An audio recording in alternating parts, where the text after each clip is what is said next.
a comprehensive model of the intragroup work conflict framework, examining substantive conflict, information exchange, task and relationship conflict, and conflict management in relation to performance effectiveness. The dissertation presented in partial fulfillment of the requirements for the degree of Doctor of Philosophy. By Marc. Anthony. Lukasik. February 2013. Department of Psychology, College of Science and Health, DePaul University, Chicago, Illinois. Dissertation Committee. College of Science and Health, Department of Psychology Alice F. Stuhlmacher, Ph.D. Chairperson. College of Science and Health, Department of Psychology Suzanne T. Bell, Ph.D. College of Science and Health, Department of Psychology Jan Lee, Ph.D. College of Communication K. Yoon, Ph.D. Dry House College of Business, Department of Management Charles E. Naquin, Ph.D. Acknowledgements. I would like to recognize my appreciation of DePaul University for providing the financial assistance to sponsor this project through the College of Science and Health Graduate Research Funding Program. I thank my advisor Alice Stuhlmacher for her guidance and timely communication throughout, as well as departmental readers, Suzanne Bell, Jan Lee, and outside readers, Kate Yoon and Charles Naquin. Lastly, I express gratitude to all participating instructors and students, as their cooperation during recruitment made this study possible.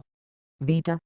The author was born in Dearborn, Michigan, on December 19, 1982. He graduated from Divine Child High School in 2001. He received his Bachelor of Arts degree from the University of Michigan Dearborn in 2006, graduated with honors and with highest distinction, and was named Honor Scholar of the Year in the discipline of psychology. He received his Master of Arts degree in Industrial and Organizational Psychology from DePaul University in 2009. Table of Contents. Dissertation Committee. Page II. Acknowledgements. Page II. Vita. Page IV. Table of Contents. Page V. List of tables. Page VII. List of figures. Page IX. Chapter 1. Introduction. Page 1. Conflict in team settings. Page 2. Assessing the value of conflict. Page 11. Conflict within the input-mediator-output input IMOI framework. Page 18. Substantive conflict cognitive input. Page 22. Information exchange behavioral process. Page 35. Task conflict perceptual emergent state. Page 46. Conflict management behavioral process. Page 58. Nature of the group task and situation. Page 76. Rationale. Page 82. Statement of propositions and hypotheses. Page 85. Chapter 2. Method. Page 88. Participants. Page 88. Measures. Page 92. Procedure. Page 101. Chapter 3. Results. Page 108. Preliminary statistical analyses. Page 108. Hypothesis testing. Page 118. Consolidated summary of results. Page 135. Chapter 4. Discussion. Page 138. Results of hypothesis testing. Page 138. Significance of contributions to literature. Page 169. Limitations. Page 171. Implications. Page 179. Future directions. Page 181. Conclusion. Page 183. Chapter 5. Summary. Page 186. References. Page 189. Appendix A.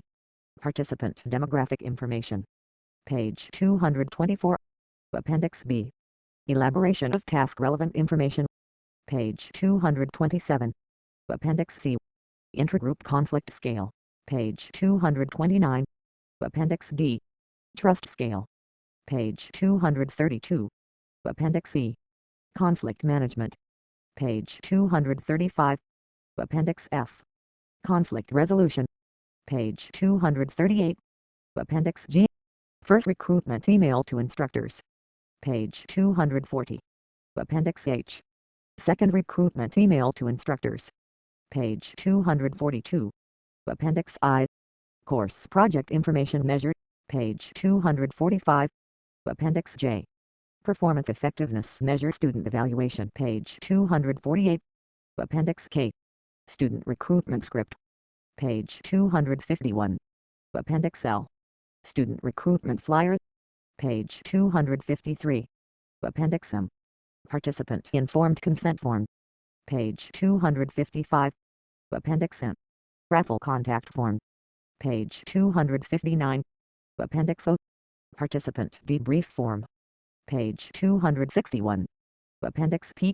Performance Effectiveness Measure Instructor Evaluation. Page 263. List of tables. Table 1. Prevailing measures of task conflict used throughout the conflict literature. Page 16. Table 2. Distinct manifestations of intragroup conflict. Page 23. Table 3. Descent conditions for hidden profile task using three-person groups. Page 27. Table 4. Academic disciplines of courses comprising team projects. Page 89. Table 5. Number of respondents comprising project teams. Page 91. Table 6. Descriptive statistics and scale properties of study variables. Page 109. Table 7. Correlations among study variables at the team level. Page 110. Table 8. Data aggregation by group membership and reliability of group means. Page 114. Table 9. Invariant correlations of amalgamate conflict measure. Page 115. Table 10. Pattern and structure matrices of amalgamate conflict measure. Page 118. Table 11. Strength of correlation comparisons between information exchange and task conflict by performance outcomes. Page 123. Table 12. Multiple regression of student-provided performance outcomes on information exchange, task conflict, and squared task conflict. Page 128. Table 13. Summarized statistical support for hypotheses. Page 136. Table 14. Strength of correlation comparisons between performance outcomes and task conflict by gender. Page 178. List of figures. Figure 1. Model of the dynamic of task conflict. Page 22. Figure 2. Theoretical model of the intragroup conflict dynamic. Page 84. Figure 3. Discrete plot of amalgamate conflict management factor structure using extracted sum of squared loadings. Page 117. Chapter 1. Introduction. As members of an organization, workers must fulfill performance obligations, often of a decision-making, problem-solving, or project completion nature. In doing so, workers will encounter positions that are in agreement or disagreement with one's own perspectives on how to approach work, or with regard to various other aspects of life. To illustrate work-related discord, medical professionals may not always agree on what is the best course of treatment for a patient. A team of lawyers may disagree over court settlement demands. Politicians may disagree about fiscal policy matters. Top executives may disagree over whether or not to engage in downsizing strategies. Controversies, or conflicts, such as these are inevitable and unavoidable in the context of the workplace, and as illustrated, are often centered on work-related activities. As a result, the study of conflict in the workplace has garnered considerable attention from theorists, researchers, and practitioners alike, cementing it as a major topic of interest within the realm of applied psychological and management studies, with a considerable number of scientific journals contributing to the advancement of knowledge thereof. The phenomenon of conflict in the workplace has intrigued researchers for some time. Originally thought of as detrimental to organizational outcomes, e.g., Brett, 1984, Schmidt and Cochin, 1972. Conflict researchers later proposed that under certain conditions conflict may be beneficial if focused on work tasks and not interpersonal relations, e.g., Amundsen, 1996, Rafim, 2000. Despite repeated testing, there has been mixed support at best for the notion that conflict is beneficial, as the majority of accumulated evidence suggests conflict is mostly detrimental to organizational outcomes, except when present among a set of very narrow conditions. Drew, 2006. Given this current outlook on organizational conflict, I attempt to further investigate how conflict operates in a team setting by examining conflict more closely in an input-mediator-output IMOI framework. Elgin, Hollenbeck, Johnson, and Jerome, 2005. In doing so, I attempt to offer clarification to the misconception that the emergent state of conflict is particularly beneficial. Instead, I propose that effective information exchange and conflict management processes, not the existence of conflict per se, are most critical to organizational outcomes. The model is proposed to empirically test hypothesized associations within the conflict framework with consideration to meaningful organizational outcomes, including creativity, innovation, and group problem-solving effectiveness. Conflict in team settings. In the face of competition and technological challenges, many organizations have turned to work teams as an approach to resolving employee motivation issues and achieving organizational productivity goals. Peters, 1988, Tornatsky, 1986. As a result, group decision-making in the workplace has proliferated and has become critical to organizational performance, as teams are often able to accomplish tasks and meet challenges above and beyond the ability of individual working independently. Hackman, 1998. Hackman's 1987 four-part definition classifies a work group as being an entity comprised of more than two members. B. That is an intact social system with boundaries. C. Whereby members recognize themselves and are recognized by others as a group. And D. Operates within an organization. In the context of work, the terms team and group are often used interchangeably throughout psychological literature. While some consider there to be no real difference between them, e.g., Guzzo, 1995, others distinguish between the two terms, suggesting that the work team connotes more coordination between members engaged in task accomplishment. Thus, when compared vis-a-vis, teams are thought of as being more interdependent than groups, as groups may be comprised of members working in proximity, albeit disjunctively, and not necessarily with a collective effort toward a shared outcome. Tannenbaum, Beard, and Salads, 1992.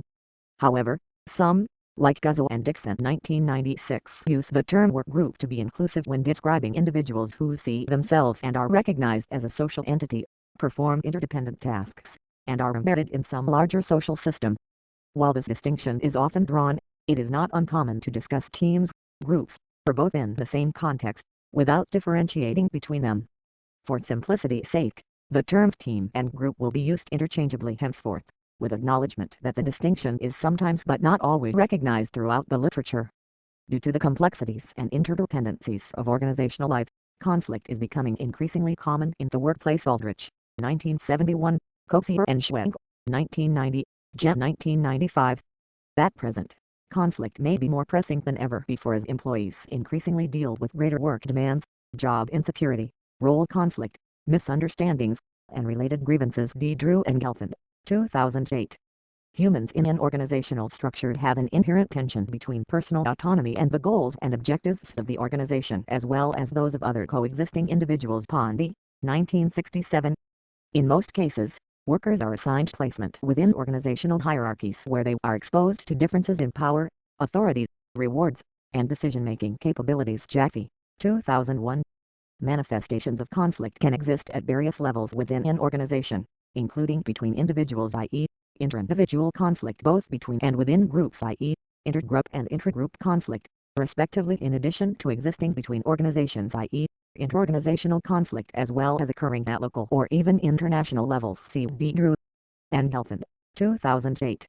In the context of work teams, members must coexist in a setting in which members are interdependent and engaged in social interactions. Inevitably, conflict can emerge as a result of differing interests, values, or ideas, which may present a challenge to harmonious interpersonal dynamics. As a result, teams are faced with the challenge of remaining productive despite that conflict may be present amongst group members. As a construct, conflict is an oft-studied social phenomenon that has been of interest to research and practitioners alike due to its widespread prevalence and connectedness with critical organizational and individual outcomes. In their description of organizational psychology, Katz and Kahn 1978 suggest that every aspect of organizational life that creates order and coordination of effort must overcome tendencies to action, and in the fact lies the potential for conflict. Page 617.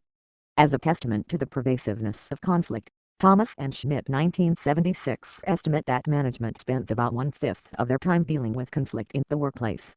Additionally, estimates suggest that a vast majority of American employees, i.e., 85%, report experiencing some amount of workplace conflict, with 29% describing occurrences as either frequent or constant. Hayes, 2008. According to Spector and Bruckley 2008, organizational conflict is a leading source of stress for employees across cultures, age groups, and occupations.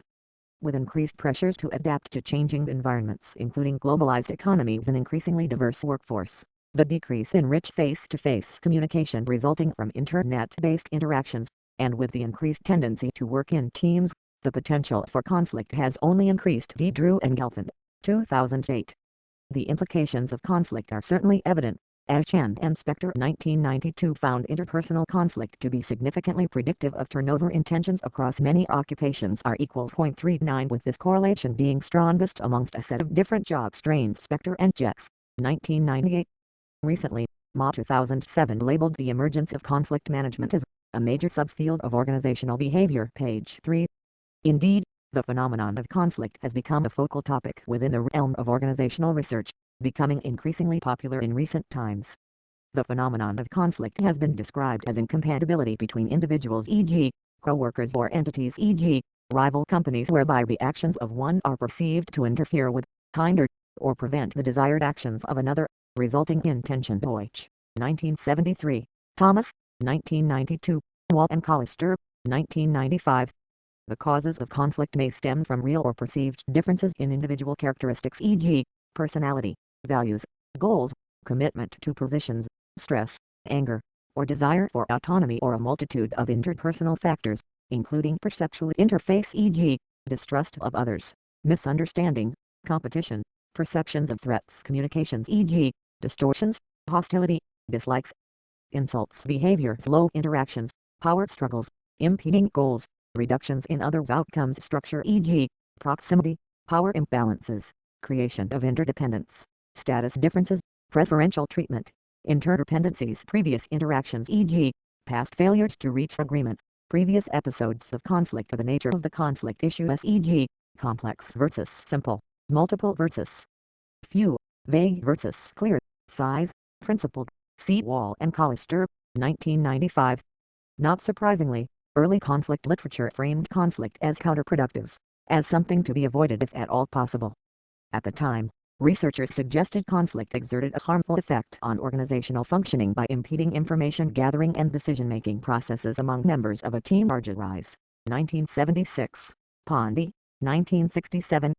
With conflict present, there would be detractions from both time and cognitive resources devoted to task completion, with teammates becoming preoccupied instead with resolving intragroup conflicts, thus detracting from the optimal completion of group objectives. Kozer, 1956, Deutsch, 1969, 7, 1965.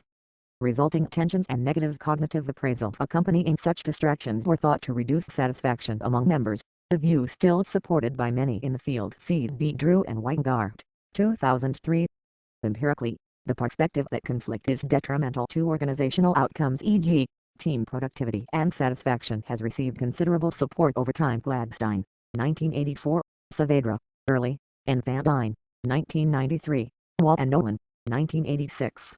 Prior to 1990, with the vast majority of conflict theorists viewing conflict negatively, Jen and Bendersky, 2003. Early efforts concentrated on determining the causes of conflict and finding ways to reduce or manage its negative impact, e.g., Brett, 1984, Schmidt and Kochen, 1972. The prevailing sentiment was to suppress or eliminate as much conflict from the workplace as was possible. Notwithstanding, despite the apparent costs of conflict, another more recent perspective suggests that conflict, if effectively managed, may have benefits that would otherwise not come to fruition. Some evidence highlights that when conflict over work objectives is present, both individuals and groups have been found to make better quality decisions than in the absence of conflict. Barrett, 1991, Fial, 1994, Jansen, Van de Liert, and Veenstra, 1999, Jet and Chapman, 2000, Putnam, 1994, Schweiger, Sandberg, and Ragan, 1986, Schweiger, Sandberg, and Riefner, 1989. Additionally, conflict has been found to facilitate group acceptance of decisions, with some research suggesting that work-related conflict can result in increased satisfaction with group decisions as well as a desire to stay in the group, as members are likely to have been able to voice opinions during group deliberations. Amundsen, 1996, Hoffman and Mayer, 1961, Korsgaard, Schweiger, and Sappi and Zoll, 1995. Tjosvoldi, 1991, suggested that conflict can be a manifestation of the right to individual dissent and self-expression, contributing positively toward organizational effectiveness. Additionally, Tjosvoldi argues that conflict enlightens individuals engaged in problem-solving, allowing members to better identify problems correctly, offer more solutions to problems and become more accepting of them, and fostering the sense of justice and fairness among group members. Collectively, with conflicting reports on the benefits and detriments of organizational conflict, researchers were faced with the challenge of better understanding situations in which conflict might be helpful or destructive, and the factors that contribute to the positive or negative effects on group outcomes. Tripartite conflict typology. Ensuing from the suggestion that the repercussions of group conflict can be both positive and negative, a shift in attention took place following the seminal works of Jen 1994, 1995, 1997a. These works by Jen explicitly differentiated between different manifestations of conflict, as others had done previously, albeit using inconsistent terminologies, e.g., Kosier and Rose, 1977, Gitsko and Gire, 1954, Pinkley, 1990, Preem and Price, 1991, Wall and Nolan, 1986. In addition, this framework was used to develop theoretical predictions and empirical examinations of conflict associations with various organizational and individual outcomes. Although historically conflict has been described and conceptualized in many different ways, e.g., Kosier, 1956, Gitsko and Gire, 1954, Pinkley, 1990. Jen's research led to the emergence of a consistently used conflict typology, which at present is the most predominant typology used throughout the conflict literature. This view of conflict suggests that the construct is multidimensional in nature, in which scholars distinguish between task conflict, relationship conflict, and a third more recently proposed and somewhat rudimentary in theoretical development form of conflict, namely process conflict. Jen and Bendersky, 2003. Jen's tripartite conflict typology has proven useful to researchers. Examining conflict as distinct subdimensions has improved the specificity and precision of predictions relating to conflict with respect to group outcomes. Task conflict. Task conflict, sometimes called substantive conflict, cognitive conflict, content conflict, and realistic conflict, is characterized by perceived disagreement among group members regarding decisions, viewpoints, ideas, and work-related opinions. Jen and Bendersky, 2003, Simons and Peterson, 2000.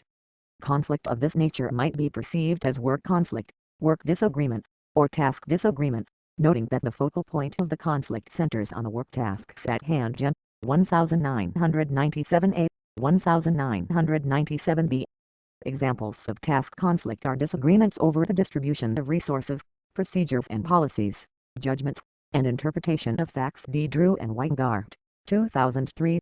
For example, task conflict characterizes a disagreement among design team members over ideal floor plan arrangements of a hotel lobby, as this constitutes conflict over the actual work that is being done.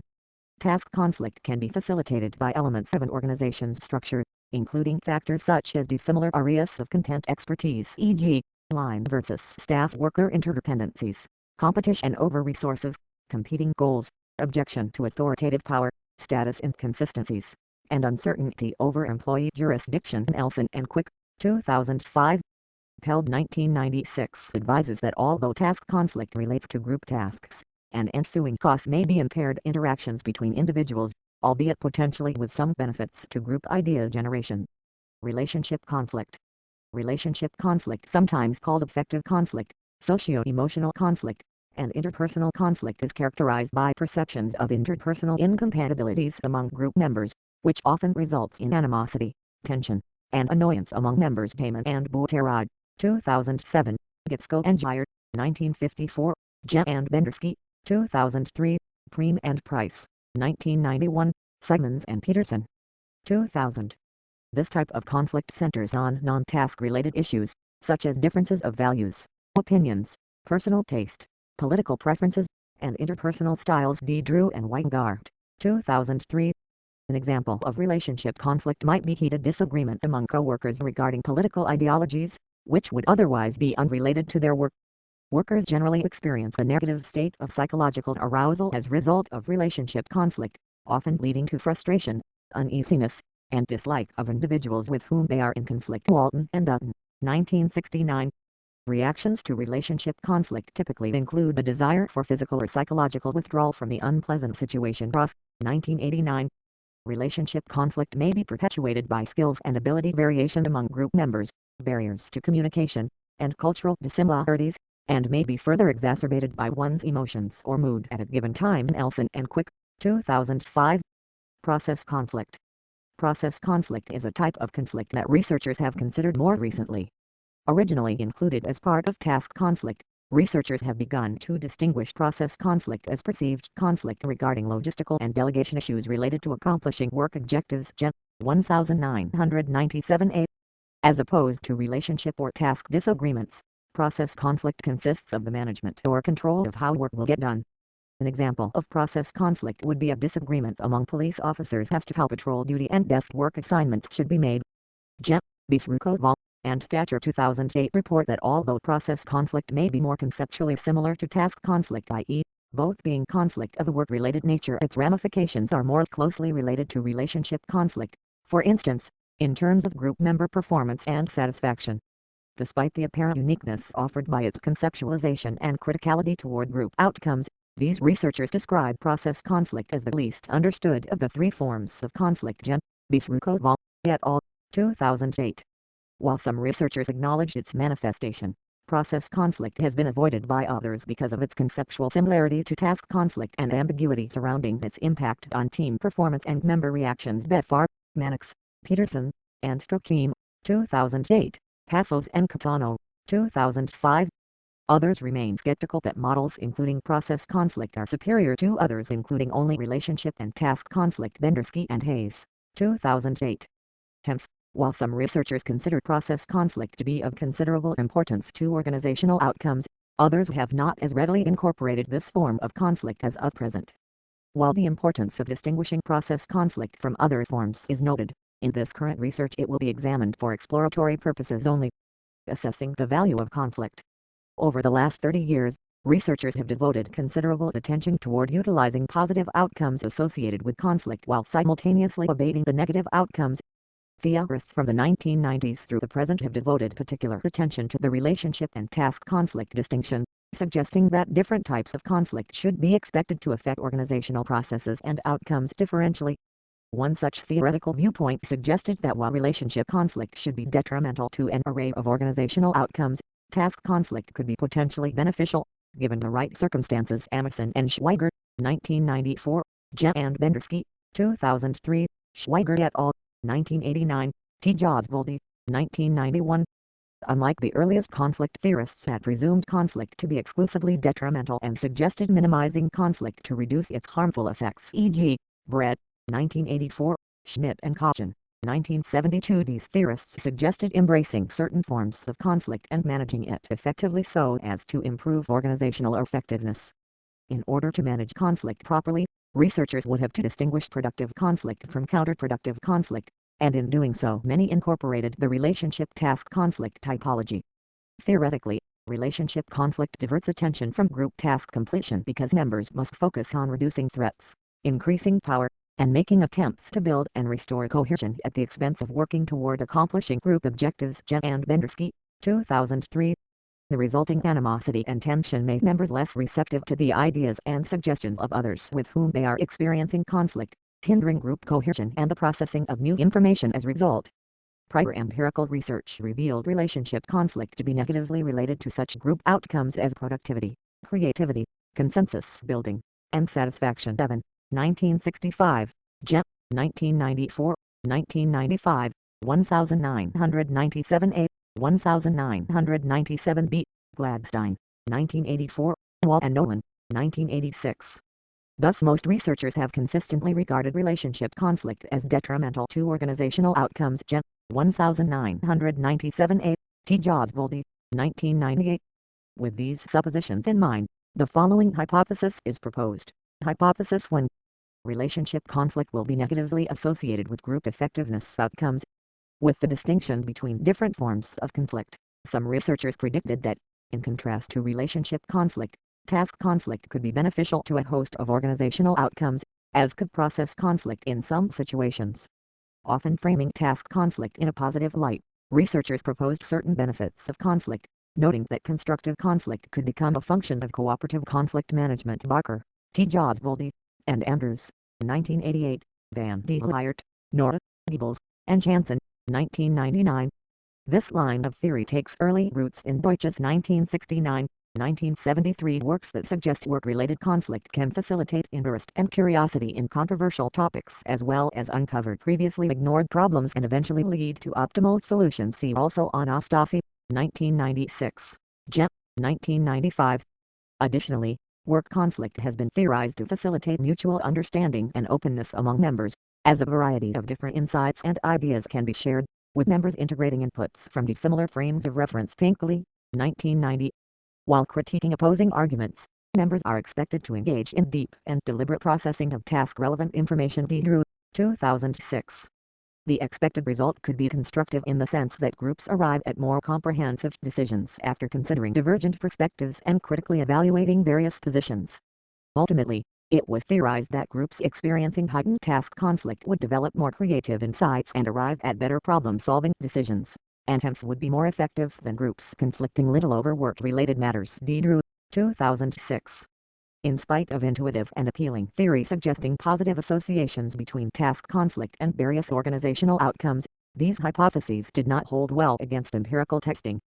DePaul and Weingart, 2003, note that throughout the literature there are inconsistencies in the association between task conflict and team performance. Some studies report strong positive correlations, e.g., Jet, 1994, whereas others report negative correlations, e.g., Jet, Northcraft, and Neal, 1999, Lovelace, Shapiro, and Weingart, 2001, or a non-significant association, e.g., Peld, Isethart, and Shin, 1999.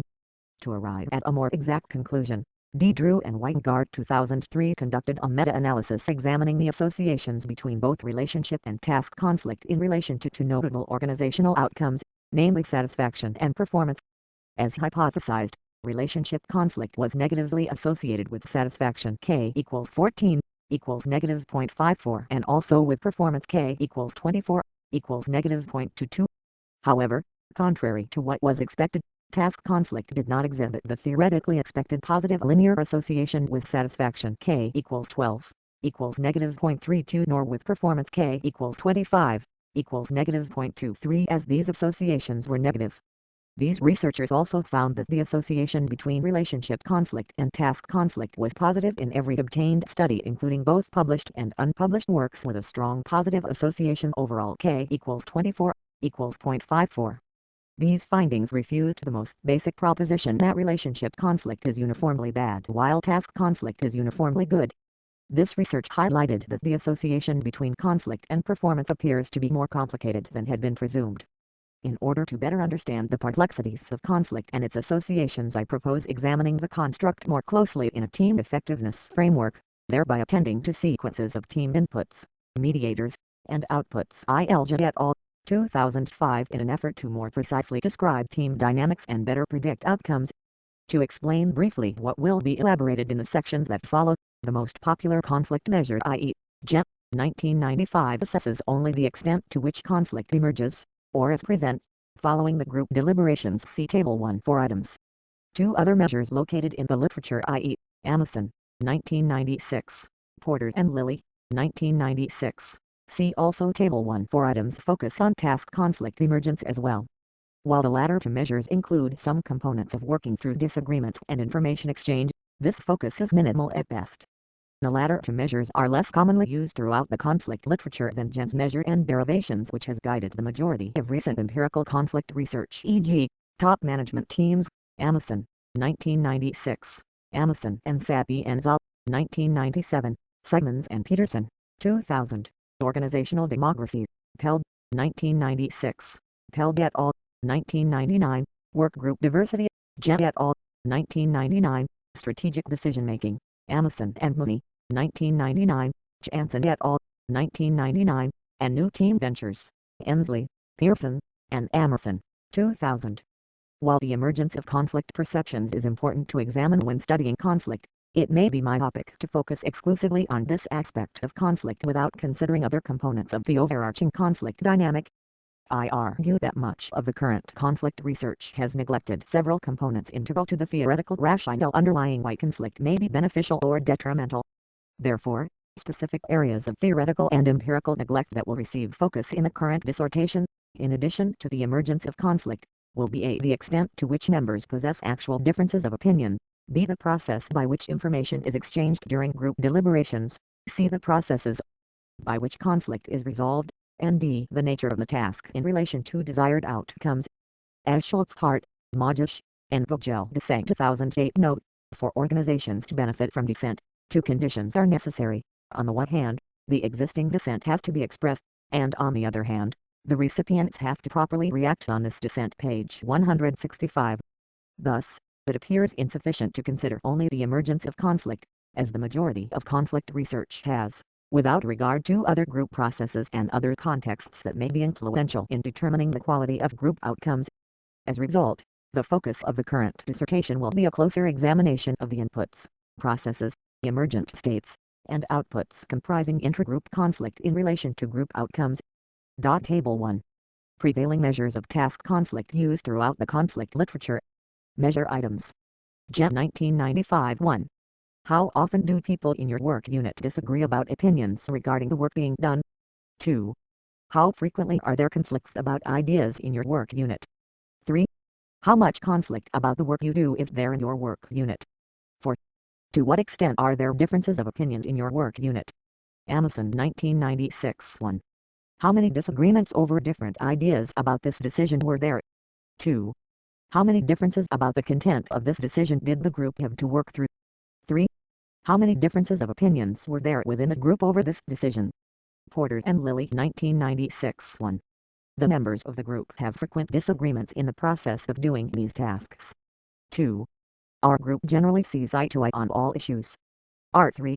We often have quite heated debates in the process of doing these projects. 4. Differences of opinion within the group are quite common. Note: reverse-coded items are indicated by R. Conflict within the input-mediator-output-input IMOI framework. In recent decades, most team effectiveness models have included consideration to inputs, processes, and outputs by P.O. Gladstein, 1984, Hackman, 1987, McGrath, 1984, noting the most basic premise that teams operate within open and complex systems. More recently, researchers have begun to consider additional mediating factors beyond processes, such as emergent states, in order to better understand associations between team inputs and outputs. Ilja et al.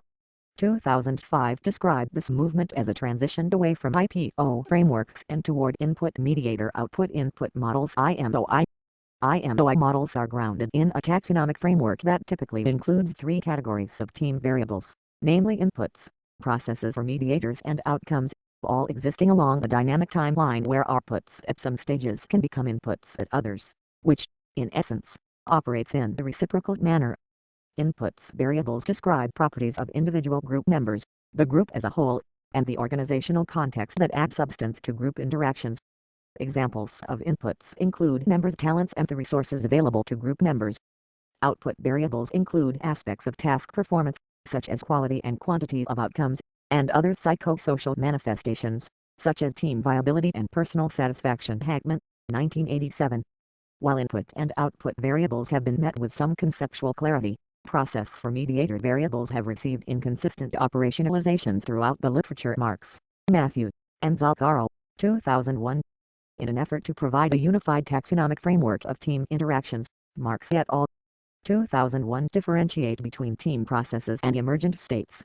Team processes are defined as members' interdependent acts that convert inputs to outcomes through cognitive, verbal, and behavioral activities directed toward organizing task work to achieve collective goals. Marx et al. 2001, page 357. These authors further describe team processes as the interactions of members with other members of the group or their task environment, such as the means by which members work interdependently to utilize various resources, such as expertise, equipment, and money, to yield meaningful outcomes, e.g., product development, rate of work, team commitment, satisfaction. Page 357. Examples of team process dimensions include transition processes, e.g., mission analysis, formulation and planning, goal specification, and strategy formation. Action processes, e.g., monitoring progress toward goals, systems monitoring, team monitoring and backup behaviors, and coordination and interpersonal processes, e.g., conflict management, motivation and confidence building, and effective management. In summary, team processes encompass the means by which members work interdependently, describing how members interact with one another. In contrast to processes, other team factors involve properties of a team or its members that emerge over time as a result of team interactions, including concepts such as attitudes, values, cognitions, and motivations. Marx et al. 2001 distinguish these factors from team processes using the label emergent states, defining these states as properties of the team that are typically dynamic in nature and vary as a function of team context, inputs, processes, and outcomes. Page 357. These authors provide examples of emergent states variables, such as collective efficacy, potency, cohesion, and situational awareness. Unlike team processes, emergent states can be both inputs and proximal outcomes, and furthermore do not denote the nature of member interactions. These authors note that emergent states do not represent team member actions that lead toward the completion of teamwork or task work objectives. One illustration provided by Marc and colleagues describes how an emergent state, such as low cohesion, can lead to reduced levels of conflict management, a process which can ultimately result in additional conflict. Another emergent state lowering intragroup cohesion even further. Despite much debate over whether conflict is beneficial or detrimental, little research has examined the team effectiveness framework in which conflict exists until only recently, e.g., Kursu and Schrujager, 2010, Jen, Greer, Levin, and Zulonsky, 2008, Mans, 2009. When it has been examined as such, there exist several disparities in conceptualization of conflict, albeit using similar terminologies.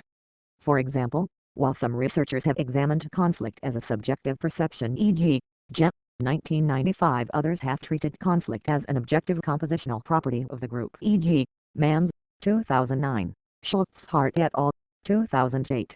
There have also been discrepancies over whether conflict is an emergent state, e.g., Kursu and Schrujager, 2010, or whether it is a process, e.g., Jen, Greer, et al., 2008, as well as the timeline by which it can be both an input and process, e.g., Mans, 2009.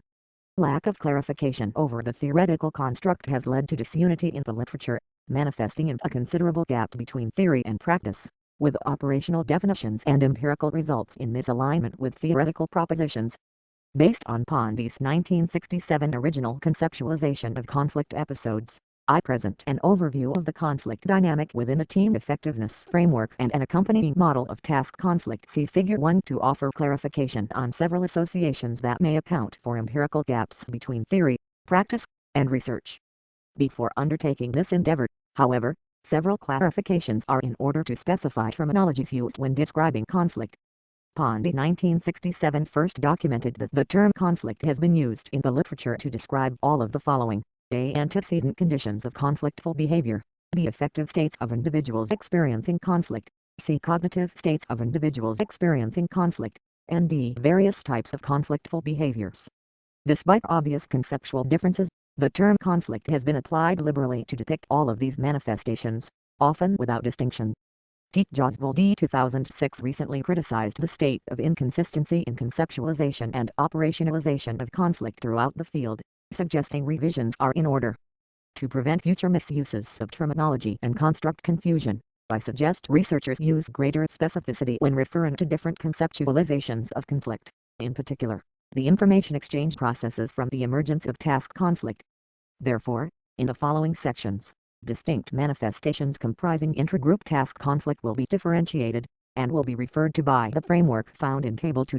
Substantive conflict, cognitive input, group information exchange, behavioral process, task conflict, perceptual emergent state, and additionally conflict management behavioral process. Figure 1. Model of the dynamic of task conflict. Table 2. Distinct manifestations of intragroup task conflict. Substantive conflict, cognitive input. As a team-level input, conflict can be thought of as objective differences between individuals within a group. Mans 2009 differentiates between the state of objective task-related conflict, implying that members possess divergent viewpoints or true differences of opinion over work-related issues. These need not be explicitly expressed. Information exchange behavioral process, the interactive process comprising group deliberations, including components such as presenting unique information, listening to suggestions, voicing opinions, critiquing arguments, and considering flaws in logic, in order to arrive at optimal solutions. Task conflict, perceptual emergent state, a perceptual state of disagreement, whether real or imagined, in which one party perceives another party to be at odds with oneself over non-delegational work-related matters. Conflict management behavioral process, a set of behaviors describing the approach of group members toward the prevention or resolution of conflict. Note: the current model upholds that process conflict characterizes work-related discord involving delegation of how task completion will proceed. Perceived conflict and objective conflict, as have other researchers e.g. Simons and Peterson, 2000, Van de Leert and D. Drew, 1994, noting however that this distinction has been largely ignored throughout the literature. I concur with Mann's 2009 that the majority of conflict research has focused on perceptions of conflict, most often using measures or derivations developed by Gent 1994. 1995 despite the fact that many define conflict as encompassing both real and perceived differences e.g. Thomas, 1992, Wall and Collister, 1995. Developing a comprehensive and accurate intragroup conflict framework thereby becomes contingent upon addressing the lack of precision throughout the conflict literature. Mann's 2009 uses the label substantive conflict to describe the state of objective task-related conflict, implying that members possess divergent viewpoints or true differences of opinion over work-related issues. Substantive conflict implies that members possess objectively different stances or views, and may exist irrespective of whether such differences are expressed or ever made known. This form of conflict reflects actual differences in cognitive views, which may be latent until coming to fruition. Substantive conflict should not be confused with task conflict. The latter, as is most often used, implies perceived task-related differences resulting from expressed or possibly imagined differences of opinions. Examples of substantive conflict might include members possessing actual differences of opinion concerning the following work-related tasks: the decision to merge or not merge with a competitor, the choice of the ideal candidate vying for a promotion, or determining anticipated company financial estimates. These differences, when existing, may be expressed e.g., challenging the stance taken by a team member, or suppressed e.g., maintaining silence despite disagreement to varying degrees during group information exchange. Researchers have devoted considerable attention toward utilizing differences in member cognitions to foster team effectiveness beyond the contribution of individual members. One prominent perspective asserts that dissent among group members' individual pre-discussion preferences can promote favorable group discussion outcomes e.g., D. Drew and Beersma, 2001, Dooley and Freitzel, 1999, Simons, Peld, and Smith, 1999. Mann's 2009 describes this phenomenon as increasing a team's potential productivity. By possessing divergent opinions, members are supplied with various task-specific cognitions that might lead to unique suggestions or might facilitate the presentation of different perspectives. Having such qualities improves the chances of possessing the correct solution, knowledge, or discernment for a judgment task, or additionally, for developing novel, creative, or innovative solutions.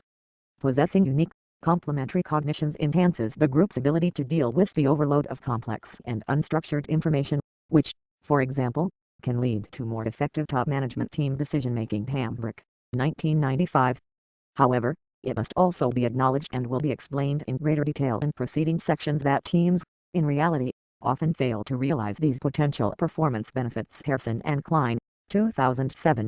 While the majority of empirical studies throughout the conflict literature focus on subjective perceptions of conflict, a handful of studies have examined objective differences in team members' task-related preferences as an antecedent to group outcomes, the majority being conducted in laboratory settings.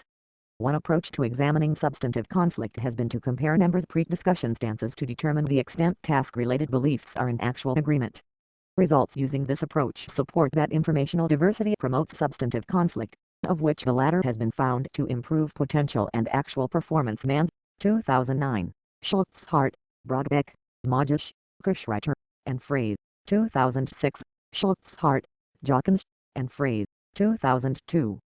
Schultz, Hart et al. 2002 explain that conflict can be the result of strategic team interaction processes used to ensure that heterogeneous preferences, when existing, are expressed. However, if not expressed, heterogeneous preferences serve little value. As a result, pooling unshared information during group discussion becomes critical. Some researchers e.g., Schultz, Hart et al., 2006, Schultz, Hart et al., 2002 have embraced this logic, testing the effects of group interaction processes by manipulating group composition in laboratory settings using both genuine dissent, i.e., selecting members known to hold heterogeneous decision preferences, and contrived dissent, i.e., stimulating debate by assigning controversial roles to group members, such as devil's advocate. After such manipulations, it becomes possible to use simulated activities, i.e., hidden profile tasks, to study the effects of various combinations of intragroup dissent in relation to group effectiveness outcomes, as was done using three-person groups in Schultz, Hart et al. 2006, see Table 3. Hidden profile tasks are team exercises in which each individual member cannot determine the correct solution based solely on the information provided, but, After pooling and integrating all members' unique information can't discover the optimal solution. Stats 1988. This research underscores the importance of both informational diversity and a role of group deliberations, of which the latter serves as a conduit in order to express heterogeneous preferences, should they exist. Results have shown the benefits of heterogeneous member preferences on complex decision-making tasks as well as satisfaction. Broadback, Kirschreiter, Majish, Frame, and Schultz-Hart, 2002, Mans, 2009, Schultz-Hart et al., 2006, Schultz-Hart et al., 2002. Collectively, this line of research supports that differences of opinion over task-related issues can lead to various positive team performance outcomes. However, achieving positive outcomes becomes contingent upon groups actually expressing divergent opinions during group interactions involving information exchange processes. Therefore, it behooves group members to express differences of opinions during information exchange in order to maximize the possibility of arriving at optimal solutions. Table 3. Dissent conditions for hidden profile task using three-person groups. Condition description. No dissent homogeneity, i.e., all group members prefer the same suboptimal alternative prior to discussion. Pure minority dissent. Two members prefer the same and the third member prefers a different suboptimal alternative. Pure full diversity dissent. All members prefer different suboptimal alternatives. Minority dissent with proponents. Two members prefer the same suboptimal alternative and the third member prefers the best alternative. Full diversity dissent with proponents. Two members prefer different suboptimal alternatives and the third member prefers the best alternative. As was noted, the majority of studies utilizing hidden profiles or otherwise examining substantive conflict have been conducted in laboratory settings. This is due, in part, to the complex nature of assessing objective conflict, especially if it has not been done prior to being expressed. In field studies, members may ask for retrospective accounts regarding task-related differences within their team, though Mans 2009 notes their perceptions may not always be accurate. Relying on past recollections is not without flaws, as members may fail to recollect critical positions of disagreement, may recall past information incorrectly or inconsistently, or may downplay their support for views originally favored but that no longer possess as great an appeal. In addition, not all topics of potential disagreement are confronted by groups, in which case disagreement remains in a latent state. When debatable topics are addressed, members do not always express disagreement when given the opportunity to do so. Janus, 1971. Collectively, these factors may result in biased or contaminated assessments of objective conflict. Think, 1968. Methodological problems often preclude measures of objective conflict, which, as Mans 2009 notes, makes this construct largely unobservable in natural environments. Necessarily, the majority of objective conflict research has been relegated to laboratory studies. Mans 2009 nonetheless asserts, however methodologically difficult it may be to measure objective conflict in applied settings, this does not justify its absence from theoretical models. To the extent that objective and perceived conflicts have unique antecedents and consequences for team effectiveness, excluding either through a narrow conception of conflict leaves us with an incomplete understanding. Page 8. With these suppositions, the following propositions are outlined for theoretical rationale, and while not tested, elucidate upon the proposed model of conflict. Proposition 1. Substantive conflict will be positively associated with group information exchange. Proposition 2. Substantive conflict will be positively associated with group effectiveness outcomes involving innovation, creativity, or decision-making quality. A role of informational diversity. A second, related line of research has focused on differences in configural properties of group cognitions and relations to group outcomes under the umbrella term, informational diversity. Informational diversity is described as group member differences in knowledge, perspectives, and ideas. Holman, Van Nickenberg, Van Cliff, and Drew, 2007, Jen et al., 1999, Van Nickenberg and Haslam, 2003. These differences in cognitions have been framed as an input in the group decision-making framework, which later act as a catalyst for evaluating task-related information. Van Nickenberg, Drew, and Holman, 2004. Group creative endeavors and discovery of new ideas appear to be facilitated by the presence of diverse viewpoints and perspectives about the task payment. 1991, Levin and Resnick, 1993, Nanaka and Takuchi, 1995. Informational diversity is thought to facilitate the elaboration of task-relevant information and perspectives within the group, thereby enhancing the group's pool of cognitive resources from which to draw. This is achieved through group information exchange whereby members share, integrate and synthesize ideas, knowledge, and other task-relevant insights. Van Nickenberg et al., 2004. Despite apparent similarities between informational diversity and substantive conflict, i.e., both representing group configural properties relating to cognitions, the two constructs can be distinguished conceptually. Mann 2009 notes that informational diversity varies between groups but is relatively stable within, whereas substantive conflict describes a property that varies both between and within groups, depending on the task or issue at hand. Intuitively, differences in knowledge, perspectives, and ideas give rise to actual differences of opinion, and not vice versa. Thus, informational diversity can generally be thought of as preceding substantive conflict as opposed to being conceptually synonymous. Mann 2009. Within the diversity literature, often a distinction is drawn between diversity variables that are highly job-related, i.e., deep-level diversity variables, e.g., educational background, functional background, and those that are less job-related, i.e., surface-level variables, e.g., age, sex, Ph.D. 1996. Whereas deep-level, or information diversity, acts as a greater impetus within the framework of the information/decision-making perspective. It is thought that surface-level diversity, more so than informational diversity, acts as a catalyst within the framework of the social categorization perspective. Homan et al. 2007, Ph.D. 1996, Van Nippenberg et al. 2004. Heterogeneity in job-related areas as compared to surface levels is thought to impact members' task-related knowledge and domain areas of expertise, creating variations in problem-solving approaches as a result of differences in word-related representational frameworks. Cronin and Weingart, 2007.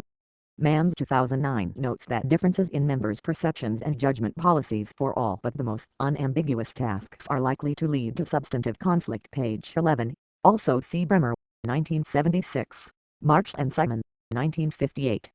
Resultantly, informational diversity becomes positively related to the elaboration of task-relevant information and perspectives within the group, and ultimately to conflict perceptions, to the extent members express substantive differences during discussion. Van Nippenberg et al. 2004. In describing this process, Van Nippenberg et al. 2004 state that elaboration of task-relevant information and perspectives, in turn, is proposed to be related to group performance, especially to group creativity, innovation, and decision quality, when a group has strong information processing and decision-making components, when a group is highly motivated to process task-relevant information and perspectives, and when group members are high in task ability. Page 10.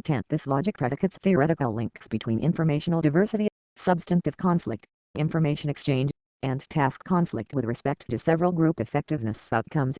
The logic that work group diversity may be beneficial takes origin in the cognitive resource, i.e., information/decision-making perspective of diversity. According to this perspective, the positive effects of diversity are more likely to occur when groups are diverse on underlying job-related attributes. Peld, 1996. Van Nippenberg et al. 2004. As a result, groups that are heterogeneous on job-related attributes should outperform homogeneous groups to the extent diverse groups are able to pool a broader range of relevant perspectives and other task-relevant informational resources, while not being disrupted by social category differences. Van Nippenberg et al. 2004. According to the categorization elaboration model CM Van Nippenberg et al. 2004 propose that all types of work group diversity conceptualizations may have both positive and negative outcomes, warranting caution in ascribing particular forms of diversity as being uniformly beneficial or detrimental. The CM addresses both the information/decision-making as well as the social categorization perspective, the latter of which asserts that social categories, e.g., age, race, gender, give rise to perceptual differences, i.e., in groups and out-groups whereby members favor and work more effectively with those that are perceived as similar compared to those that are not. See Williams and O'Reilly, 1998 for Dual Perspective Review.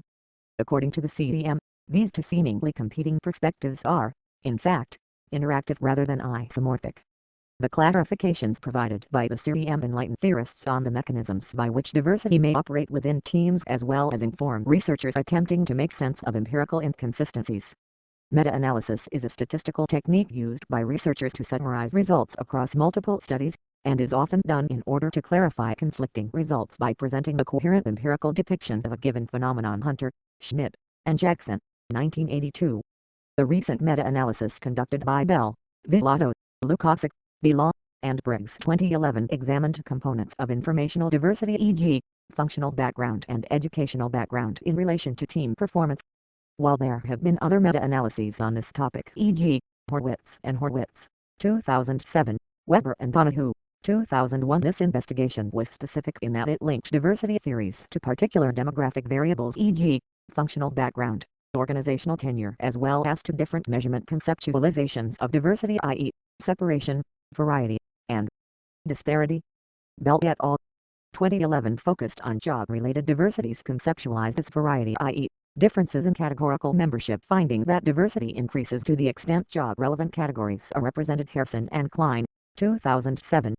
An example of functional background diversity as variety would be a cross-functional group consisting of members with non-overlapping functional areas of expertise, such as sales and marketing, research and development, production, and accounting. Bell et al. 2011 underscored the importance of variety conceptualizations of informational diversity. Having greater variety captures the essence of the informational diversity cognitive resource perspective, which suggests that diversity is beneficial to performance because diverse teams can draw from different pools of information or resources. These differing perspectives can lead to debate and a broader understanding of the task, ultimately resulting in increased team performance, especially for tasks requiring creativity or innovation. Page 713. Bell et al. 2011 suggest a positive association between functional background variety and creativity/innovation outcomes. This association was stronger than the association between functional background variety and efficiency. Additionally, educational background variety was positively related to team creativity/innovation, and was especially valuable amongst top management teams. Other studies generally support that D-level diversity variables, such as personality, functional background, or training, can promote divergent perspectives and hence may be beneficial to decision quality, more so than surface-level variables. Horwitz and Horwitz, 2007, Williams and O'Reilly, 1998. Bell et al. 2011 conclude their meta-analysis with the following practical advice: staffing teams with members from different functional backgrounds, e.g., marketing, engineering, may be beneficial, particularly in situations where diverse functional perspectives are tied to the task, such as in design teams or product development teams, or when creativity or innovation is of primary importance. Page 735. Cabrera 2008 reiterates the popularity of promoting diversity in the workplace, stating that according to accepted wisdom, teams with diverse members should perform better because they can leverage better information. Page 2. This reasoning has been strongly advocated, both in management pedagogy and in practice, as can be seen in the proliferation of cross-functional teams, now a common practice adopted by many of today's complex organizations. Broadbeck et al. 2007.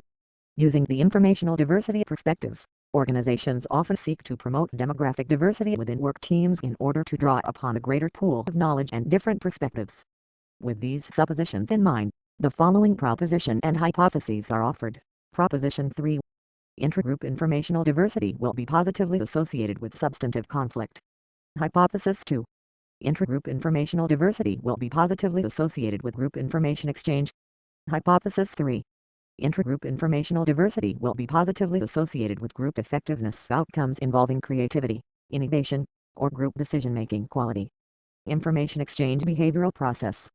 Work team effectiveness is predicated on utilizing the contributions of different members toward achieving group outcomes. In this framework, groups are often expected to act as an interdependent social entity comprised of interacting members. It is during these interactions that actual differences of opinion, i.e., substantive conflict, become expressed. Actual differences of opinion existing among members, when expressed, serve as the root of perceptions of task-related conflict. However, it is also possible that groups possess divergent opinions but because of lack of expression do not perceive a lack of consensus, i.e., no task conflict. As some researchers note, it is not always the case that differences of opinion become expressed. Janus, 1971, Harrison and Klein, 2007. Therefore, the information exchange process is a pivotal stage in the transition from latent to perceived conflict and ought to be examined closely in relation to conflict and group performance outcomes.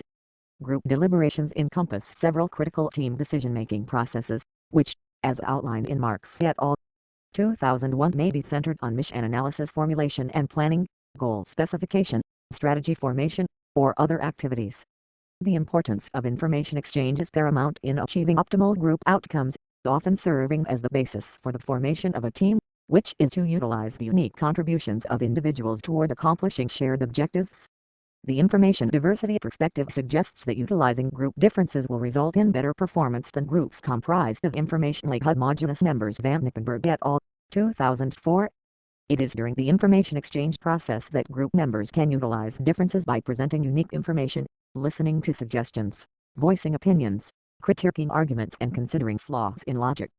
Task 1991 underscores the necessity of argumentative dialogue, in which concepts or models are suggested, challenged, possibly refuted, and met by counter-proposals, suggesting that in certain lines of work, e.g., software development groups, such vehement situations are considered as normal. Page 559. The need to recognize dissimilar viewpoints and rethink existing arguments may allow the group to more thoroughly process task-relevant information, which may prevent the group from arriving at premature consensus on less than optimal courses of action. Throughout the literature there have been a number of different, though related, descriptions of the group information exchange processes, including debate Simons et al., 1999 decision comprehensiveness Simons et al., 1999 task conflict Gen. 1994, 1995, 1997 cognitive conflict Emerson, 1996 substantive conflict not to be confused with the definition encompassing objective conflict as described by Dirks and McLean Parks, 2003, Mans, 2009 perceived discussion Mans, 2009 and elaboration of task-relevant information and perspectives Van Nippenberg et al., 2004. Given these discrepant terminologies, there is a tendency throughout the conflict literature to refer to conflict synonymously with the information exchange process, making no distinction between the two, e.g., Gen. Greer et al., 2008, Respins, Greer, and Gen. 2007. It would seem, however, that levels of perceived conflict could be described more accurately as a consequence of the information exchange process, i.e., an emergent state and thus distinct from information exchange. Kursu and Schrujager, 2010. Whether conflict actually manifests from the exchange process may depend on whether members are in actual disagreement, i.e., expressing genuine dissent stemming from substantive conflict, or, for the sake of argument, assume different positions via contrived dissent, e.g., devil's advocacy technique, perhaps with little or no substantive disagreement present. Schultz-Hart et al., 2002. As illustrated below, it is possible that members comprehensively exchange information while in agreement throughout the process. Alternately, it is possible that members disagree with one another but do not exchange relevant information. Although generally recognized as important, many researchers have failed to include measures of group information exchange processes, instead relying on perceptions of task conflict to represent the presence or magnitude of group information exchange processes, e.g., Amundsen, 1996, Gent, 1995. This can be misleading because the presence or absence of perceived conflict may or may not reflect actual group deliberation processes, instead representing an emergent state resulting from prior group interactions. Kursu and Schrujager, 2010. Consider, for instance, that it is possible to have intense and comprehensive group deliberations without actual disagreement. For example, if a group of students collectively work to identify and later discuss solutions to a set of math problems, there may not be any disagreement present if all arrived at the same solutions, whether correct or incorrect, despite that there may have been comprehensive information exchange taking place. Also, it is possible to have low-intensity group deliberations with much disagreement perceived, as would be the case if members from opposing political parties refused to negotiate with opposing party members, thereby reaching an impasse in reaction to or in anticipation of polarized views. In extreme cases, the latter may reflect the sentiment of refusing to negotiate with a madman. Likewise, it is possible that members possess actual disagreements, but, for various reasons, e.g., to maintain internal harmony, assumptions that information or views are common knowledge, fail to adequately critique or debate issues, thereby preventing the manifestation of perceived conflict. Gidon and Hasty, 1993, 1997, Janus, 1971. While the aforementioned examples represent extreme cases, various possibilities exist in which conflict may or may not manifest as result of both actual disagreement and the exchange of information during group deliberation processes. Moit and Law FR 2004 further this sentiment, stating, while the effects of conflict on group performance have been studied and discussed extensively, D. Drew and Weingart, 2003, we believe that the relationship between conflict and information sharing has not been fully developed. Page 382. Lack of construct precision, when failing to capture inherent differences, can be misleading to audiences, both theoretically and empirically, rendering measures deficient of what is intended to be measured and conclusions misaligned with propositions. Mans 2009 found that although task conflict and perceived discussion are correlated r equals 0.43 in Mans's study, and although the items used to measure these constructs are similar, they may be different enough to make separate predictions about their effect. Page 79. Therefore, I propose it is important to distinguish between group information exchange processes and conflict, of which the latter can be better conceptualized both in terms of an input, i.e., substantive conflict, and also an emergent state, i.e., perceived task conflict, noting that these are theoretically distinct constructs with similar implications. Marc et al. 2001, Simons et al. 1999. With these suppositions in mind, the following proposition is offered. Proposition 4. Substantive conflict will moderate the association between group information exchange and task conflict. With greater substantive conflict present, group information exchange will be more positively related to task conflict. Construct clarification regarding information exchange. Given the importance of construct distinctions, it is surprising that conflict research relies almost exclusively on perceptual conflict measures, despite much theoretical consideration to the importance of the information exchange process. This has resulted in substantial disparities between conceptual and operational definitions, which may be partially responsible for the notable inconsistencies between conflict theory and empirical results. See D. Drew and Weingart, 2003. Deutsch's 1973. Early conflict theories describe how the emergence of conflict need not be uniformly detrimental, and instead can be beneficial to the extent costs are outweighed by benefits, given consideration to both short and long-term outcomes. While this implies that there can be benefits amidst task conflict, it may be erroneous to imply that the emergence of task conflict per se is directly causing such benefits. This view is upheld by Van Nippenberg et al. 2004, who provide the following commentary. Perhaps most important, performance does not benefit from conflict and dissent per se, but from the process that conflict and dissent is assumed to promote, the deep level and creative processing of diverse information and viewpoints. Page 1011. This logic supports that the process of information exchange, not the emergent state of conflict, may better describe the means by which groups might derive benefits from collaborative interactions. Group information exchange has been conceptualized by Hinsa, Tyndall, and Volf 1997 using the term collaboration, which encompasses not only the exchange of information and perspectives, but also individual-level processing of these cognitions. The implications of individual levels processing may subsequently impact discussion, idea integration, and proceeding group activities. Elaboration may take place verbally or non-verbally, face-to-face or over long distances, and can involve group tasks, group members, or properties of the group. It is during group interactions that ideas, resources, information, norms, strategies, and so forth are exchanged. Hinsa et al. 1997. Both the type of information shared and the degree that information is shared can influence group effectiveness. Stasser, Taylor, and Hannell, 1989, Stasser and Titus, 1985. Given the centrality of information exchange to group processes, Van Nippenberg et al. 2004 propose information sharing as responsible for informational diverse groups outperforming heterogeneous groups. Meta-analysis research Mesmer, Magnus and Church, 2009 supports the effectiveness of information sharing on team outcomes, including performance K equals 43, equals 0.42, cohesion K equals 11, equals 0.20, member satisfaction K equals 3, equals 0.33, and knowledge integration K equals 9, equals 0.34. Comparing these results with those of D. Drew and Weingart's 2003 meta-analysis, where task conflict acts conspicuously in the opposite direction of performance K equals 25, equals negative 0.23, and satisfaction K equals 12, equals negative 0.32, there is compelling reason to believe group information exchange and task conflict perceptions are indeed conceptually and empirically distinct. Simons et al. 1999 outline two components of the information exchange process, the first being debate and the second being decision comprehensiveness. Debate is defined as an open discussion of task-related differences and the advocacy of differing approaches to the strategic decision-making task. Schweiger et al. 1989, page 663. Decision comprehensiveness is defined by Fredrickson 1984 as the extent to which organizations attempt to be exhaustive or inclusive in making and integrating strategic decisions. Page 445. These concepts, both related to information exchange, describe distinct aspects of the process. Debate involves actively challenging and opposing one another, such as bringing up points of disagreement involving flaws in reasoning and weaknesses in logic should they exist. As a result of debate, members may have to reconsider stances or propositions in light of new stances or information presented. Simons et al.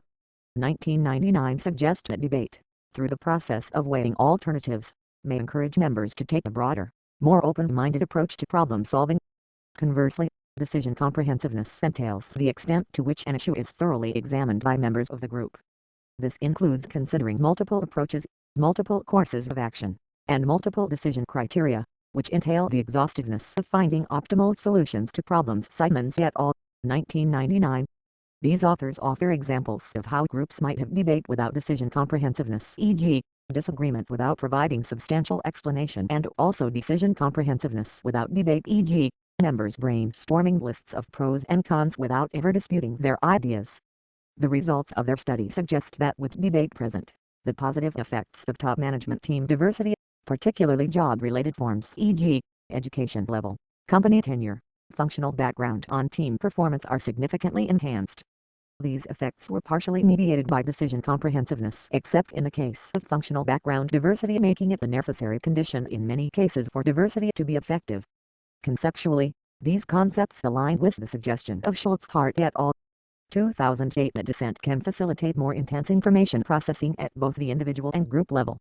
This allows for deeper elaboration when presented with different ideas and thoughts, which results from greater investment of cognitive resources to clarify information inconsistent with one's own cognitions. Edwards and Smith, 1996.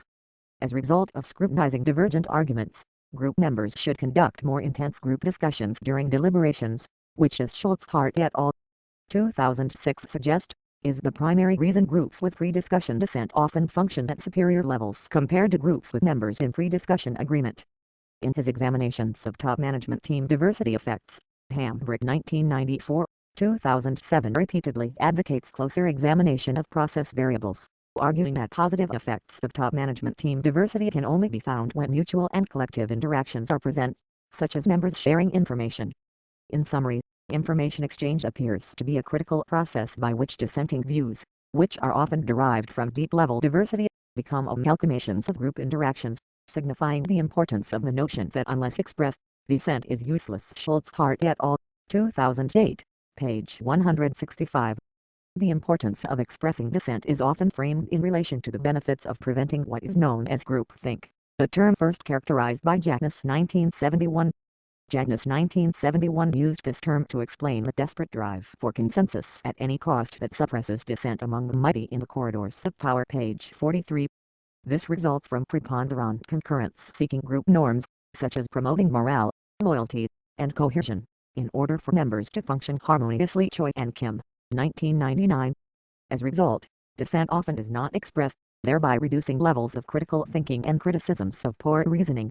Hence, group unity is reached but often at the expense of realistic appraisals of alternatives, which have been linked to a number of historical fiascos. See Janus, 1971, Baum, 1996. Members' desire to preserve group harmony due to formal and informal norms of conformity can take precedence over the motivation to critically appraise relevant facts, resulting in poor group decision-making. Schultz-Hart et al., 2002. Proponents of the benefits of conflict have argued that a moderate amount of task-related conflict can help to avoid such poor decisions. Drew, 2006. While it may be more accurate to attribute constructive information exchange processes, not the emergence of conflict per se, as most responsible for overcoming groupthink, Wall, Gallants, and Love 1987 describe how conflict operates in relation to group decision-making. Conflict has the potential for positive outcomes to the extent it expands the available pool of ideas, opens up an issue, helps to clarify it, alerts the system that corrective actions need to be taken, prevents a group from arriving at premature consensus, or increases the individual's involvement in the decision-making process. Page 33. In summary, it appears that the benefits of work-related disagreement become contingent upon expression. Moreover, when expressed, it appears that conflict derived from group information exchanges can be positive in the sense that members confront and engage one another, openly debate issues, present contrasting viewpoints, and eventually arrive at more creative solutions in order to select positions that are agreed upon. Drew and West, 2001, Nemeth and Stowe, 1989. As a result, information exchange appears to be a critical component when considering the benefits of conflict, and is likely to contribute positively toward group decision-making effectiveness. Therefore, with these suppositions in mind, the following hypotheses and propositions are offered. Hypothesis 4. Group information exchange will be positively associated with group effectiveness outcomes involving creativity, innovation, or group decision-making quality. Proposition 5. Group information exchange will mediate the association between substantive conflict and positive group effectiveness outcomes involving creativity, innovation, or group decision-making quality. Hypothesis 5. Group information exchange will have a stronger positive association with group effectiveness outcomes involving creativity, innovation, or group decision-making quality than will task conflict. Task conflict perceptual emergent state. Notwithstanding that conflict can take many forms, Drew and Gelfand 2008 assert that the essence of conflict involves individuals or groups' perceived differences between oneself and other opposing entities.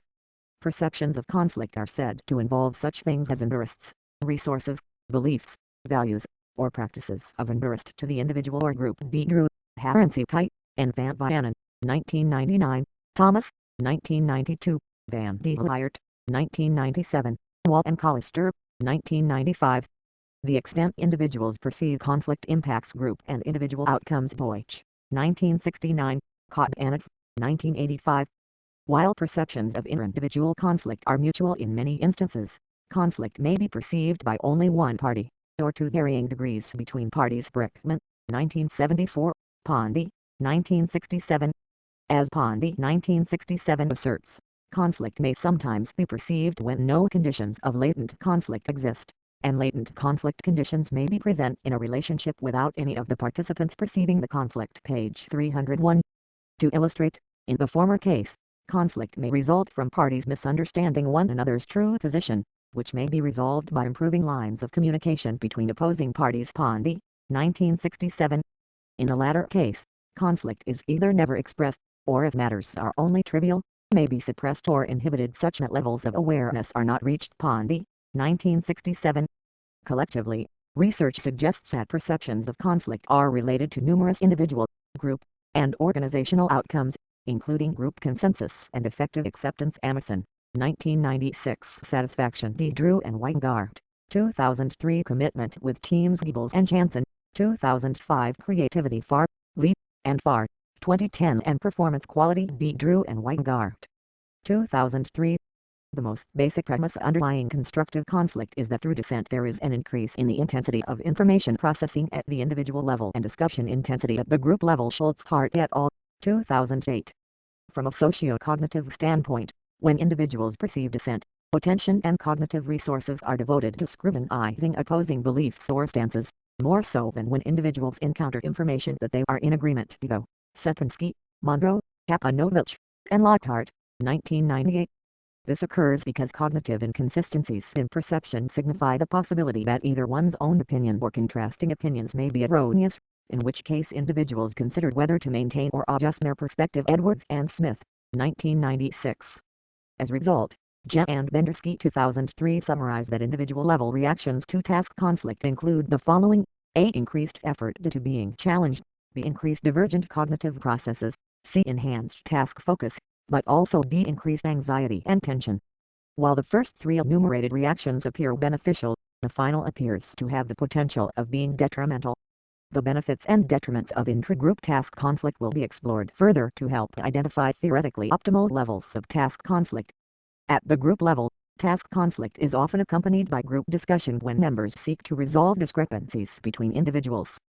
Generally speaking, groups having greater dissent tend to engage in more intense discussions than groups without dissent. More specifically, Schultz, Hart et al., 2008 summarize that when pre-discussion dissent is present, members discuss problems longer. Broadbeck et al., 2002 exchange more information. Parks and Elson, 1999 repeat exchanged information more often. Schultz, Hart et al., 2006 and generate more arguments about a decision. Smith, Tyndall, and Duganai, 1996.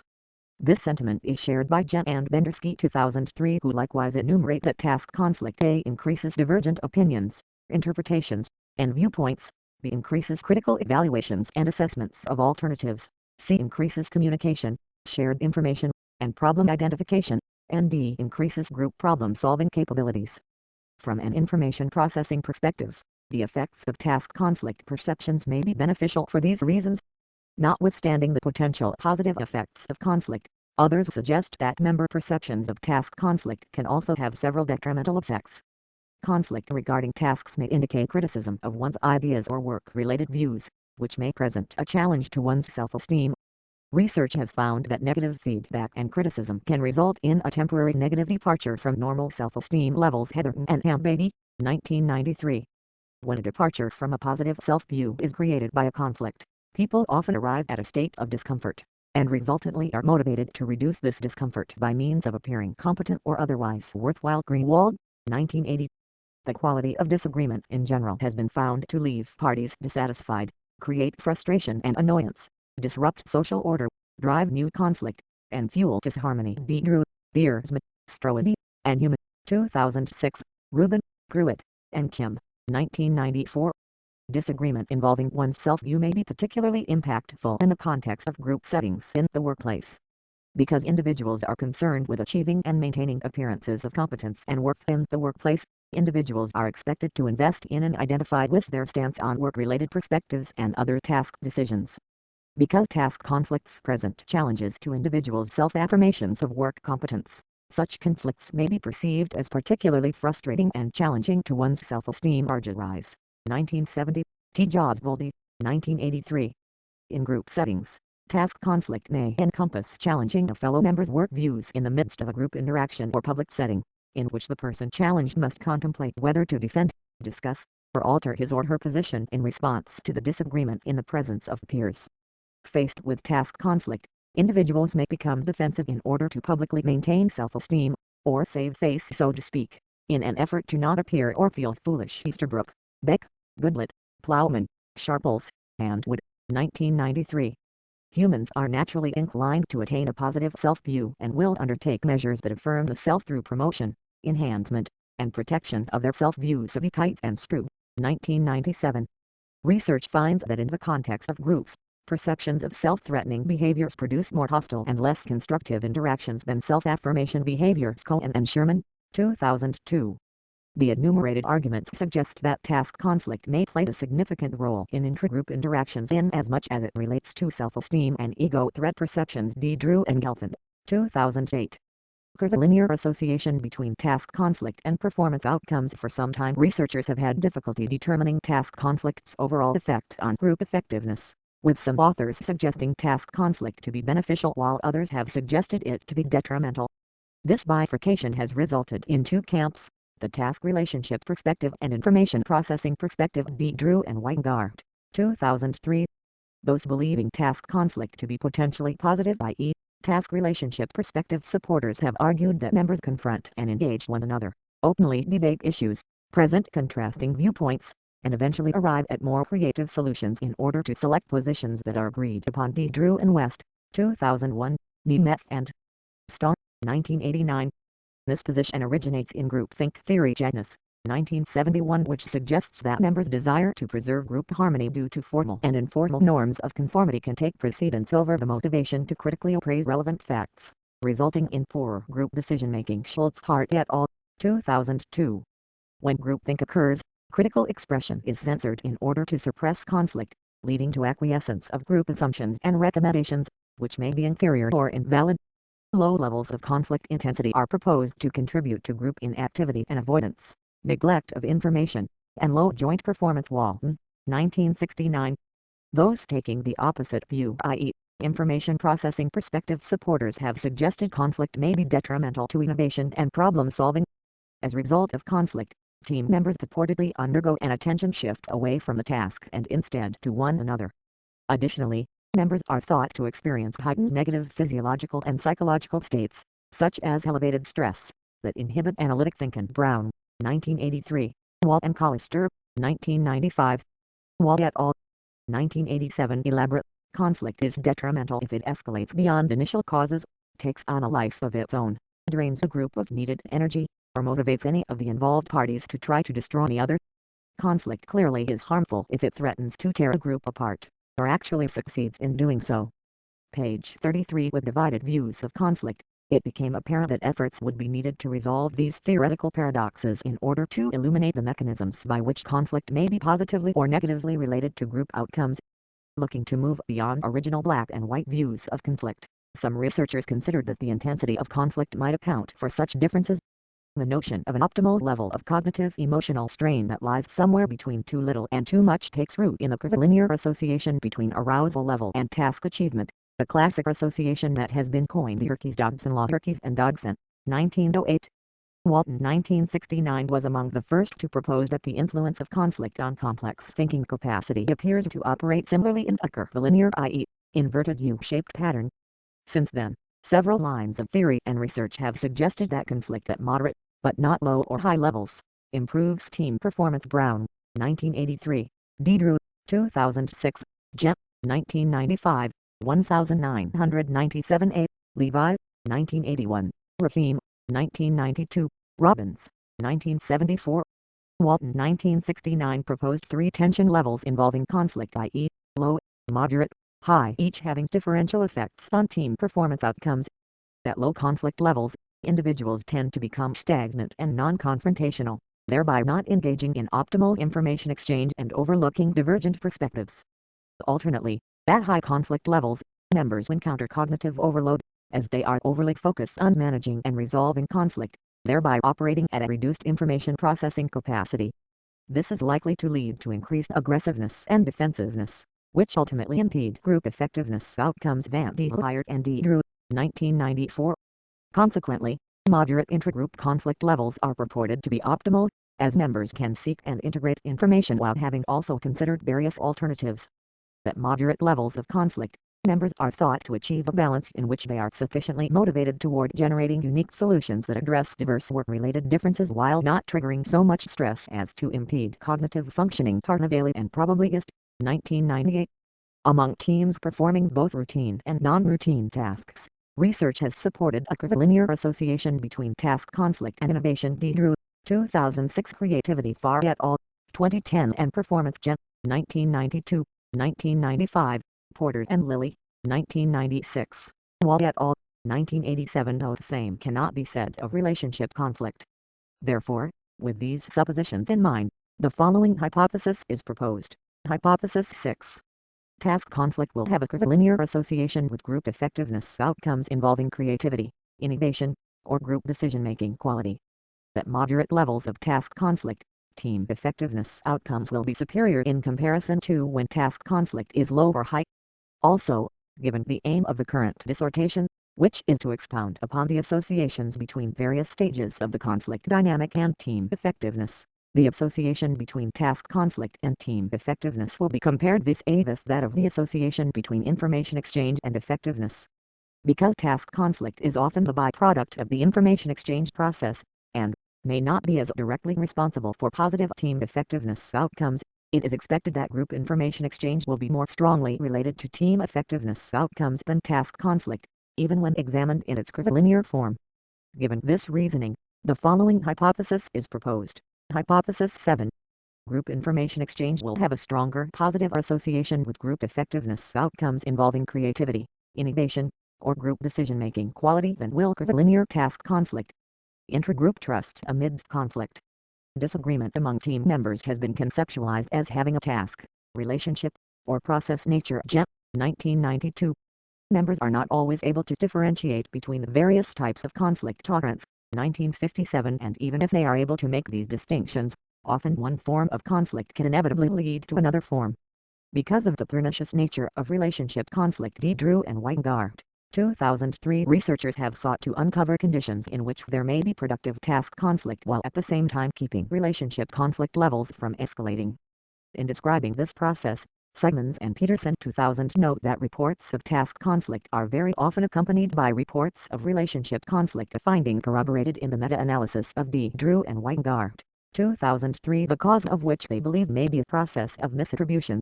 In the event of ambiguous behaviors, members infer the intentions of others in a manner consistent with their own expectations.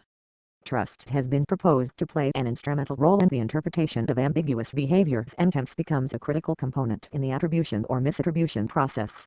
For instance, in cases where members distrust one another, ambiguous behaviors are likely to be interpreted as antagonistic, malicious, or threatening. However, this is not the case when members trust each other. Simons and Peterson, 2000.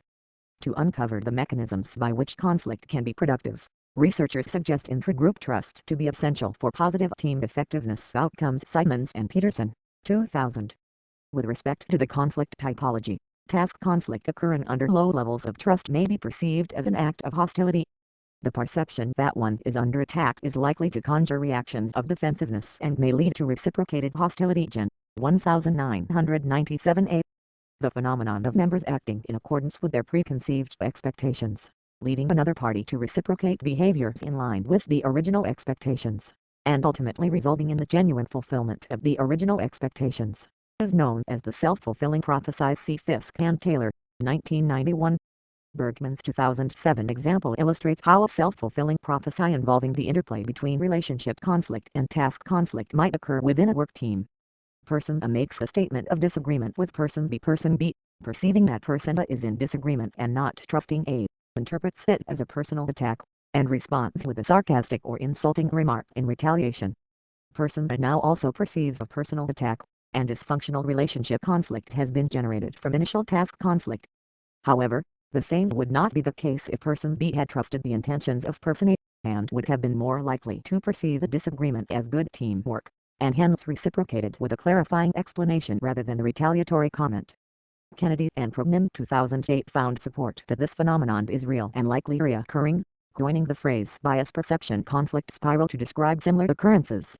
In summary, disagreement engenders biases between those engaged in disagreement, whereby these perceptions eventually lead to conflict escalating actions against one another, thereby further escalating perceptions of bias and exacerbating the conflict situation in a cyclically destructive manner.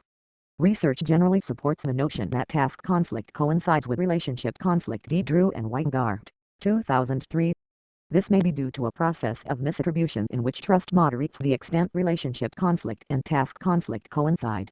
Previous research highlights that trust can act as a moderator in the association between task conflict and behavioral attributions. When trust is high, the association between task conflict and relationship conflict is considerably lower, whereas when trust is low, members are more likely to perceive relationship conflict in the presence of task conflict. Emerson and Sapienza, 1997, Simons and Peterson, 2000.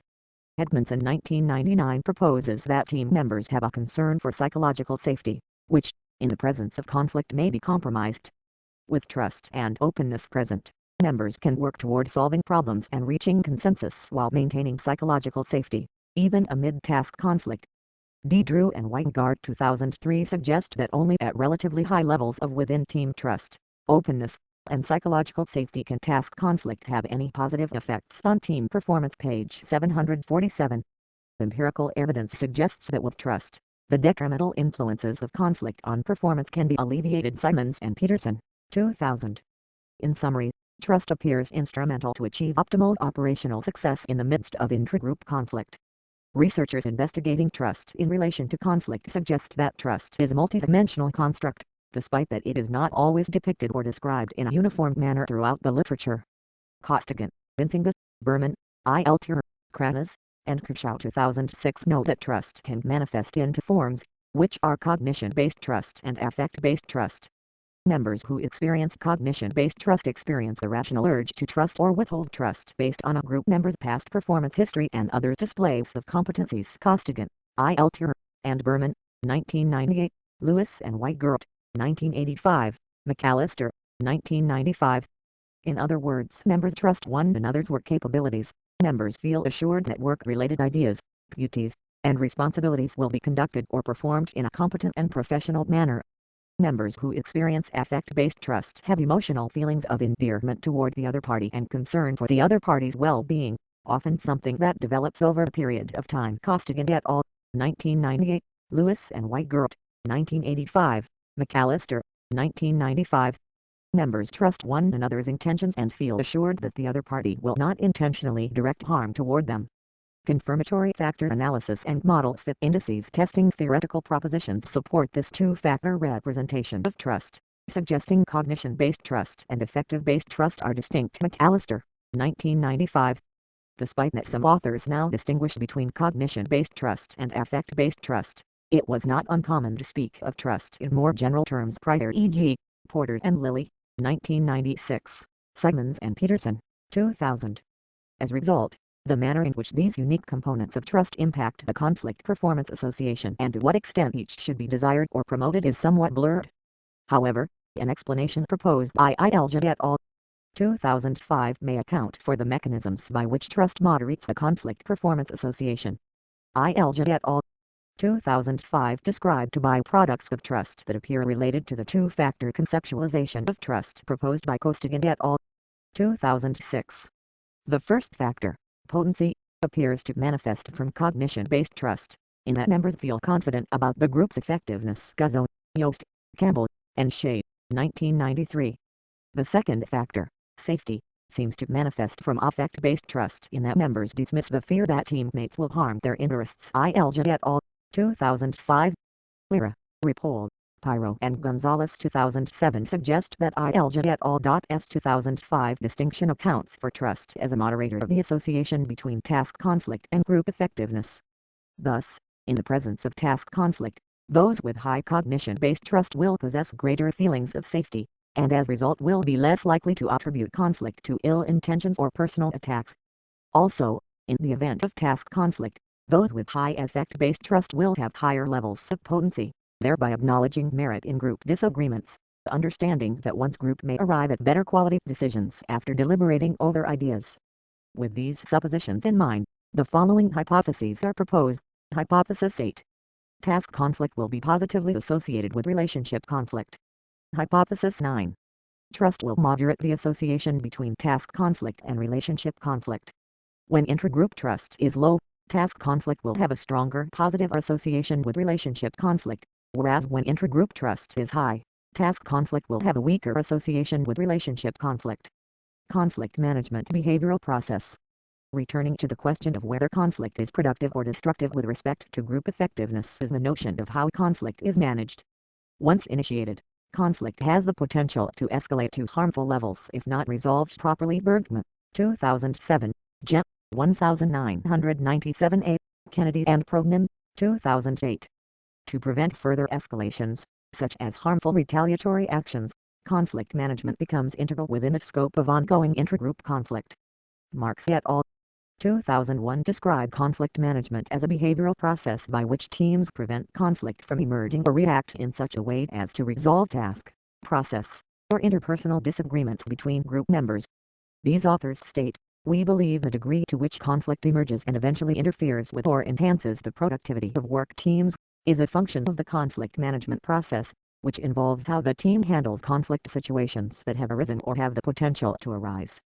Page 368. I distinguish conflict management from conflict resolution, which while related, depict different foci, the former encompassing behavioral aspects, the later outcomes. This distinction recognizes the possibility of agreeing to disagree, so to speak, which may not necessarily involve conflict resolution despite that conflict may be managed actively, tactfully, and in good faith between conflicting parties. Such scenarios often arise in a negotiation, and may subsequently be handled by third-party mediation or arbitration if members are ultimately unable to reach an agreement. Conflict management has been frequently studied due to its role in determining group outcomes, e.g., Lee, 1990, Pilkington, Richardson, and Utley, 1988, to me, G.A.O., Trubisky, Yang, Kim, Lin, and Nishida, 1991. Despite the prevalence of conflict management research, and notwithstanding the popularity of Jent's tripartite conflict typology, relatively few studies have coalesced task conflict and conflict management literatures, rendering empirical examinations of their interrelation somewhat limited. Greer, Gent, and Mannix, 2008. See for exceptions Church and Marx, 2001, Lovelace et al., 2001. According to T. Josboldi 1985, it is not simply open, expressed conflict, but the skillful management of conflict that is productive. Page 22. Thus, including conflict management appears to be theoretically, empirically, and practically necessary in understanding the overarching dynamic of intragroup conflict. Despite this, no studies to my knowledge have concurrently examined information exchange, task conflict, and conflict management. This dissertation attempts to synthesize these literatures in order to attain a more comprehensive understanding of how the conflict dynamic operates within the context of groups. Through present, most studies examining task conflict have relied on the Gen 1995 intragroup conflict measure, yet have not given consideration to conflict management. Greer et al., 2008, Liu, Fu, and Liu, 2009. Because Gen's 1995 measure does not capture conflict management or resolution, a role of conflict management is unclear. Conflict studies have not addressed concerns such as whether respondents' perceived conflicts have been successfully managed and/or resolved, despite obvious implications. 1995, Somick, 2008, Sutterfield, Friday Stroud, and Shivers Blackwell, 2007. The majority of conflict management research does, however, echo the sentiment that conflict may be productive if effectively managed, whereas if not may be detrimental. Alpert, T. Josboldi, and Law, 2000. Church and Marx, 2001, D. Drew and Weingart, 2003, Greer et al., 2008, Jen and Bendersky, 2003, for exception see Weingart, Todorov, and Cronin, 2010. In summary, the majority of task conflict research examines levels of perceived conflict while ignoring whether members were able to successfully manage disputes, potentially omitting an integral contingency by which conflict may or may not be beneficial. It stands to reason that conflict may offer more productive outcomes to the extent it is managed properly and ultimately resolved successfully.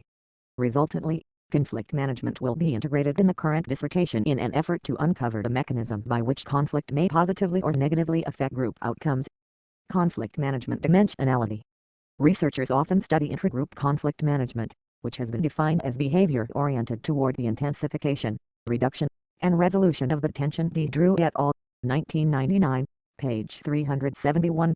Most research and theory of this nature is in some manner rooted in the original taxonomy of the dual concern theory Pruitt and Rubin, 1986, which is a derivation of the conflict management gridded Blade and Mouton, 1964. Dual concern theory posits that there are two underlying dimensions of managerial concern by which conflict handling styles originate, namely concern for relationships/people and concern for tasks/production. Blade and Mouton, 1964. From these researchers derived the dimensions agreeableness and activeness, respectively, to represent specific behavioral conflict management tendencies. Van de Leyer and Human, 1994. Agreeableness is defined as the extent to which conflict behaviors make a pleasant and relaxed rather than unpleasant and strainful impression. Van de Leyer and Human, 1994, page 676. Activeness is defined as the extent to which conflict behaviors make a responsive and direct rather than inert and indirect impression. Van de Leyer and Human, 1994, page 676.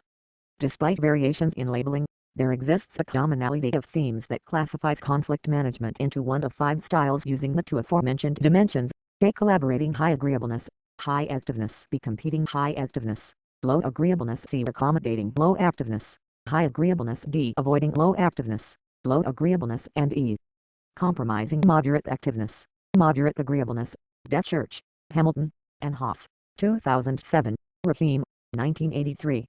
As opposed to information exchange processes or conflict perceptions, conflict management describes how individuals or groups typically respond to disagreement. A closer look at the 4 individual styles will illustrate how this is done. Contending the aka competing trying to impose one's will onto the other side involves threats and bluffs, persuasive arguments, and positional commitments. Conceding the ka accommodating, which is oriented toward accepting and incorporating the other's will, involves unilateral concessions, unconditional promises, and offering help. Avoiding, which involves a passive stance, is aimed at reducing and downplaying the importance of the conflict issues, and at suppressing thinking about them. Collaborating, finally, is oriented toward achieving an agreement that satisfies both one's own and the other's aspirations as much as possible, and involves an exchange of information about priorities and preferences, showing insights, and making trade-offs between important and unimportant issues. D. Drew and Biersma, 2005, page 107. Church and Marx, 2001, explain that using the two-dimensional conceptualization of conflict management, i.e., agreeableness and activeness, has 2 advantages over the 5-style approach. First, researchers may examine conflict behavior as continuums along the 2 dimensions rather than be restricted to studying each of the 5 styles separately and independently of one another. Referring to Blade and Mouton's 1964 original managerial grid and Van de Leyer and Hume's 1994 synthesis of the conflict management literature, it is apparent that there may be intermediate levels between high and low on dimensions agreeableness and activeness, with which the 2-dimension approach is in alignment.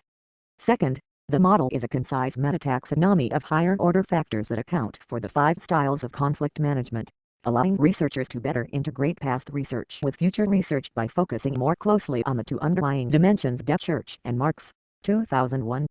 Van DePaul and Human 1994 were able to map the 5 conflict management styles according to their absolute levels on agreeableness and activeness, noting the ladder of disagreeableness proceeds in the following manner from least to most disagreeable: accommodating, problem solving, indirect fighting, avoiding, compromising, issue fighting, and outcome fighting. Likewise, the ladder of activeness proceeds as follows from least to most active: avoiding, accommodating, indirect fighting, outcome fighting, issue fighting, compromising, and problem solving. In summary, the two-dimension approach allows for collapsing the 5 styles into continuums comprised of the 2 behavioral dimensions that underlie them. While originally conceptualized as behavioral tendencies of individuals, conflict management behaviors are often studied at the team level of analysis, e.g., Befar et al. 2008, Kuhn and Poole, 2000, Sam Murphy and Poole, 1992. Somick 2008 describes how team variations in conflict management patterns may be indicative of meaningful team characteristics. Research by Kuhn and Poole 2000 found that 82% of teams observed exhibited a relatively stable conflict management style. Lukasik, Putnam, Weingart, and Metcalf 2008 concur that conflict management styles are relatively stable across time. Collectively, this suggests that teams develop typical behavioral response styles, or norms, of addressing conflict. This provides rationale for examining conflict management at the aggregate level of the team. At the team level, conflict management behaviors represent how the team tends to deal with internal conflict. Such tendencies, should they exist, would allow for team-level aggregation in order to examine the consequences of conflict management at the team level. Simons and Robertson, 2003. Relationship conflict and conflict management. Conflict management consists of both preventative and reactionary measures. Marc et al. 2001. Prevention implies precluding conflict from escalating to harmful levels, such as preventing relationship conflict from transpiring as result of task conflict. Simons and Peterson, 2000. Reaction implies that when faced with conflict, conflict management is means to resolve conflicts productively so that group may remain effective and achieve successful task completion. Church and Marks, 2001. Pertaining to task conflict, resolution is often necessary for groups to proceed on task accomplishment and to prevent impasses from occurring, as members must ultimately make decisions and subsequently implement these decisions. Additionally, once relationship conflict occurs, it is important that levels not escalate to harmful so that group members may coexist successfully in a productive and psychologically healthy environment. Emerson, 1996, 7, 1965, Gent. 1997a. A role of conflict management may be especially important in understanding how and why task conflict transforms into relationship conflict. Thus, conflict management is an important step to consider for maintaining productive group outcomes in the midst of intragroup conflict. The influence of conflict management on relationship conflict. Returning to the notion of the bias perception conflict spiral, Kennedy and Prognan, 2008. It is likely that the association between conflict management and relationship conflict is bidirectional. Evidence suggests that conflict management strategies influence subsequent levels of relationship conflict, and vice versa. Church et al. 2007 highlight that relationship conflict is higher when managed by competing strategies than collaborating strategies. Their explanation follows that the use of harsher, more aggressive conflict management has the effect of exacerbating existing relationship conflict. Simons and Peterson, 2000. To illustrate, when task conflict resolution involves heated emotional displays, belittling of people or ideas, assuming unchanging perspectives, or unwillingness to compromise, relationship conflict is likely to develop.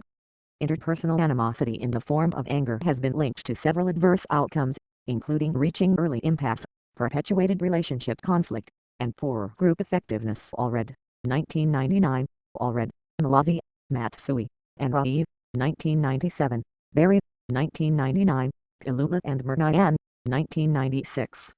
Ultimately, poor handling of conflict, such as emotional outbursts and anger displays, appears likely to further engender relationship conflict and other detrimental outcomes. How groups address and resolve conflict influences the issue at hand and sets a precedent for future conflict resolution. Parties have been found to shift their conflict management behaviors in response to ongoing resolution activities. Individuals who no longer believe conflict resolution is likely may shift from problem-solving approaches to more inert and contentious strategies. McCready and Roberts, 1996.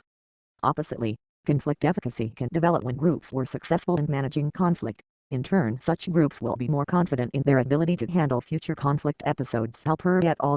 2000. Conflict efficacy researchers have examined the role of successful conflict management on member perceptions of the group's ability to deal with future conflict episodes as well as other emergent states. Jen. Greer et al. 2008 linked conflict resolution efficacy to better communication and levels of interpersonal respect. These factors enact positive emergent states that enhance team effectiveness, e.g., open communication, trust, and respect, reducing the likelihood that task conflict escalate into harmful levels of relationship conflict. Simons and Peterson, 2000. In this manner, it is apparent that successful conflict management and resolution can have a positive sequential impact on intragroup relationship conflict. Focusing on specific conflict management behaviors, Church and Marx 2001 explain that when task conflict ensues, it is best handled by active management. The activeness dimension of conflict management is associated with positive results as it brings disagreement to the surface and allows for thorough deliberation and consensus. Van de Leyer and Human, 1994. Conversely, ignoring conflict management allows for disagreement over ideas to fester and be left unresolved, leaving members to indecision and unsettled contention. This sentiment is reflected in Weingart and Gent 2000, who propose collaboration to be the ideal conflict management style when dealing with task-related disagreements. Collaboration entails high levels of both agreeableness and activeness, which can be beneficial for both task and non-task conflict. However, these authors are specific in recommending that task conflict be managed collaboratively, and not eliminated or ignored, but rather encouraged and managed actively and in an agreeable manner. Collaboration is proposed to maximize the possibility that a mutually beneficial solution will be discovered through proper discussion and increased understanding of group issues. The activeness component of collaboration ensures groups are focused on issues, increasing the likelihood of obtaining optimal solutions. Greer et al. 2008. Additionally, active conflict management suggests to members that the issues at hand are important and not trivial matters.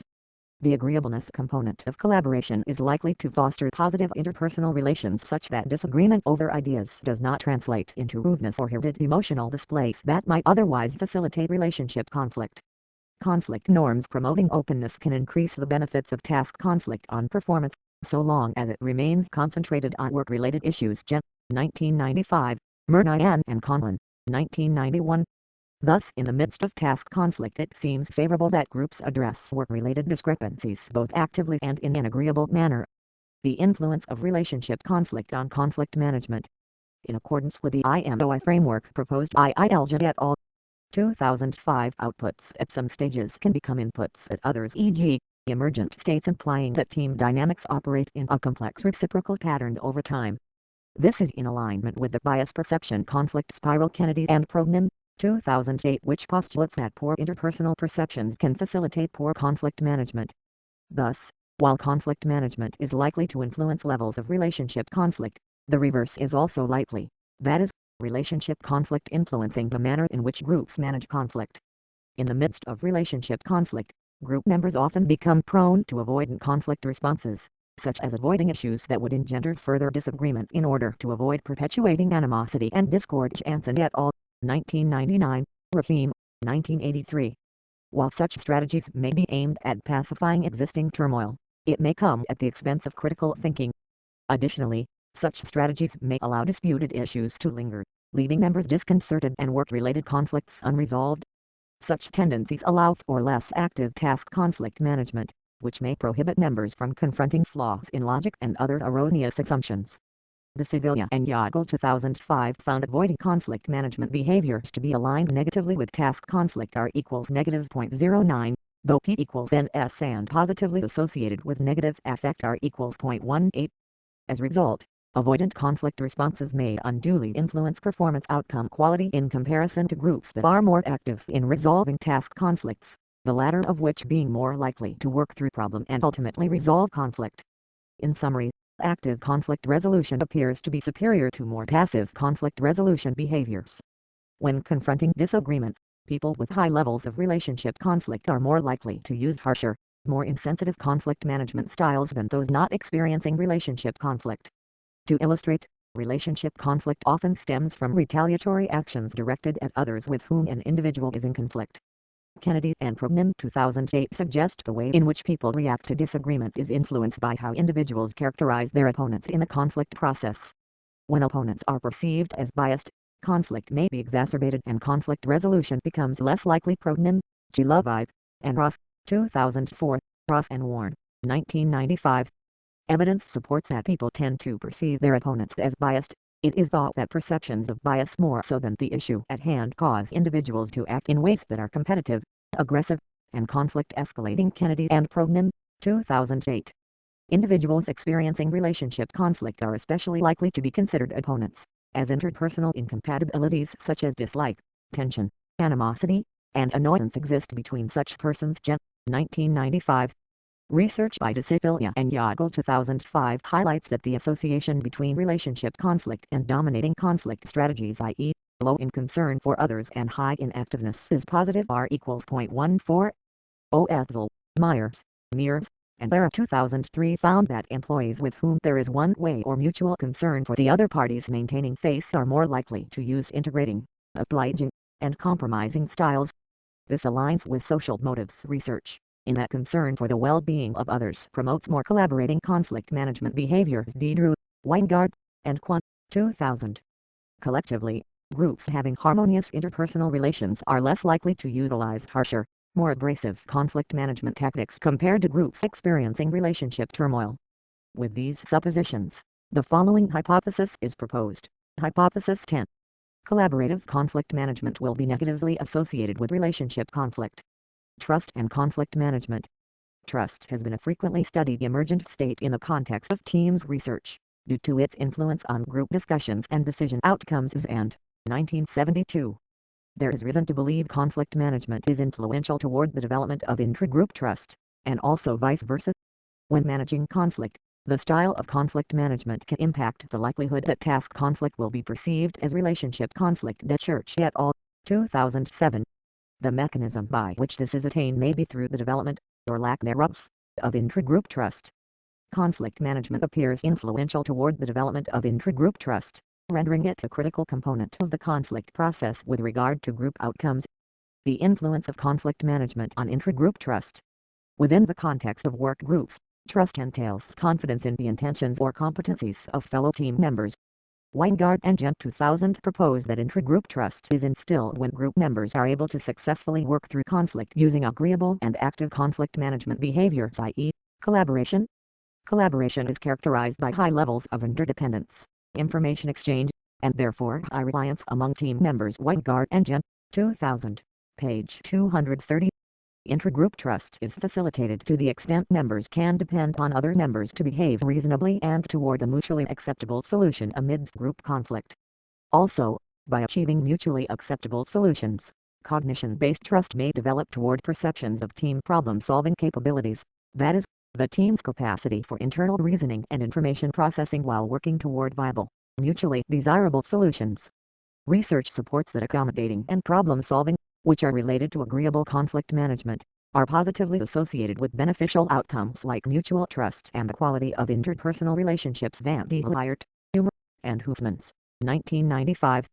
Conversely, forcing and avoiding, both disagreeable tactics, are negatively related to relational outcomes. Van de Leert et al., 1995. Lovelace et al., 2001 surmise that when group members feel it is acceptable and appropriate to discuss their differences, disagreements are more likely to have beneficial effects on group process and performance outcomes than if disagreement is discouraged or avoided. Openness norms are instrumental in the development of trust, which is an emergent state that must be allowed to develop over time. Through positive experiences, group members will grow more comfortable engaging in collaboration. Weingart and Gent, 2000, page 230. Therefore, it appears that norms of communication develop from prior group conflict episodes and shape whether or not conflict management behaviors proceed under conditions of trust and openness. In describing the impact of intragroup trust on top management team strategic decision-making, Perry Edom, Olson, and Gao 2010 explain that team members who view other top management team executives as trustworthy will be less inclined to take offense at outbursts resulting from disagreements. Their explanation follows that high trust will alleviate emotional reactions during conflict management, and as a result members will be able to maintain focus on the substance of messages and will be less distracted by the intonation of the messenger. Trust enables members to better confront, not ignore, existing task conflict, which should better ensure substantive issues are adequately addressed and ultimately that disagreements are resolved successfully. Additionally, by focusing on substance and not interpersonal animosity, members can better resolve task conflicts and will be less likely to become entangled in a conflict-escalating spiral. The influence of intragroup trust on conflict management. While conflict management appears to impact trust, the influence of trust on conflict management should not be ignored when studying group processes in conjunction with organizational outcomes. Fard, 2004, and 1972 suggests that in low-trust groups, interpersonal relations interfere with and distort perceptions of the problem, and in high-trust groups, problems are solved more effectively. Page 238. In a study of Chinese executives, Perry et al. 2010 found that the presence of interpersonal trust affects conflict responses positively, benefiting the organization. They found that intragroup trust moderates the relationship between agreement-seeking behaviors and collaborating responses, such that groups having high levels of trust will have greater collaboration than teams with lower levels of trust. Perry et al. 2010 suggest that the extent to which members resort to avoiding techniques or utilize third-party resolution tactics is contingent on levels of intragroup trust. With intragroup trust, members will be more likely to attempt harmonious conflict resolution rather than to let problems persist. Ignored. Mayer, Davis, and Skerman, 1995. One mechanism by which trust between team members develops is through cooperative conflict management. Deutsch, 1973. When individuals engage in cooperative conflict management, they frame conflict as a shared problem requiring mutual consideration and striving for solutions that are fitting for both parties. This strategy entails that despite conflict, as one party moves toward goal accomplishment, so too do other group members. Trust is likely to develop in such contexts, as problems are actively addressed with mutually beneficial goals in mind, or at least goals both parties find satisfying. After such instances, it is more likely that future compromises will be reciprocated and that mutually desirable solutions will be sought, which may be interpreted as effective concern for the other party's well-being. Alpert et al. 2000. Alpert et al. 2000 suggest such patterns to be a basis by which groups develop conflict efficacy, confidence that the group can deal with their conflicts effectively. Conflict management behaviors that confirm positive expectations about group conflict resolution strengthen the efficacy of group members toward future conflict resolution. Jen. Greer et al. 2008 found that when team members are confident that conflict can be resolved, their communication and levels of interpersonal respect increase, which enacts several positive emergent states that enhance team effectiveness. These positive emergent states, open communication, trust, and respect, are thought to reduce the likelihood of members taking conflicts personally or allowing conflict to damage interpersonal relationships. Simons and Peterson, 2000. Ultimately, it appears that the group's ability to manage conflicting situations may be dependent on intragroup trust. In summary, intragroup trust appears to play a role in the management of conflict. In the midst of intragroup trust, conflict management behaviors are likely to be higher in both active and agreeable dimensions than when trust is lacking. When an individual trusts another's intentions, i.e., affect-based trust, he or she will be less likely to attribute malicious or antagonistic motives to the opposing party. Resultantly, conflict management behaviors are likely to be harmonious, with conflicting parties undertaking more agreeable communication patterns, such as communicating with greater openness and politeness. Additionally, individuals with whom there is cognition-based trust are less likely to consider one another's opposing views as erroneous, illogical, or biased. Such individuals will be more inclined to work through task-related discrepancies with whom they trust in order to make sense of disparities or to maintain a common understanding of present and future work-related issues. With these suppositions, the following hypothesis is proposed. Hypothesis 11. Collaborative conflict management will be positively associated with intragroup trust. Conflict management and group effectiveness outcomes. The influence of conflict management on team outcomes appears to be considerably important. Researchers and theorists alike have argued that conflict management is a significant predictor of the association between group or dyadic conflict and effectiveness outcomes. Easterbrook et al. 1993, Jen and Bendersky, 2003, Marc et al. 2001, Rafim, 1983, Somak, 2008. In explaining the significance of conflict management, Befar et al. 2008. Page 170 describe that managing conflict can help to reduce the negative impact of all types of conflict by restoring fairness, process effectiveness, resource efficacy, working relationships, and/or satisfaction of parties, e.g. Thomas, 1992. Successful conflict management has been linked to increases in perceptions of procedural justice, DePaul 1 and 1, 2010. Reduction of retaliatory actions, Wall and Collister, 1995, and positive expectations of future interactions, Lind and Tyler, 1988. In summary, considerable arguments suggest active and agreeable conflict management dimensions are related to positive emergent states, e.g., increased trust, reduced relationship conflict, which are associated with group performance effectiveness. Research has been supportive of theoretical propositions promoting the importance of conflict management. Befar et al. 2008 found that groups with greater satisfaction and performance were those that engaged in collaborative and integrative conflict management as opposed to contending and avoiding patterns. Among a sample size of 96 business school project groups, Church and Marc's 2001 found that active conflict management was associated with group performance in the direction predicted, R equals 0.10, albeit weakly, and that agreeable conflict management was related to satisfaction, R equals 0.46, p.01. These studies are in concordance with others that have consistently found integrative and collaborative approaches to conflict management to be superior to disagreeable and avoidant approaches, e.g., D. Drew and Van Vianen, 2001, Pruitt and Rubin, 1986, T. Josboldi, Wake, and U. 2003. With these suppositions, a following hypothesis is proposed. Hypothesis 12. Collaborative conflict management will be positively associated with group effectiveness outcomes involving creativity, innovation, or group decision-making quality. Nature of the group task and situation. The accumulated arguments thus far suggest that informational diversity, substantive conflict, information exchange, task conflict perceptions, and conflict management play critical roles in the context of group operations. Given the broad nature of teams, one may consider the extent to which this line of theorizing applies across different types of work teams or groups.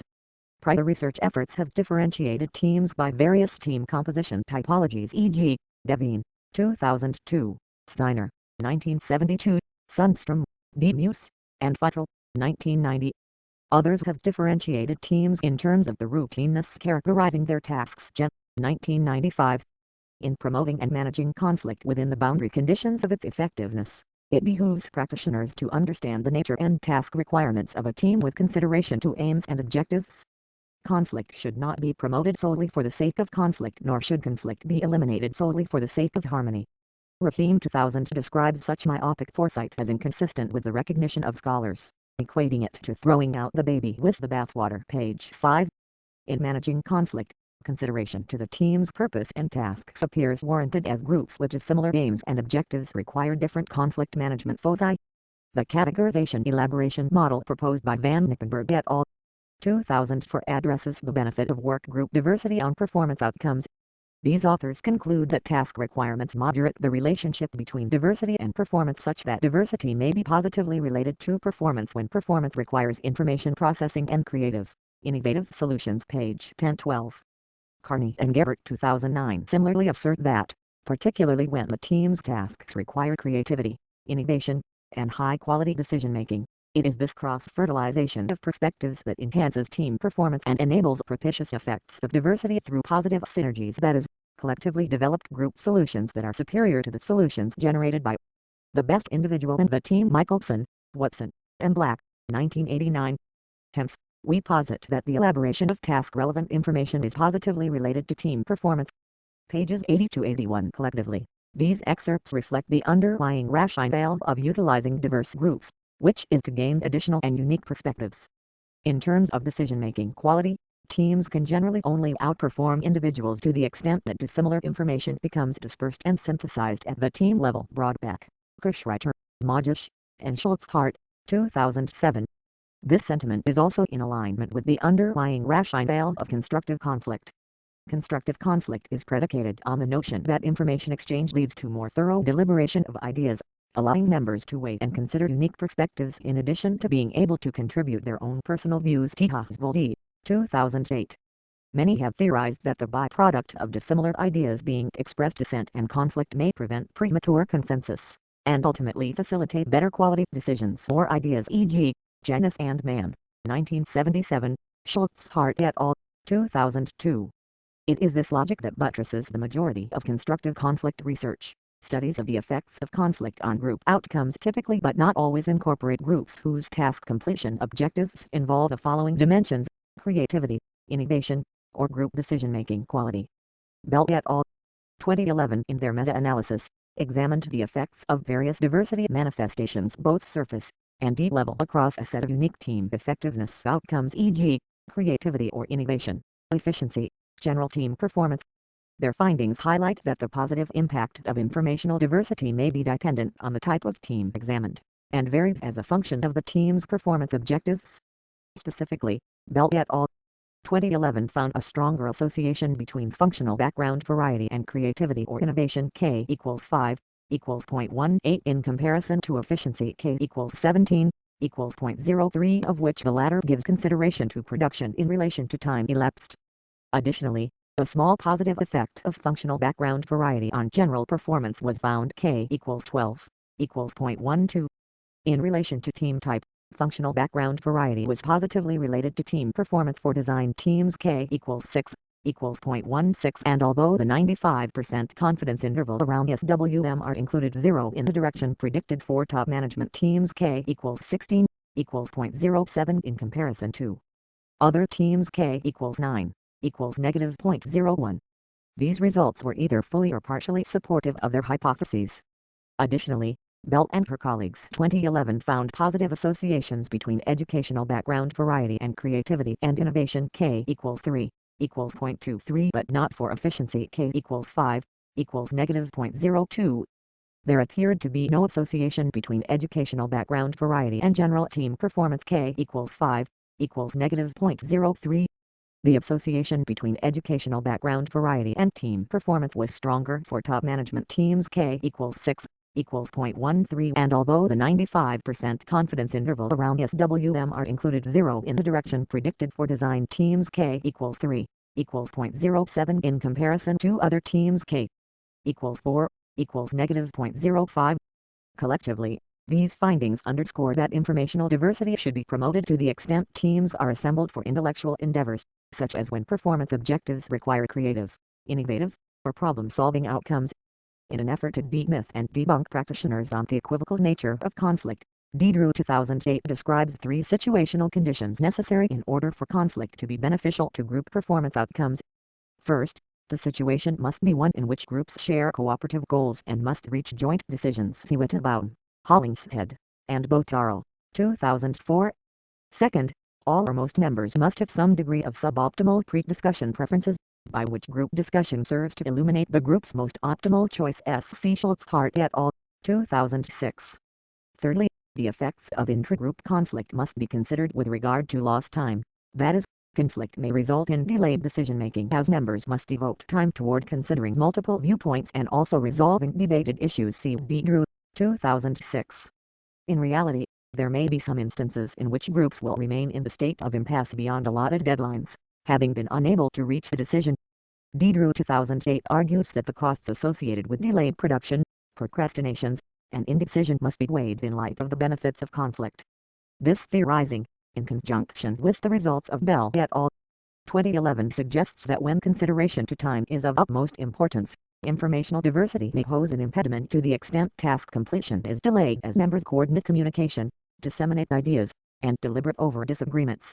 In their meta-analysis examining the association between task conflict and team performance, Drew and Weingart 2003 found the negative effects of task conflict to be stronger in studies examining decision-making and project teams compared to those examining production teams or a variety of teams.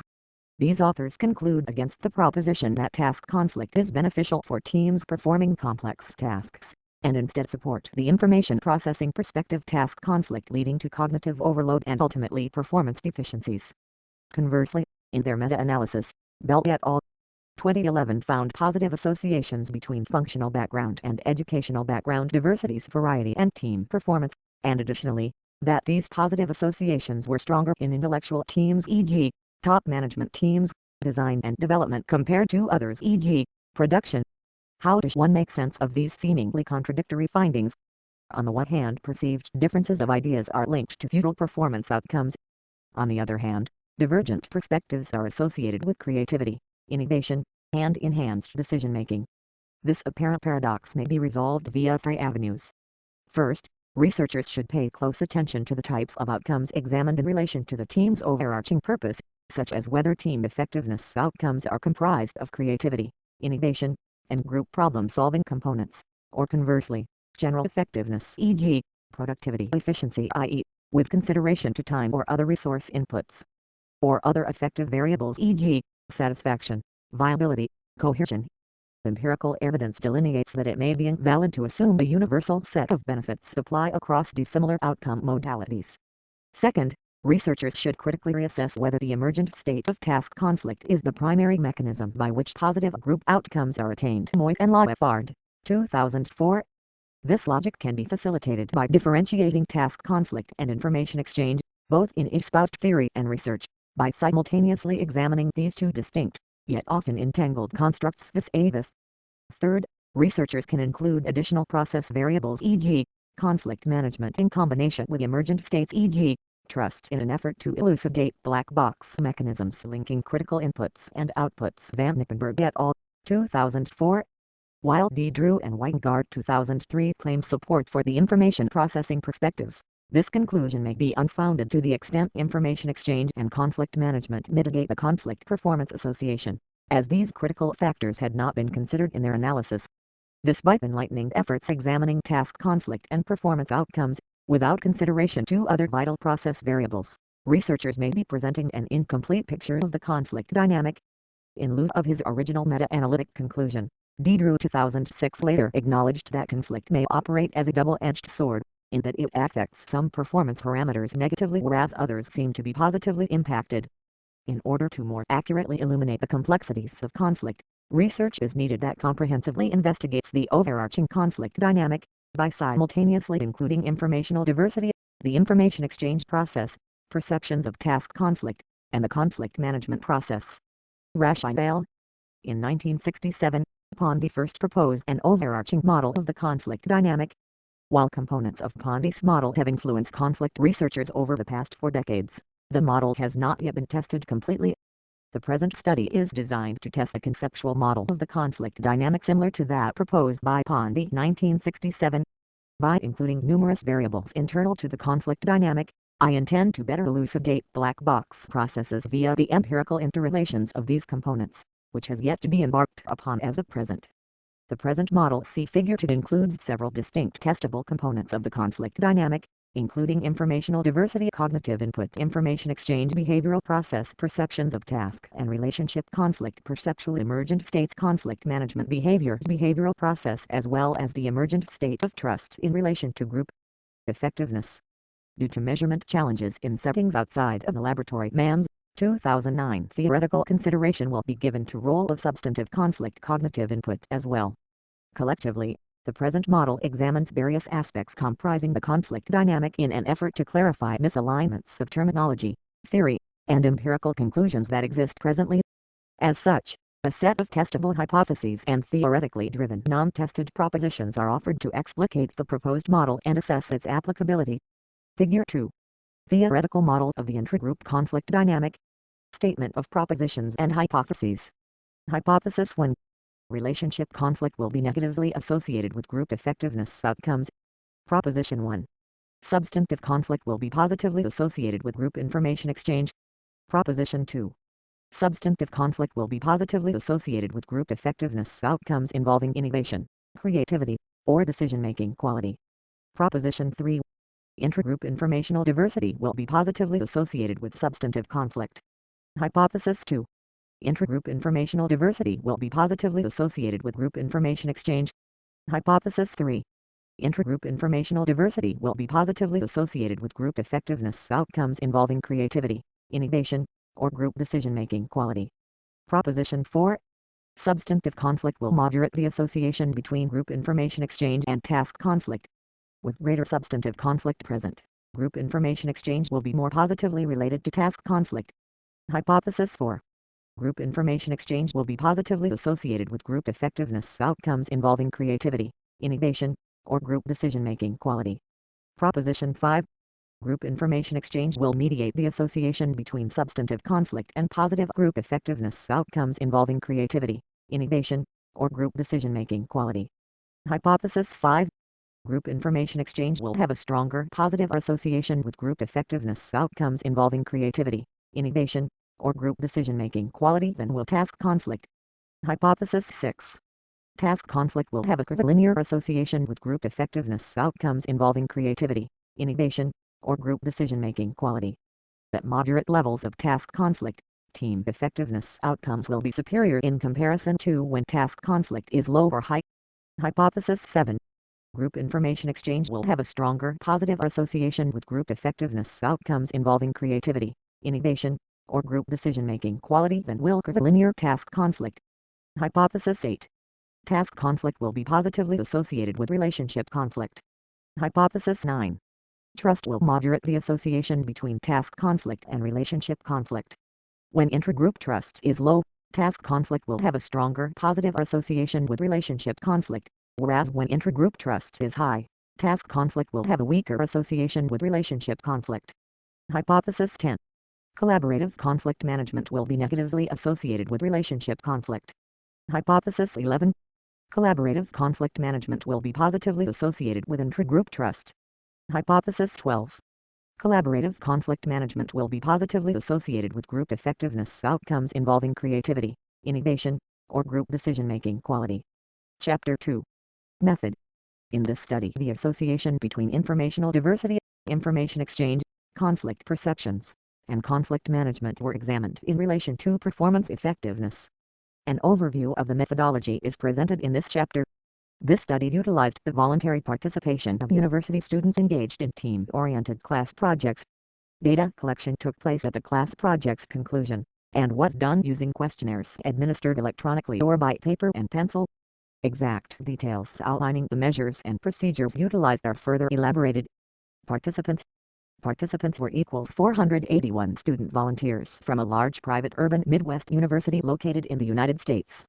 Participants were recruited from university classes in which there was a team project embedded in the design of the course, whereby instructors presented students with the option of voluntarily participating in the study near the project's conclusion.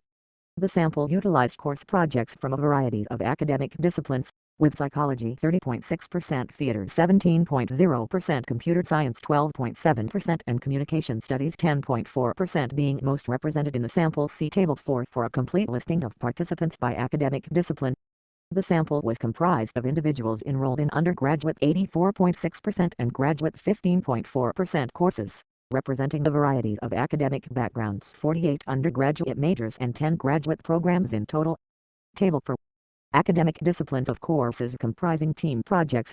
As the associations examined in this study concern the group level of analysis, the sample was comprised of n equals 169 teams. This sample size is above the minimum number of n equals 77 teams required, as determined by a power analysis of a linear multiple regression f-test with 3 predictors having the following input parameters: medium effect size, i.e., f2 equals 0.15, e equals 0.05, and power, i.e., 1, equals 0.80. Team projects varied in duration from a few weeks to the entire 11-week quarter. For all projects, most groups were comprised of more than 2 members, whereby the project grade received comprised, on average, 22.0% SD equals 11.7 of one's final course grade, ranging from 5% to 65%. According to instructors, projects required approximately more so than not amounts of creativity or innovativeness. M equals 4.64, SD equals 1.44, and group decision-making effectiveness M equals 4.75, SD equals 0.99, which were measured on a scale of 1 to 7, with higher values indicating higher levels of the construct. Again, on a 1 to 7 scale, instructors reported that project grades were on average more so than not dependent upon the contribution of other group members. M equals 4.43, SD equals 1.87. Because of the voluntary nature of this study, not all individuals presented with the option to complete the questionnaire chose to do so. Courses with response rates of 0% were omitted from further analyses, although this was rare. The overall student participation rate was 54.2% from courses having at least one respondent. Participants reported that their actual team size included on average 4.36 SD equals 1.18 members.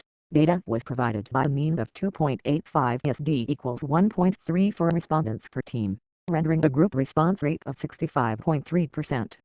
A summary of the number of participating project team members can be found in Table 5.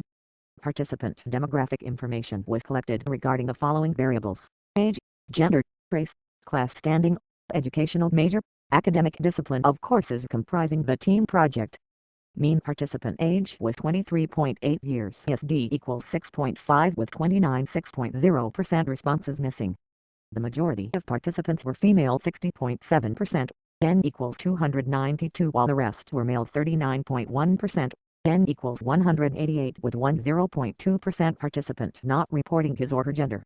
The majority of participants reported their race as white 59.9%, N equals 288, whereas the next largest percentages reported Asian 13.1%, N equals 63, and some other race 13.1%, N equals 63, followed by Black or African American 6.7%, N equals 32, multiracial 6.2%, N equals 30, American Indian or Alaska Native 0.4%, N equals 2, and Native Hawaiian or other Pacific Islander 0.4%, N equals 2. There was 0.2% missing response regarding race.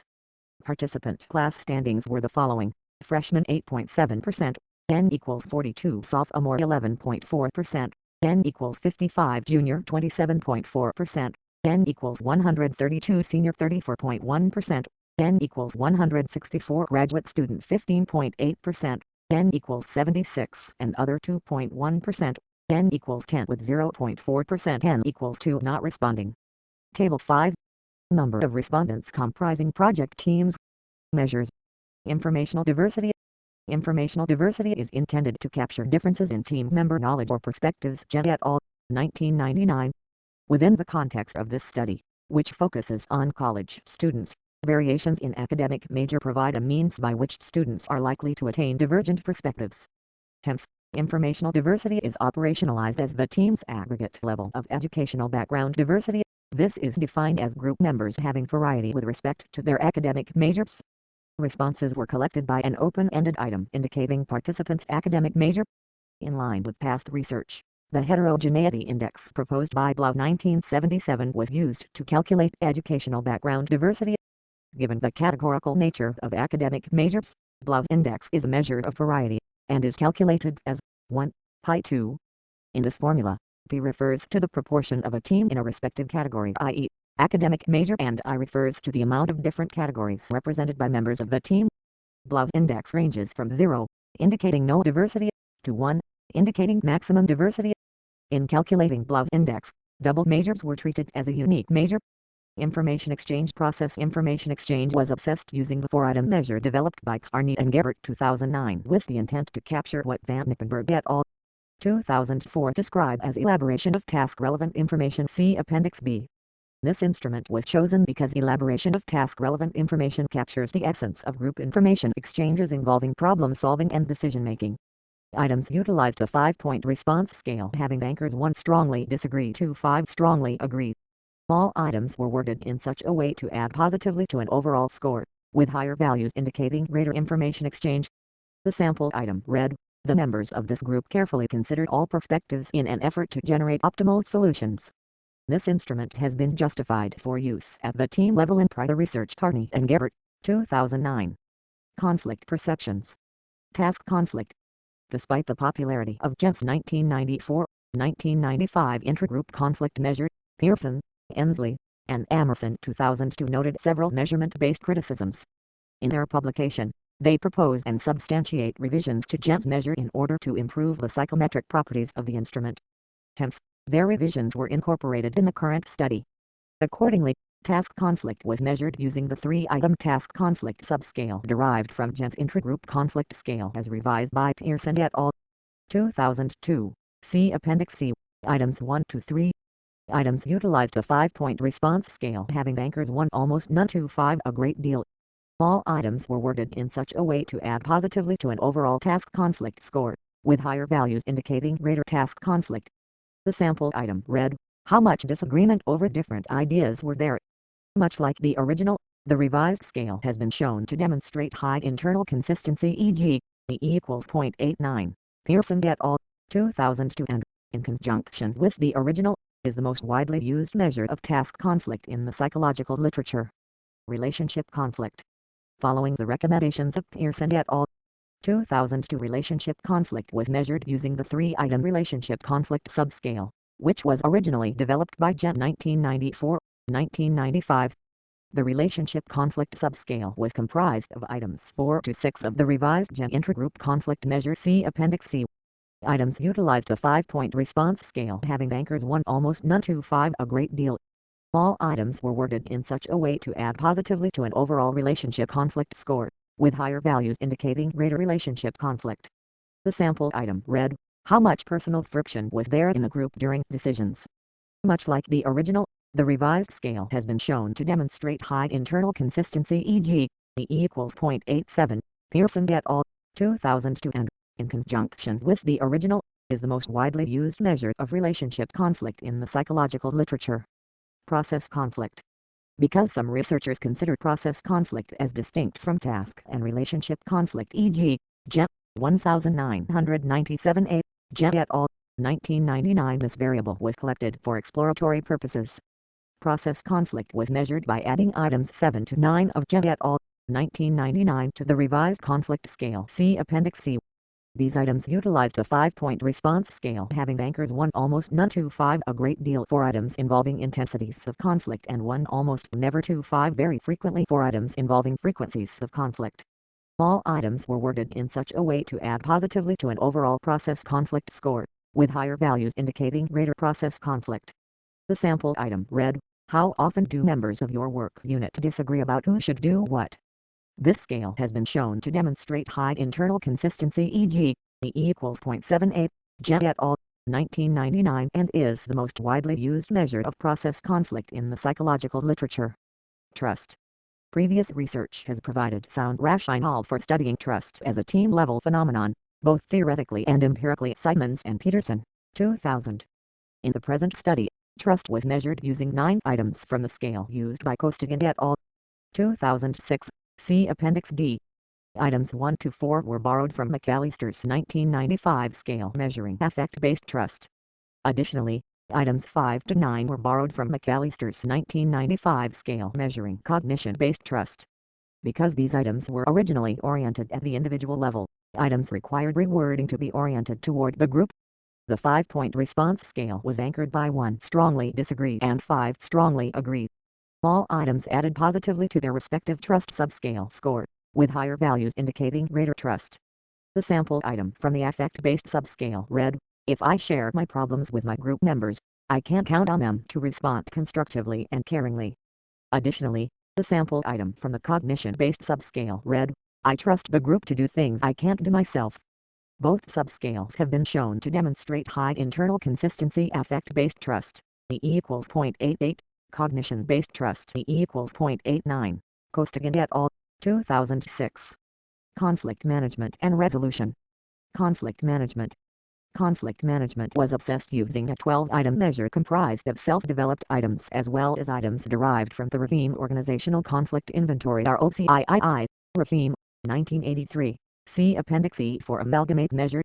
Items were specifically designed to map upon Blade and Mouton's 1964 original two-dimensional conflict management conceptualization of agreeable items 1 to 6 and active items 7 to 12 with higher values corresponding to more positive, i.e., constructive conflict management. Wall et al.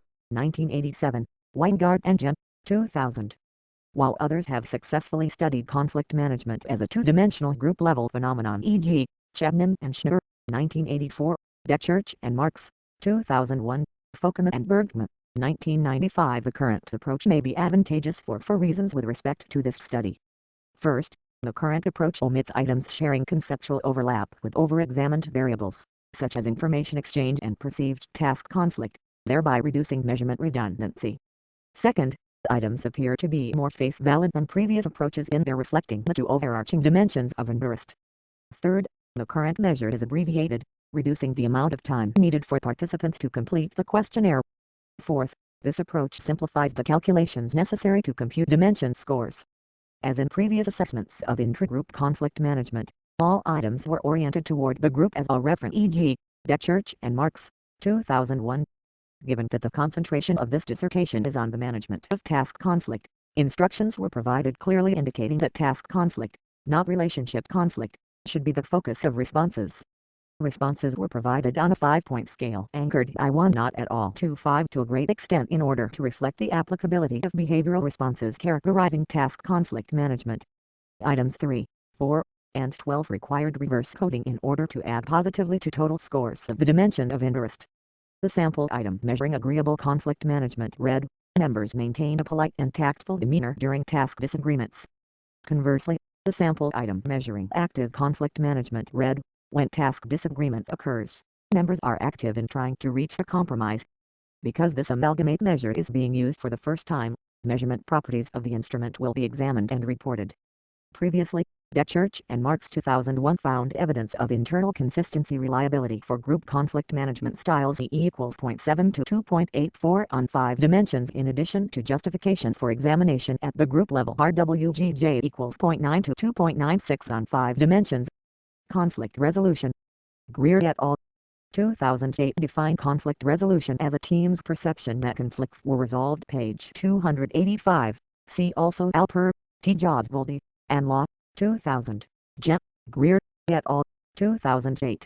While conflict management and conflict resolution appear highly related, the two may be distinguishable with respect to their foci on behaviors and outcomes, respectively. When conflict resolution is perceived, it implies but does not guarantee that resolution strategies have been effective. Jen, 1997a. Despite concerted efforts to manage conflict, resolution perceptions are not a guarantee, however. As a result, it was considered potentially informative to examine conflict resolution in addition to conflict management. Thus, conflict resolution perceptions were collected for exploratory purposes. Conflict resolution was measured by the 3-item scale developed by Jen 1995.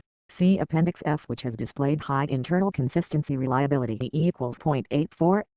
Items were based on the tripartite dimensionality of conflict, and reflect the extent to which members perceive distinct forms of conflict as being resolved. The sample item measuring relationship conflict resolution read, emotional conflicts are usually resolved in my work unit. Responses were provided on a 5-point scale anchored by 1 strongly disagree to 5 strongly agree. On this measure, higher scores indicate greater levels of perceived conflict resolution. Performance effectiveness. Instructor evaluations. By nature, student project teams or groups are comprised of students working interdependently for the purpose of completing the mutual objective of their course project. Completing the group project is a common requirement in many collegiate courses. The outcome of such projects may substantially influence a student's final course grade, as many instructors treat such projects with considerable weight relative to other graded assignments. Students are ultimately provided a grade on the project that reflects the quality of the work completed, as determined by the course instructor or other informed grader, e.g., teaching assistant. As noted by Teclair, Quigley, and Techslug 2009, student project teams share much commonality with ad hoc committees in organizations, as both are temporary and dissolve after objectives have been attained. Additionally, both usually involve high levels of responsibility and task involvement amidst member interdependence. The results of student project teams and work groups are comparable in many ways. See Van Vianen and D. Drew, 2001. Thus, instructors with student project teams embedded in their course design were recruited for participation in the current study. See Appendix G for recruitment email. In the current study, performance effectiveness was assessed by the grade assigned by instructors to student group projects. In order to be included in this study, student projects must have included outcomes assessing at least one of the following dimensions: creativity, innovation, and/or group decision effectiveness. This was ensured by stating these outcome requirements in the original and follow-up instructor recruitment emails. See Appendix G and Appendix H, respectively, as well as through a personal assessment made by this author based on the instructor's description of the project. See Appendix I. According to Hackman 1987, most organizational tasks do not have clear right or wrong answers, thereby making it essential for experts to review work output in order to appraise performance according to some standard. Therefore, the assigned grade and a subjective performance appraisal issued by instructors constituted the dependent variables of performance effectiveness examined in the model. In cases where students in the same team did not receive the same assigned grades, scores of individual members were averaged to form a group-level score. Grades were collected as percentages: 0% minimum, 100% maximum. For the purpose of attaining the common metric, in cases where only letter grades are available, grades were converted into the following percentages: A plus equals 100%, B equals 95.5%, A equals 91%, B plus equals 87.5%, B equals 84%, B equals 81%, C plus equals 77.5%, C equals 74%, C equals 71%, D plus equals 67.5%, D equals 64%, D equals 61%, F equals 57.5%. For the subjective performance appraisal, the 7-point anchored rating scale was provided using endpoints of 7 among the very best quality projects submitted, met or exceeded virtually all expectations indicating good performance, and 1 quality was unacceptable, not at all up to standards, unable to demonstrate much competence indicating poor performance. In addition to providing grades and performance appraisals, instructors provided preliminary information describing the scope of the course project.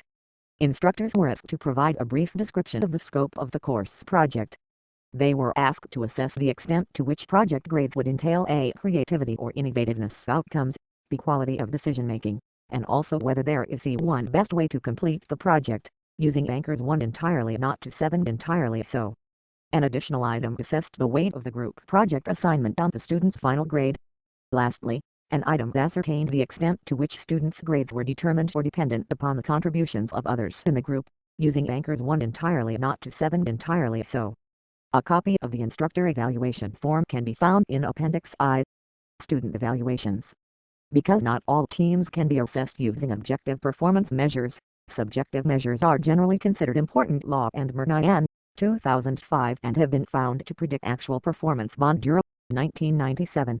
As a result, additional subjective measures of performance effectiveness were collected, as there is theoretical rationale to believe performance effectiveness may consist of several distinct dimensions. Ankono, 1990, Kursu and Schrujager, 2010, Tukleb et al., 2009. In as much as defining performance effectiveness depends on the nature of the team, team performance assessments may attend to a variety of conceptually distinct criteria, including goal attainment, efficient work processes, effective interpersonal coordination, perceived customer satisfaction, future team viability, and team member satisfaction. D. Drew, 2006, Hackman, 1987. As a result, additional single-item performance effectiveness indicators were used to gauge participants' subjective perceptions of their group's effectiveness. See Appendix J, including timeliness/speed of work, satisfaction with group, creativity/innovativeness, outcome satisfaction, future group viability, estimated outcome quality compared to other groups, and student estimated project grade. Procedure. The current study proceeded in 5 phases. In Phase 1, the collaboration of instructors having group projects embedded in their course design was sought. Instructors identified characteristics of their course group project for eligibility purposes in this phase. In Phase 2, student volunteers provided feedback regarding their group project experiences. In Phase 3, instructors provided student performance outcomes, e.g., project grades assigned of consenting participants. In Phase 4, student responses collected in Phase 2 were linked to performance outcomes collected in Phase 3. In Phase 5, a raffle took place to award 1 instructor and 1 participant an electronic gift card as a token of gratitude for their participation. Phase 1, Instructor Recruitment. In order to gather a sufficient sample size of student project teams, outside instructor collaboration was sought. The current study was initiated by a recruitment email, see Appendix G, sent to instructors at the participating university during the summer and autumn quarters of 2011. There was no systematic inclusion criteria based on departmental affiliation, as it was thought that a sample comprised of a variety of disciplines would reflect the versatile nature of organizational project teams, which may vary considerably with respect to function, department, organization, or industry. Hence, all university instructors teaching courses during the time of data collection were contacted via email as prospective collaborators. In order to qualify for the current study, student project teams must have had 1, 3 or more members, 2 members who recognized themselves as part of a group, 3 members that work together to complete a task or tasks, 4 members that operate within an organization including nonprofits, universities, student group projects, and volunteer organizations, and 5 a project entailing at least one of the following outcomes: innovation, creativity, or group decision-making effectiveness. These qualifications were assessed by the instructor in the second recruitment email, see Appendix H. Subsequently, using instructor responses collected in an email attachment denoting the scope of the project, see Appendix I, a determination of project eligibility was made based on an open-ended item response, i.e., In a sentence or two, please describe briefly the scope of the student project, including mention of the outcome being assessed and also by examining multiple choice items, e.g., to what extent would you describe the group's final assigned grade as being a direct reflection of the group's creativity or innovativeness? Projects having responses at or above the midpoints of the scale on innovation/creativity or decision-making effectiveness with an accompanying description that coincided with this determination were considered for inclusion. All instructors who replied with endorsed were thanked and told of their project's eligibility status. Prospective instructors provided their contact information, the course departmental affiliation, and both the course and section number of the class for which the group project was being conducted. Instructors were provided with a script, see Appendix K, and a flyer outlining the participation instructions to students, see Appendix L. These were presented to students either via hard copy or via email on or approaching the day in which projects were to be submitted. I also offered to instructors the option of the experimenter personally announcing the study to classes and presenting as a guest speaker. Lastly, instructors were provided an estimated date that they could be contacted for Phase 3. Which was approximately 1 week after students were provided a final grade on their group project submission. See Item 8 of Appendix I. Phase 2, Student Questionnaire Administrations. Prospective participants were recruited by their instructor using a recruitment script. See Appendix K and recruitment flyer. See Appendix L. The flyer provided students an internet link to complete the study questionnaire upon their project's completion. All participation was voluntary. Students were told of an allotted time span of 1 week to complete the questionnaire, beginning from the time the project was submitted, in order to provide a reasonable time frame for data collection. Alternately, for instructors wishing to use class time to complete the study was completed after projects were submitted. Students not wishing to participate were given the option to leave without penalty. Instructors were offered the suggestion of providing extra credit to those who completed the survey.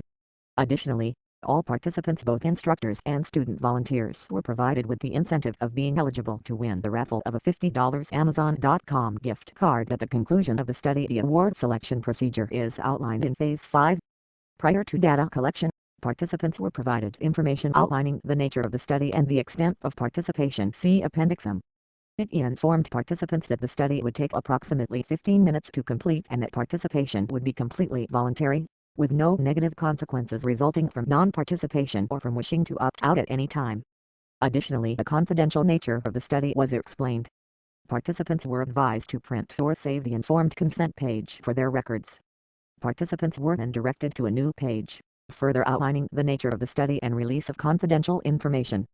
Participants could indicate their informed consent by explicitly providing their name and student ID and by checking the box next to a statement labeled "I have read the above statement and I consent to participate in this study" before proceeding further. For web surveys, the consent process had an added component. To verify the authenticity of student electronic consent, students were instructed to email their consent from their university-verified email address to the researcher before continuing. For web studies, check boxes indicating consent, student names, and student IDs were required in order to proceed. In the case of paper and pencil surveys, the consent form was distributed and explained, and was then returned to the researcher after being signed. After consenting, participants continued to the data collection portion of the study. Students wishing to not participate were allowed to discontinue with no penalty. In the data collection portion, participants were presented with a 73-item questionnaire as outlined in the measures subsection. The questionnaire had no established time limit and contained the study variables. See Appendices A, F, J, followed by the raffle contact information for the gift card. See Appendix N, and lastly the debrief/information page thanking participants for their participation. See Appendix O. For questionnaires administered via paper and pencil, debrief information sheets were physically handed to participants for their records, after which any questions about the study were directed to the primary investigator. All participants having questions or concerns related to the study or their participation thereof had the option of contacting the primary researcher or his advisor via phone or email. Phase 3. Instructor Performance Effectiveness Assessments. Instructors were contacted again on the date provided in the Instructor Evaluation Form. See Item 8 of Appendix I, which approximated 1 week after students were provided a final grade on their group project submission. The intent of waiting 1 week was to allow for a reasonable window of time for students to complete the questionnaire. After this time, instructors were sent a spreadsheet listing participant IDs. See Appendix P, and copies of student consent forms. This information was used to collect assigned project grades and performance evaluations for those students that consented to partake in the study. This is in compliance with the Family Educational Rights and Privacy Act (FERPA) of 1974, due to instructors disclosing private identifiable information regarding student grades. Student consent forms were included in an email to instructors upon request, compiled in a .zip file. Instructors were instructed to identify the grade percentage preferably and performance effectiveness using a 7-point scale of those students listed in the updated spreadsheet, and to reattach the completed form in a replied email. Instructors were thanked for their cooperation in the data collection process. Phase 4. Linking student responses to instructor assessments. Student information provided in Phase 2 was matched with student performance effectiveness provided in Phase 3. This resulted in a data spreadsheet containing individual student responses, indicators of group membership, and corresponding performance effectiveness information, e.g., instructor assigned grade. Phase 5. Determining prize recipients. As a token of appreciation for assisting in the study's data collection, one participating student and one participating instructor were randomly chosen as prize recipients. Recipients were chosen using a computerized random number generator, in which one case was selected out of a range of values corresponding to the total participant and instructor sample size. The generated number was used to select the matching participant and instructor ID number. These individuals were sent a $50 Amazon.com gift card through email. Prizes were funded by a grant awarded by the university. After awarding prize winners, all participant identifiers, i.e., names, email addresses, course numbers, section numbers, were replaced with unidentifiable descriptors and code numbers, rendering all participant information anonymous. Chapter 3. Results.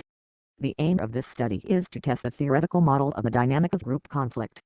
Because the study concerns the group level of analysis with group data constituting responses from multiple members, all teams having less than 2 participating members were omitted from further analysis, reducing the number of teams to n equals 129.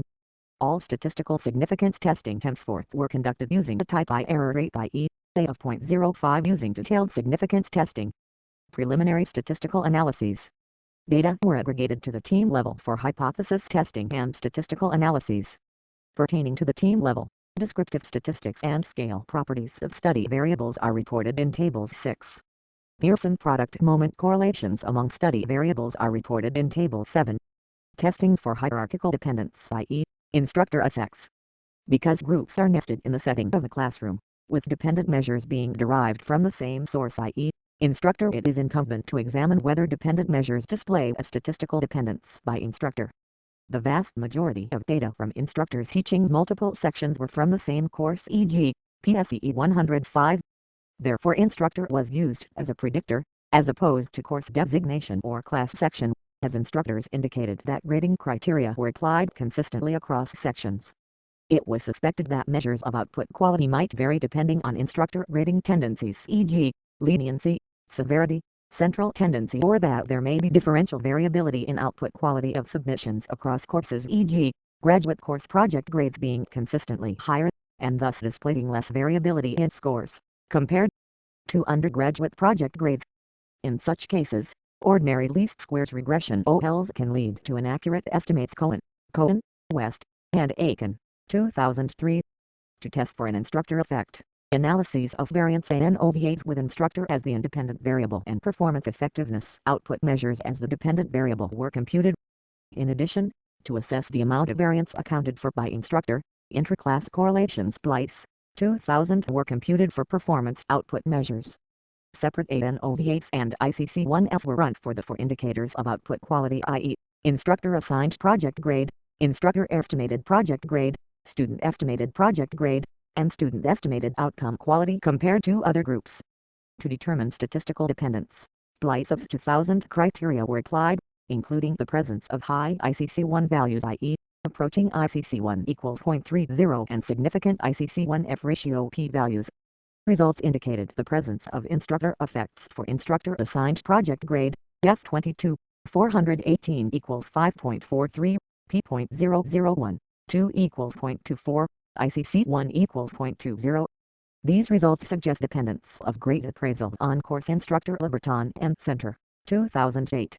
Evidence for an instructor effect was less saline for student estimated project grade, F22, 413 equals 2.25, p.01, 2 equals 0.11, ICC1 equals 0.06, and was virtually non-existent for student estimated outcome quality compared to other groups. F22, 412 equals 1.40, P equals 0.11, 2 equals 0.07, ICC 1 equals 0.03, suggesting that student assessments may not be dependent on course instructor. Because instructors' appraisals displayed statistical dependence on instructor, hierarchical linear modeling HLM was chosen for subsequent analyses thereof. Following the guidelines of Hoffman and Gavin 1998, variables were centered using the grand mean for HLM analyses. Table 6. Descriptive statistics and scale properties of study variables. Table 7. Correlations among study variables at the team level. Data aggregation for team-level variables. In order to study the current research topic at the team level, individual student responses were aggregated. To test the variance accounted for by workgroup membership and to assess the reliability of group means, ICC-1 and ICC-2 Blights, 2000 were calculated, respectively.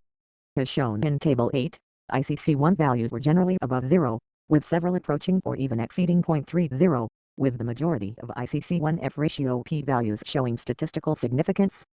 Collectively, these ranges across study variables demonstrate medium to high amounts of variance attributable to group membership. Exceptions were cognition-based trust ICC-1 equals 0.08, P equals 0.11, active conflict management ICC-1 equals 0.00, P equals 0.97, and creativity/innovativeness ICC-1 equals 0.06, P equals 0.21, which displayed less evidence of being a shared property of the group. Given that the majority of group-level variables appeared to be shared group properties, and given at least some variance could be attributable to group membership for most, dimensions were averaged within the group and treated as group-level properties.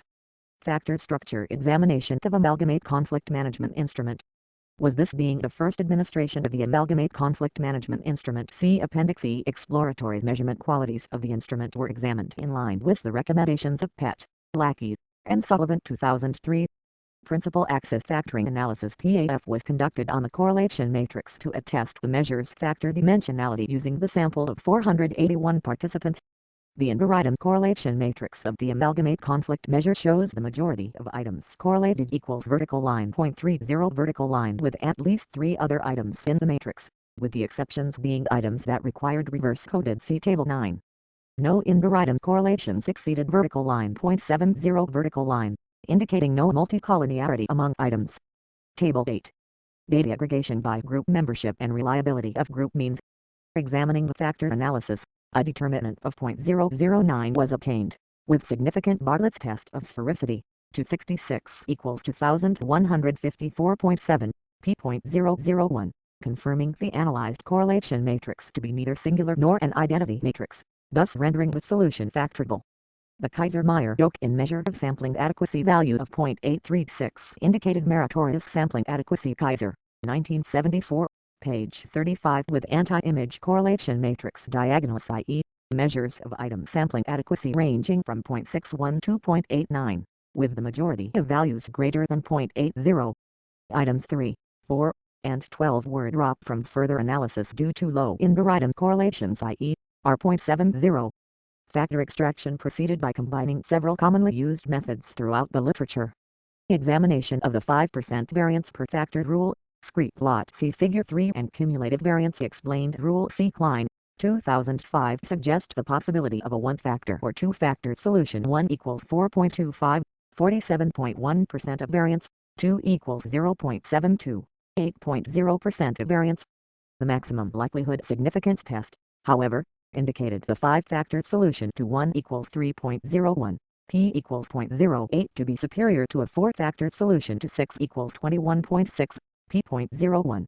Ultimately, the 2-factor solution was chosen due to parsimoniously accounting for at least 50% of the common variance in the items, with each factor uniquely accounting for more than 5%, and aligning with the a priori rationale of the proposed 2-factor solution.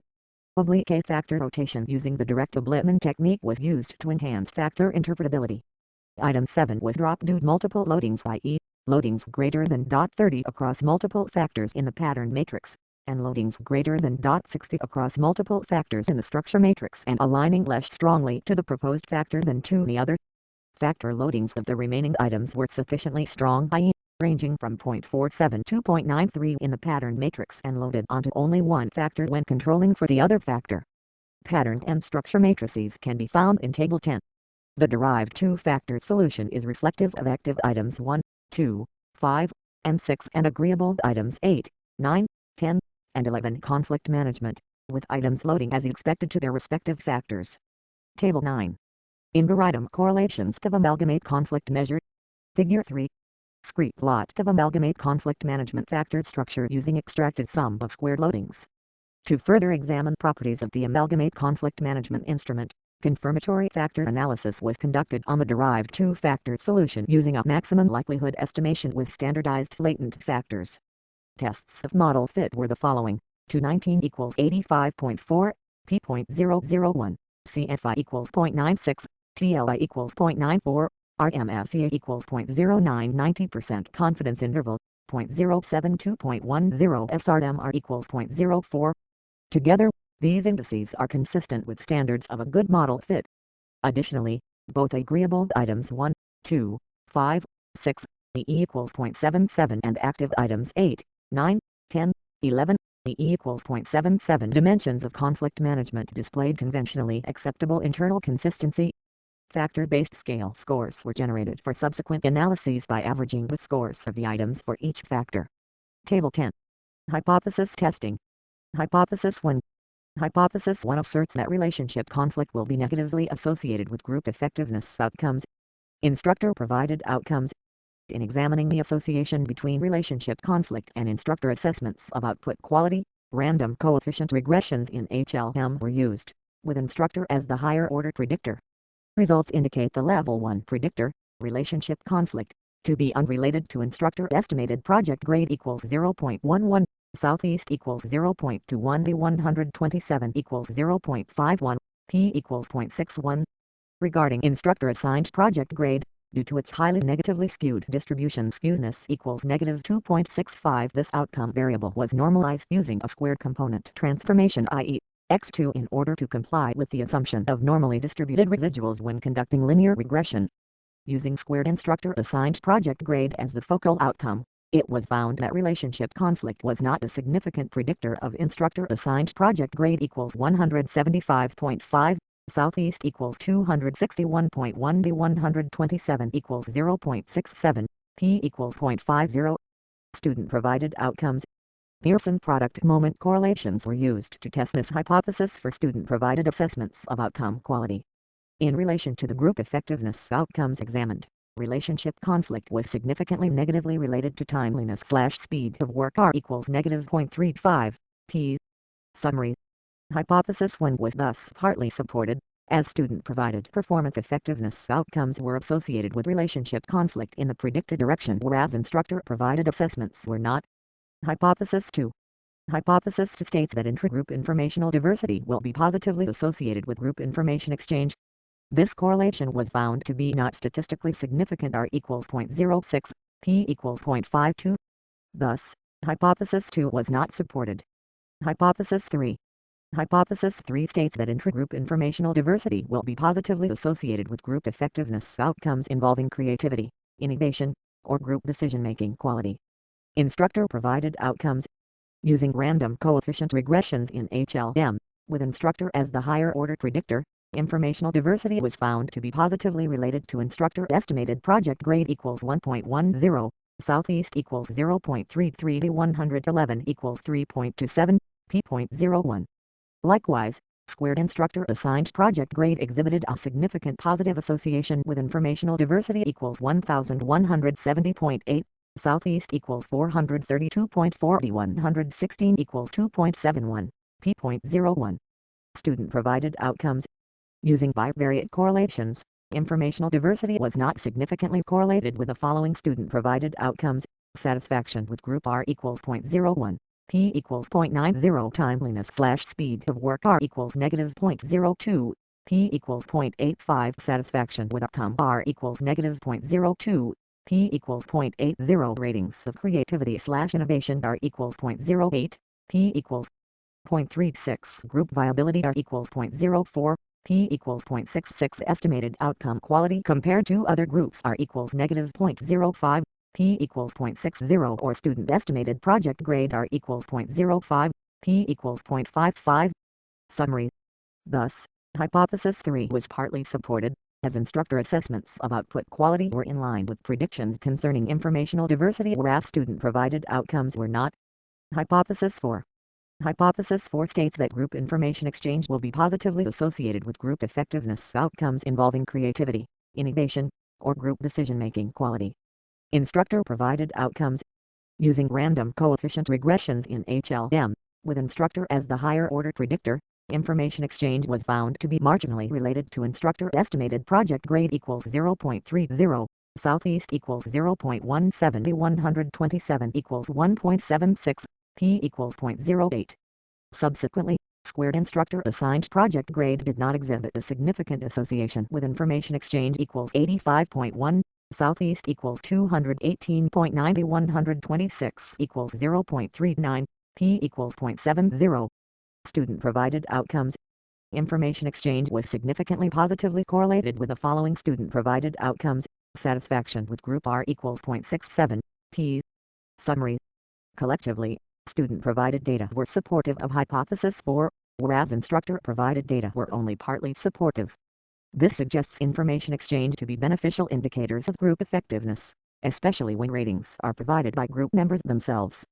Hypothesis 5. Hypothesis 5 asserts that group information exchange will have a stronger positive association with group effectiveness outcomes involving creativity, innovation, or group decision-making quality than will task conflict.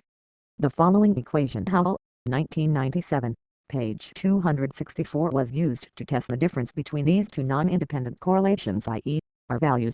See equation 1. Strength of correlation comparisons between information exchange and task conflict by performance outcomes can be found in Table 11. Instructor-provided outcomes. Associations among instructor-provided ratings will be addressed first.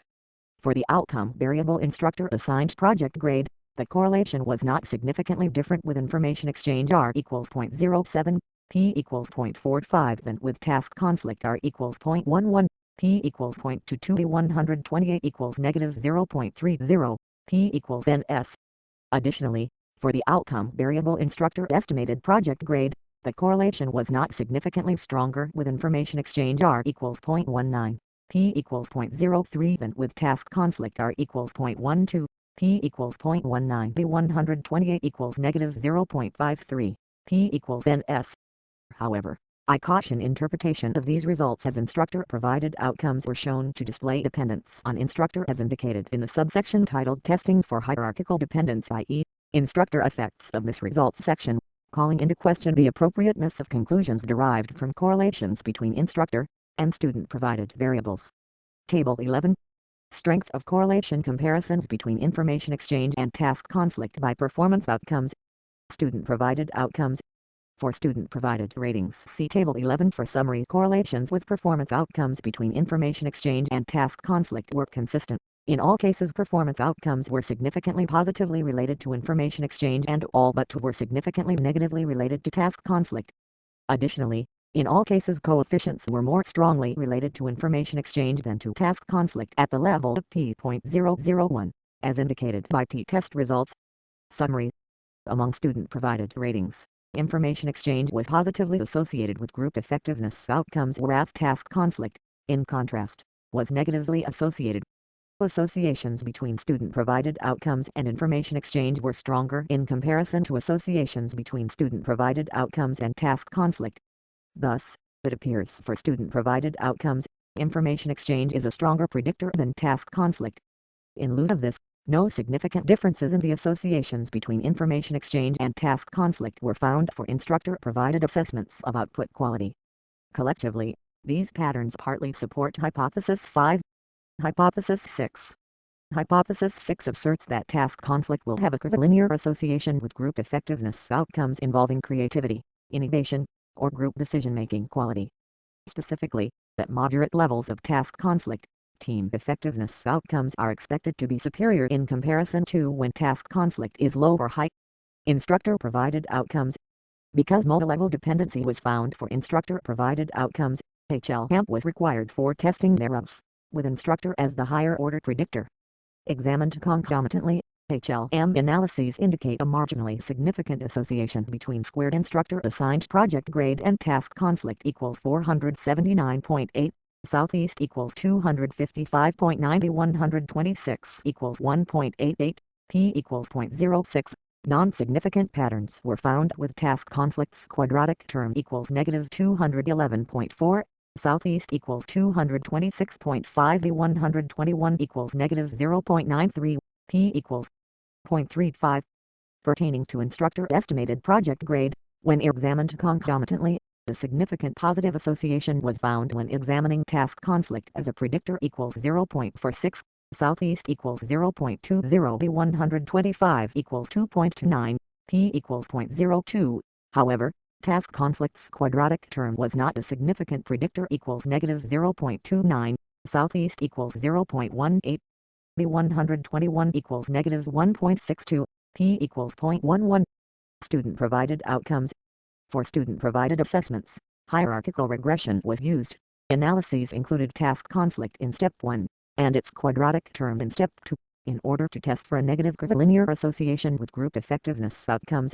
There were no curvilinear associations between task conflict and student-provided outcomes after adding the quadratic task conflict interaction log to the model. This includes the following outcomes: satisfaction with group R2 equals 0.00, F1, 126 equals 0.05, P equals 0.82, timeliness/speed of work R2 equals 0.00, F1, 126 equals 0.13, P equals 0.72, satisfaction with outcome R2 equals 0.00, F1, 126 equals 0.06, P equals 0.80, ratings of creativity/innovation R2 equals 0.00, F1, 126 equals 0.05, P equals 0.83, group viability R2 equals 0.01, F1, 126 equals 0.92, P equals 0.34, estimated outcome quality compared to other groups R2 equals 0.02, F1, 126 equals 2.27, P equals 0.13, and student estimated project grade R2 equals 0.01, F1, 126 equals 1.08, P equals 0.30. Summary. Hypothesis 6 was not supported, as task conflict was not related to performance effectiveness in a negative curvilinear pattern. Hypothesis 7. Hypothesis 7 asserts that group information exchange will have a stronger positive association with group effectiveness outcomes involving creativity, innovation, or group decision-making quality than will curvilinear task conflict. Instructor-provided outcomes. Because multilevel dependency was found for instructor-provided outcomes, HLAMP was required for testing thereof, with instructor as the higher-order predictor. In order to conduct significance testing by examining absolute values of 95% confidence intervals surrounding estimates of fixed effects, all variables were standardized as z-scores prior to analyses. Examined concomitantly, HLAMP analyses indicate task conflict to be the strongest predictor of squared instructor assigned project grade equals 0.20, southeast equals 0.09, the 123 equals 1.96, P equals 0.05, 95% CI equals 0.00 to 0.41 with information exchange following equals 0.06, southeast equals 0.09, the 124 equals 0.71, P equals 0.48, 95% CI equals negative 0.11 to 0.24 and square task conflict equals negative 0.08, southeast equals 0.09, the 120 equals negative 0.84, P equals 0.40, 95% CI equals negative 0.27 to 0.11. The inclusion of estimates of fixed effects within respective confidence intervals suggests information exchange to not differ significantly in magnitude as a predictor of squared instructor assigned project grade compared to task conflict or its curvilinear term. Examined concomitantly, HLAMP analyses likewise indicate task conflict to be the strongest predictor of instructor estimated project grade equals 0.27, southeast equals 0.10, the 122 equals 2.62, P equals 0.01.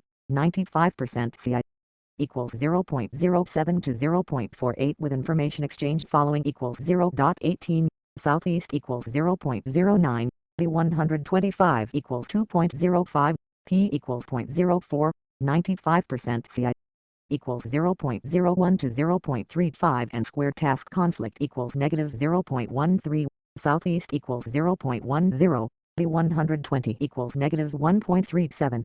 P equals 0.17, 95% CI equals negative 0.32 to 0.06. The inclusion of estimates of fixed effects within respective confidence intervals suggests information exchange to not differ significantly in magnitude as a predictor of instructor estimated project grade compared to task conflict or its curvilinear term. Student-provided outcomes. For student-provided assessments, multiple regression was used for testing thereof. Analyses included information exchange, task conflict, and squared task conflict, examined concomitantly, in order to compare the strength of association with group effectiveness outcomes. In order to conduct significance testing by comparing beta weights to absolute values of 95% confidence intervals, all variables were standardized as z-scores prior to analyses. Data are presented in Table 12. When examined concomitantly with task conflict and its quadratic term, information exchange was the predictor of strongest magnitude for all student-provided outcomes. Additionally, due to the non-overlap of weights with confidence intervals, information exchange could be considered significantly stronger than task conflict and its quadratic term as a predictor of the following outcomes: satisfaction with group, timeliness/speed of work, satisfaction with outcome quality, creativity/innovativeness, group viability, and student estimated project grade. However, there was overlap of weight and confidence intervals for the estimated outcome quality compared to other groups, indicating non-significant differences in predictability between task conflict and information summary. Hypothesis 7 was mostly supported. The majority of student-provided outcomes coincided with predictions regarding information exchange as the strongest predictor of outcomes. Instructor-provided outcomes were also partly supported. Information exchange was significant, or in the case of squared instructor-assigned project grade, marginally significant, P equals 0.05 as a predictor of all outcomes, and was the strongest of the three predictors for all student-provided outcomes. Task conflict, not information exchange, was the strongest predictor of instructor-provided outcomes, although overlap of weights with confidence intervals indicates that the magnitude of difference was not significantly greater than these other predictors. Table 12. Multiple regression of student-provided performance outcomes on information exchange, task conflict, and squared task conflict. Hypothesis 8. Hypothesis 8 states that task conflict will be positively associated with relationship conflict. This hypothesis was supported by the present data R equals 0.62, p.001, and corroborates previous meta-analysis findings that indicate a strong positive association between these variables, i.e., k equals 24, equals 0.54. D. Drew and Weingart, 2003. Hypothesis 9. Hypothesis 9 asserts that trust will moderate the association between task conflict and relationship conflict. Specifically, when intragroup trust is low, task conflict is expected to have a stronger positive association with relationship conflict, whereas when intragroup trust is high, task conflict is expected to have a weaker association with relationship conflict. Two hierarchical regression analyses were used to test this association, one for each dimension of trust, i.e., effective and cognition-based. Using relationship conflict as the outcome, task conflict and trust dimension were added as predictors in step 1, with an interaction term, i.e., task conflict dimension of trust, added in step 2. Effective-based trust. The model was significant in step 1. R2 equals 0.42, F2, 126 equals 45.15, P. There was, however, no significant model improvement after adding the task conflict effective-based trust interaction term equals negative 0.04, T equals negative 0.63, P equals 0.53 in step 2. R2 equals 0.00, F1 125 equals 0.39, P equals 0.53. This suggests that effective-based trust does not moderate the association between task conflict and relationship conflict. Cognition-based trust. The model was significant in step 1. R2 equals 0.52, F2, 126 equals 63.69, P. There was also significant model improvement after adding the task conflict cognition-based trust interaction term equals negative 0.14, T equals negative 2.30, P. Specifically, in conditions of low cognition-based trust, the association between task conflict and relationship was stronger in comparison to when cognition-based trust was high. This suggests that cognition-based trust moderates the association between task conflict and relationship conflict. Summary. Despite that effective-based trust was not a significant moderator of the association between task conflict and relationship conflict, cognition-based trust did moderate this association. As a result, hypothesis 9 was partly supported. Hypothesis 10. Hypothesis 10 asserts that collaborative conflict management will be negatively associated with relationship conflict. Using multiple regression, relationship conflict was regressed on the two dimensions of collaborative conflict management, namely scores of active and agreeable conflict management scales. The regression model was significant R2 equals 0.31 F2, 126 equals 28.00, p.001, suggesting that relationship conflict may be abetted by collaborative styles of conflict management. However, while agreeable conflict management was significant as a predictor equals negative 0.51, t equals negative 5.21, p.001 active conflict management equals negative 0.07, t equals negative 0.66, p equals 0.51 was not when examined concomitantly. Therefore, while hypothesis 10 was generally supported, the data suggest agreeable conflict management to play a substantial role in reducing relationship conflict in comparison to active conflict management. Hypothesis 11. Hypothesis 11 asserts that collaborative conflict management behaviors will be associated with perceptions of intragroup trust. Using multiple regression, intragroup trust dimensions i.e., effective and cognition-based trust were regressed on the two dimensions of collaborative conflict management, namely scores of active and agreeable conflict management scales. Effective-based trust. In the first analysis, with effective-based trust as the dependent variable, the regression model was significant R2 equals 0.25 F2, 126 equals 21.31, p.001, suggesting effective-based trust to be related to collaborative conflict management behaviors. However, while active conflict management was significant as a predictor in a positive direction equals 0.40, t equals 4.01, p.001 agreeable conflict management equals 0.13, t equals 1.28, p equals 0.20 was not significantly predictive when examined in tandem. Cognition-based trust.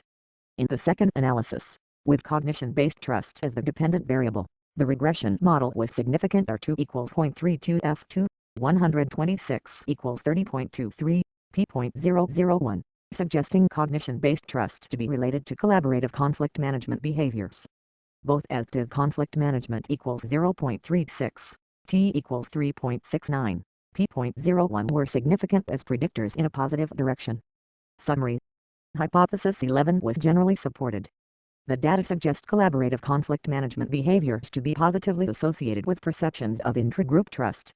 It should be noted, however, that despite the bivariate association between agreeable conflict management and effective-based trust R equals 0.40, p.001 this association was not significant after including active conflict management simultaneously as a predictor via multiple regression. Hypothesis 12. Hypothesis 12 asserts that collaborative conflict management is positively associated with group effectiveness outcomes involving creativity, innovation, or group decision-making quality.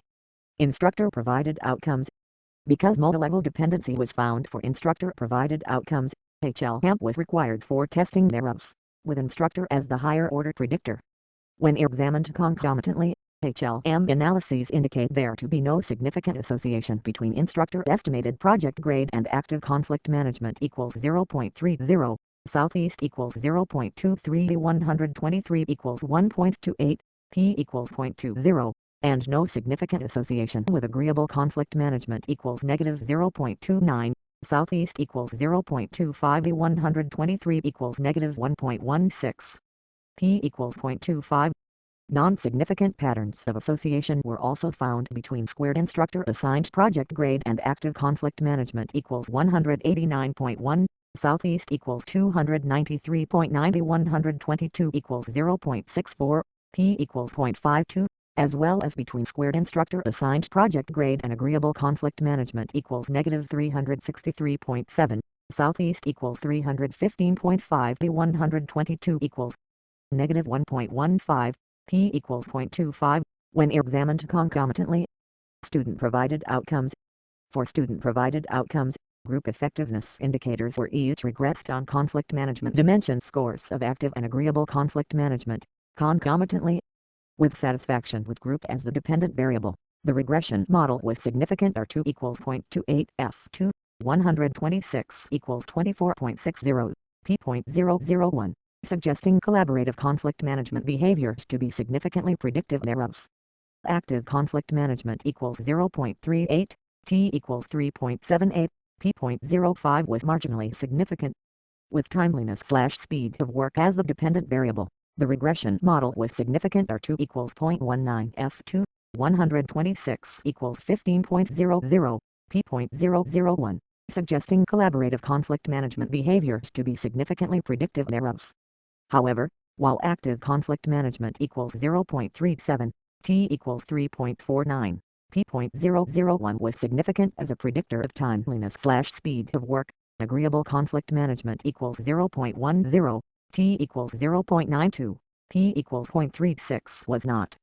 With satisfaction with outcome as the dependent variable, the regression model was significant. R2 equals 0.31 F2, 126 equals 15.74, P.001, suggesting collaborative conflict management behaviors to be significantly predictive thereof. Both active conflict management equals 0.33, T equals 3.34, P.01 were significant predictors of satisfaction with outcome. With ratings of creativity/innovation as the dependent variable, the regression model was significant. R2 equals 0.20 F2, 126 equals 15.71, P.001, suggesting collaborative conflict management behaviors to be significantly predictive thereof. However, while active conflict management equals 0.34, T equals 3.19, P.01 was significant as a predictor of creativity/innovation. Agreeable conflict management equals 0.15, T equals 1.41, P equals 0.16 was not.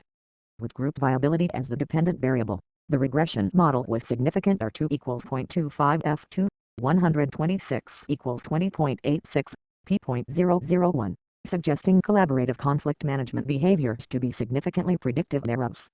Active conflict management equals 0.32, T equals 3.14, P.05.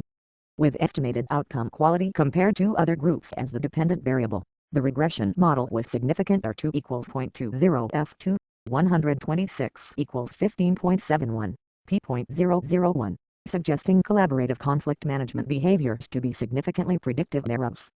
However, while active conflict management equals 0.30, T equals 2.85, P.01 was significant as a predictor of estimated outcome quality compared to other groups. Agreeable conflict management equals 0.19, T equals 1.79, P equals 0.08 was only marginally significant. With student estimated project grade as the dependent variable, the regression model was significant. R2 equals 0.24 F2, 126 equals 19.96, P.001, suggesting collaborative conflict management behaviors to be significantly predictive thereof. Active conflict management equals 0.31, T equals 3.00, P.05. Summary. Hypothesis 12 was partly supported in examining conflict management behaviors as predictors of group effectiveness. All omnibus models involving student-provided assessments aligned with a priori predictions. Additionally, in the majority of cases, both conflict management factors of active and agreeable either met or, in several instances, approached the threshold of statistical significance as individual predictors of student-provided group effectiveness outcomes.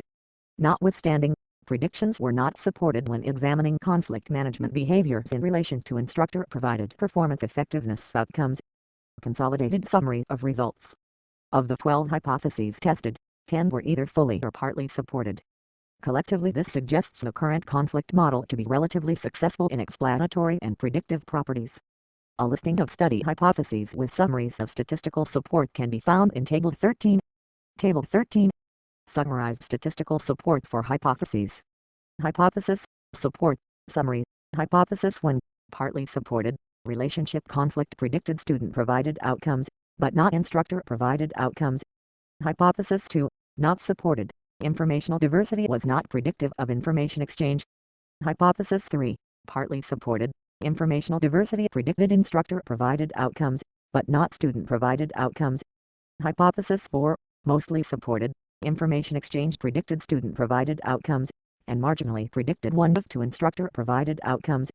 Hypothesis 5, partly supported, information exchange was stronger and directionally dissimilar compared to task conflict as a predictor of student-provided outcomes. Instructor-provided outcomes did not show significant differences. Hypothesis 6, not supported, task conflict was not predictive of performance effectiveness in a negative curvilinear pattern. Hypothesis 7, partly supported, Among student-provided outcomes, information exchange was stronger as a predictor than task conflict and curvilinear task conflict. Information exchange was not more strongly predictive of instructor-provided outcomes compared to task conflict and curvilinear task conflict. Hypothesis 8. Supported. Task conflict was associated with increased relationship conflict. Hypothesis 9. Partly supported. Cognition-based trust moderated the association between task conflict and relationship conflict. Effective-based trust did not. Hypothesis 10. Generally supported. Collaborative conflict management, comprised of active and agreeable dimensions, was associated with reduced relationship conflict. However, when combined with the agreeable dimension, active conflict management did not predict collaborative conflict management. Hypothesis 11. Mostly supported. Collaborative conflict management, comprised of active and agreeable dimensions, was associated with both affective-based trust and cognition-based trust. However, when combined with the agreeable dimension, active conflict management did not predict effective-based trust. Hypothesis 12. Partly supported. Collaborative conflict management, comprised of active and agreeable dimensions, positively predicted student-provided outcomes. In most cases both dimensions were predictive when examined together. Instructor-provided outcomes were not significantly predicted by collaborative conflict management dimensions. Chapter 4. Discussion. The majority of the hypotheses tested in this dissertation were supported or partly supported, with the exceptions being hypotheses II and VI, which were not supported. These findings reinforce several associations found in the literature while shedding new light upon others. Results of hypothesis testing. Relationship conflict and performance outcomes. Relationship conflict was found to be negatively associated with virtually all student-provided outcomes, as expected. These outcomes include perceptions of satisfaction with the group, outcome satisfaction, future group viability, and outcome quality, among others. However, relationship conflict was not significantly associated with instructor-provided performance effectiveness outcomes. This shed light upon the nature of relationship conflict and outcomes associated with its presence. While groups may be engaged in relationship conflict, workers may yet be able to remain productive amidst interpersonal tension and animosity, though they may perceive discomfort and judge the workflow process as less than optimal. Counterintuitively, relationship conflict was associated with increased student estimated project grades, i.e., R equals 0.39, P.001. It is difficult to imagine scenarios in which relationship conflict would directly result in better project grades or grade estimations. It could be that students with higher levels of relationship conflict tend to overestimate their project grade, although this is only speculative. Perhaps more conceivably, greater time spent interacting as a group may have coincided with higher grade expectancies as well as increased relationship conflict. Informational diversity and information exchange. Unexpectedly, although the correlation was positive in direction, i.e., R equals 0.06, P equals 0.52, informational diversity was not found to be significantly associated with information exchange. The absence of a significant correlation has several potential implications. First, considering the context of this study, it is important to note that all student projects took place within the time constraints of an academic quarter. This begets questioning whether there is an upper or lower limit on the amount of information exchange to transpire, and whether this is dependent on the nature of the course design. For example, the structure imposed as result of project deadlines, class time reserved for project work, and course requirements may reduce the amount of variation in information exchange, and in particular when considering within compared to between classrooms. Additionally, whereas self-reported information exchange not actual was measured, it is unknown the extent to which unique information was exchanged in relation to shared information. Intuitively, one may suspect that among groups having diversity of information a greater proportion of unique information would be exchanged. However, some research suggests otherwise. Using hidden profile tasks, Schultz, Hart et al. 2006 found that groups having informational diversity introduce a higher proportion of information into discussions compared to groups with homogeneous information. Additionally, the former was found to repeat mention of information more often and spend longer deliberating. Thus it appears difficult for groups with informational diversity to incorporate and also process diverse perspectives without discussion, which may result in longer deliberations. In the current study, informational diversity was not related to perceptions of timeliness /speed of work R equals -0.02, P equals 0.85, but information exchange was positively related to perceptions of timeliness /speed of work R equals 0.50, P.001. I conjecture that information exchange could lead to more expedited outcomes if groups are better apprised of deadlines and are facilitated toward task completion during group discussions. However, information exchange should also be weighed against the amount of time taken away from task work completion. Information exchange and performance outcomes. In addition to timeliness/speed of work, information exchange was significantly positively related to all other student-provided outcomes, including satisfaction with the group, satisfaction with outcome, ratings of creativity/innovation, group viability, estimated outcome quality compared to other groups, and estimated project grade. However, instructor-provided outcomes equivocally related to information exchange, with instructor estimated grade being marginally significantly related to information exchange and instructor assigned grade not related to information exchange. The discrepancy between instructor-provided outcomes in relation to information exchange is initially perplexing. However, in understanding the impact of information exchange on performance, it may be helpful to compare instructor assigned and estimated project grade. Instructor estimated grade was included because of factors thought to potentially influence actual assigned grades, such as leniency, lateness penalty, or other rigidities of grading rubrics. Estimated project grade was meant to circumvent problematic appraisal issues and represent the more candid judgment of student output quality, bearing no repercussion on students' academic outcomes. Past research guided this logic, highlighting differences between administrative and developmental performance appraisals, with administrative appraisals being more lenient and less candid. Harris, Smith, and Champagne, 1995. In the current study, instructor estimated and assigned grades are similar though not identical. R equals 0.74, P.001, and prior to transformation assigned grade had a larger negative skewness value than estimated grade, i.e., negative 2.65 and negative 1.10, respectively. In brief, estimated project grade appears to be a less lenient and more candid assessment and may better reflect outcome quality than assigned project grade. Given this reasoning, it is not surprising that estimated project grade was more closely aligned with predictions relating to information exchange than was assigned project grade. I conjecture that team members generally appreciate the information exchange process, which is associated with a host of positive outcomes. Member ratings suggest this group process to be fundamental to group worth and generally not a hindrance to task accomplishment, but rather a facilitator thereof. Information exchange appears likely to enhance the psychological well-being of the group, eradicate flawed logic, and facilitate optimum decision-making and perceptions thereof. Interdependent groups that are anchored on discussion as a forum of collaboration should bring members together with confidence for group accomplishment in this manner. Informational diversity and performance outcomes. Empirical testing of the association between informational diversity and group effectiveness outcomes involving creativity, innovation, or group decision-making quality yielded conflicting results. Instructor-provided assessments were significantly positively related to informational diversity, including assigned and estimated project grades, supporting predictions.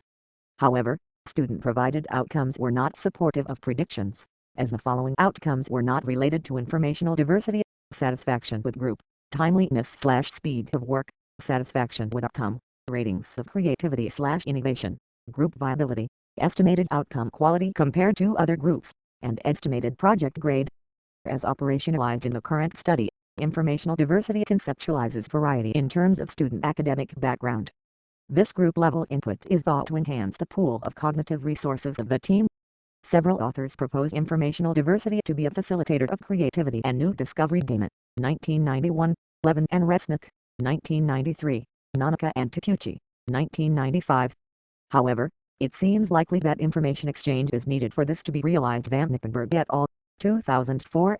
In investigating this proposition, a series of exploratory analyses were conducted to control for the amount of information exchange, treating it as a covariate, and explaining how informational diversity would impact performance outcomes. Informational diversity was not significant in predicting student assessments, even after controlling for information exchange. Student outcome assessments indicated no benefits associated with informational diversity, whereas teacher outcome assessments highlighted informational diversity to be beneficial.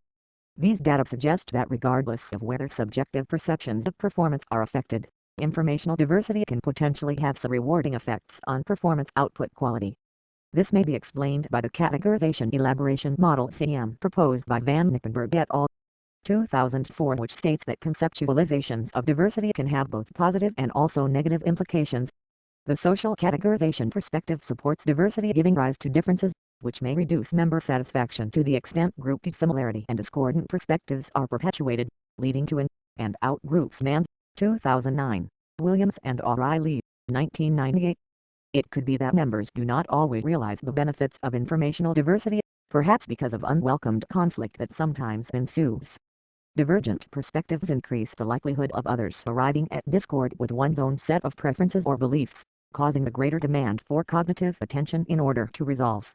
Members may dislike the discomfort created by such conflicts or take action to avoid confrontation, which may lead to the phenomenon commonly referred to as groupthink if at the expense of critical thinking. Janice, 1971.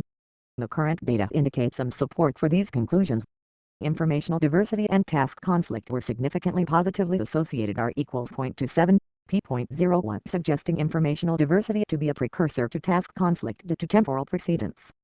Also of note, and although these associations did not reach the threshold for statistical significance, there is some data alignment with aspects of the categorization elaboration model and groupthink, as informational diversity was positively associated with relationship conflict R equals 0.10, p equals 0.24 and negatively associated with active conflict management. R equals negative 0.07, p equals 0.42. In summary, informational diversity appears to be potentially beneficial to certain performance outcomes, particularly to formal evaluations of group submission quality, although such benefits may come at the expense of effective or interpersonal types of outcomes. Information exchange and task conflict juxtaposed.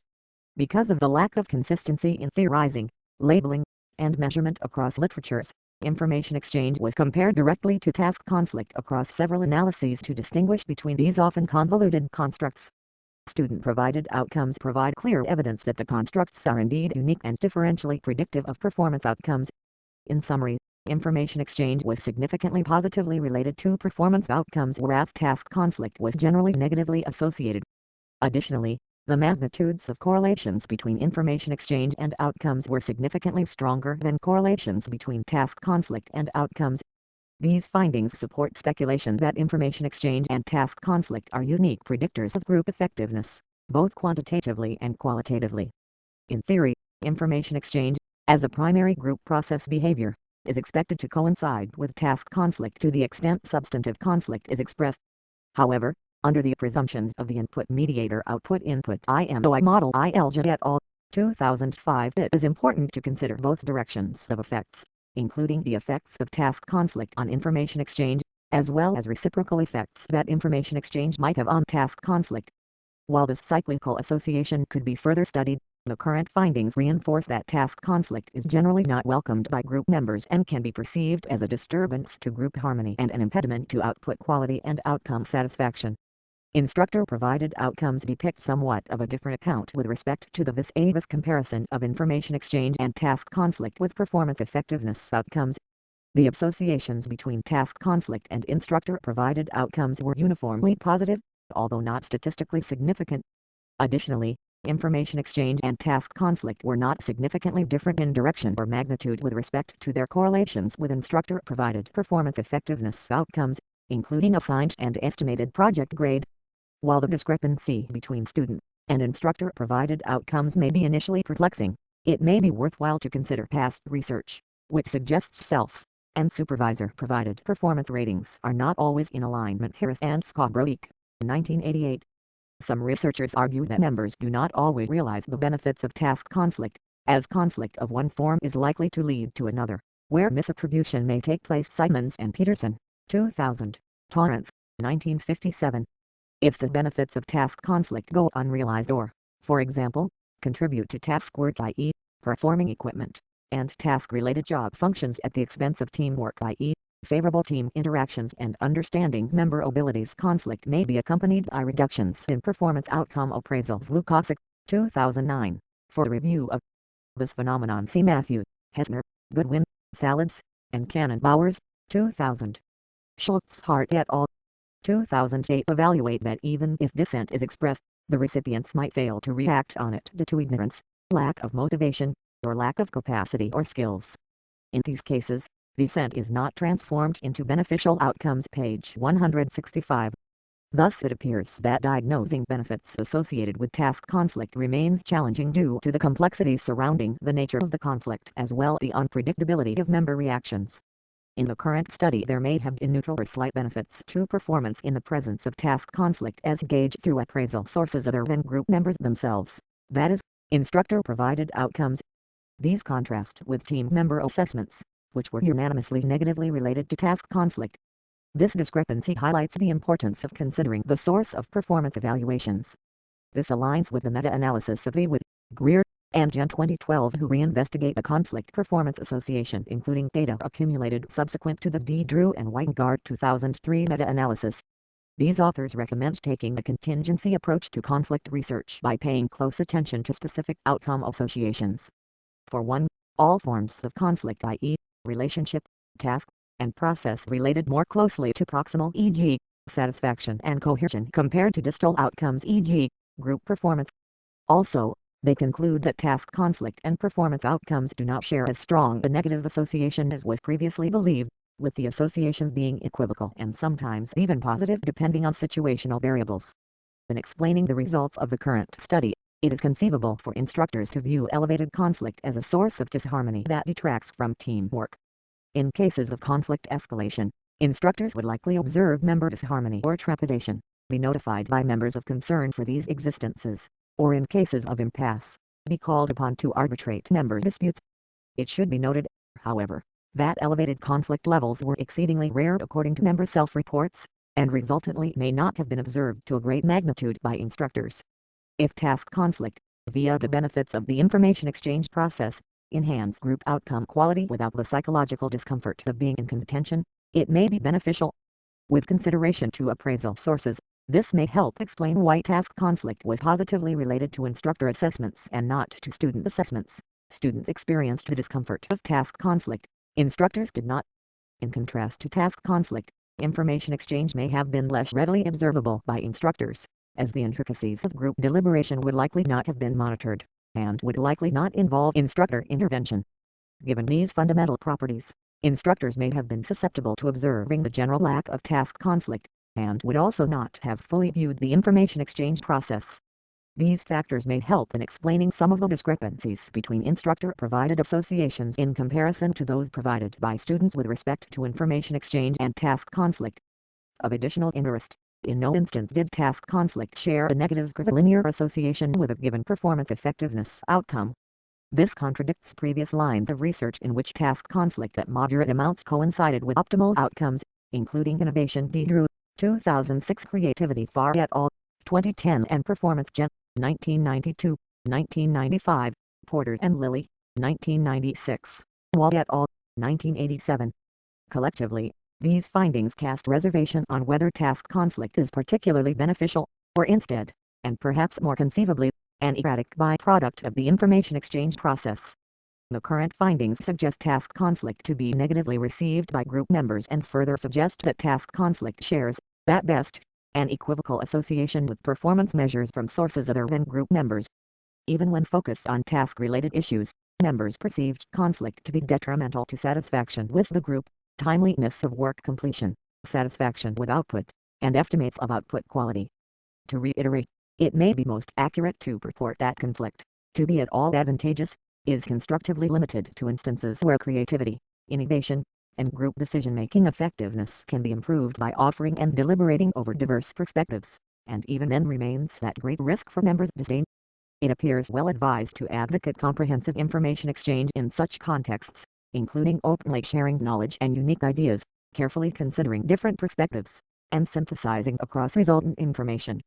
Relationship conflict, task conflict, and trust as a moderator. The findings of this study further support earlier empirical associations between relationship conflict and task conflict. In the current study, relationship and task conflict were positively associated to a moderate magnitude i.e., R equals 0.62, p.001 which is in line with previous meta-analysis results i.e., k equals 24, equals 0.54, D. Drew and Weingart, 2003. As can be seen across every study examined by D. Drew and Weingart 2003 in their meta-analysis, there is a strong tendency for relationship and task conflict to coincide. While causal precedent cannot be established with correlational data, it appears quite convincing that conflict of one type is likely to manifest in other forms. The findings of this study corroborate this notion. In examining more closely the association between relationship and task conflict, Trust was examined as a moderator. Trust was hypothesized to moderate the strength of the relationship and task conflict association such that in conditions of low intragroup trust, task conflict was predicted to have a stronger positive association with relationship conflict, whereas in conditions of high intragroup trust, task conflict was expected to have a weaker association with relationship conflict. Previous research by Simons and Peterson 2000 indeed found trust to moderate the association between task and relationship conflict, as proposed. However, their analyses were performed by combining the two-dimension conceptualization of trust. Costigan et al. 2006, McAllister, 1995, namely affective and cognition-based trust, into one general trust dimension. In the current study, these two aforementioned dimensions of trust were tested independently with respect to their properties as a moderator of the association between relationship and task conflict. Results support cognition-based trust as a moderator of the association between relationship and task conflict, as predicted. Contrary to expectations, however, affective-based trust did not moderate the relationship and task conflict association. These results suggest that individuals are more accepting of task-related discrepancy than they believe that parties in disagreement are functionally competent. In cases of strong cognition-based trust, relationship conflict is less likely to coincide. This reinforces the idea that the task expertise is valued among group members, serving well the original purpose of leveraging diverse viewpoints. Information diversity can be valuable to the extent differences are resolved between functional experts. Ilja et al. 2005 highlight the importance of trust, suggesting that member competencies can lead to team efficacy and potency, or specific and general team confidences, respectively. Various studies have found both types of confidences to be predictive of a number of group performance behaviors. Campion, Patper, and Mensker, 1996, Hecht, Talent, Clammer, and Carey, 2002, Little and Madigan, 1997.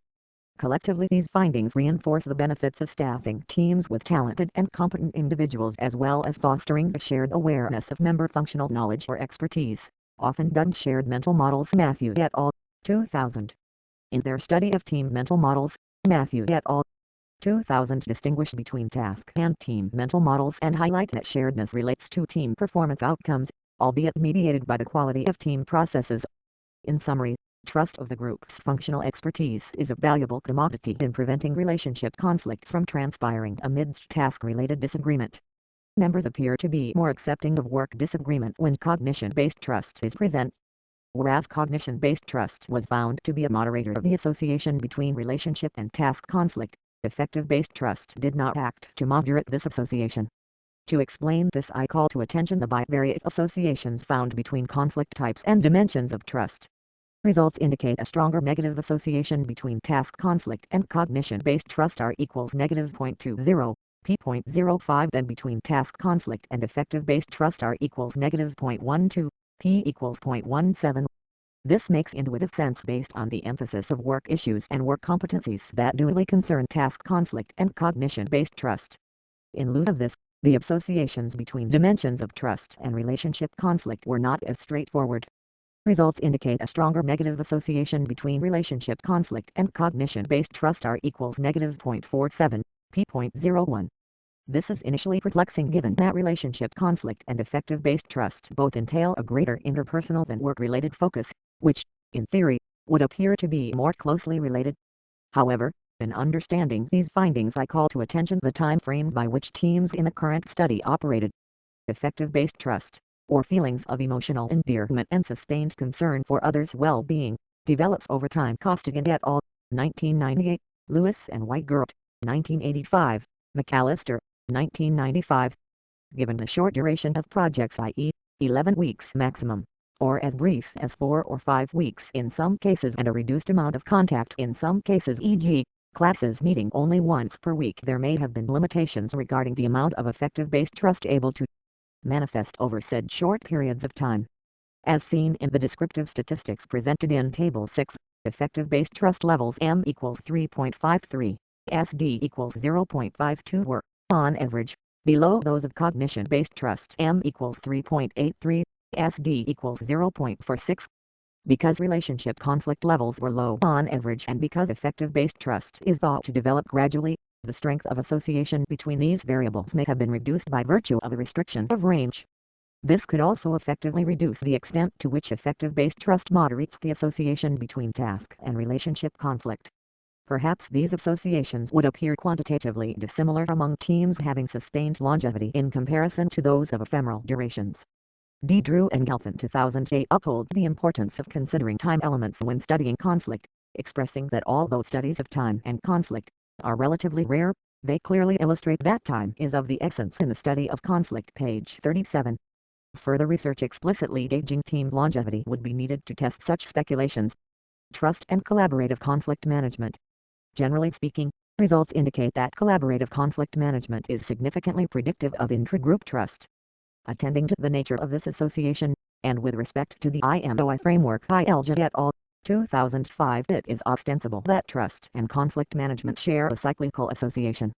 That is, trust engenders collaborative forms of conflict management, and likewise, that collaborative conflict management furthers the development of intragroup trust. In the analyses of this study, overarching constructs of trust and conflict management were separated into specific factors, and subsequently examined in tandem. For cognition-based trust, both active and agreeable conflict management remained significantly positively predictive thereof.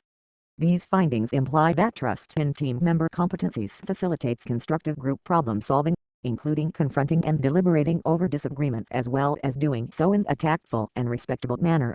It seems that with greater cognition-based trust, members are better assured that disagreements can be confronted and resolved, with logic prevailing.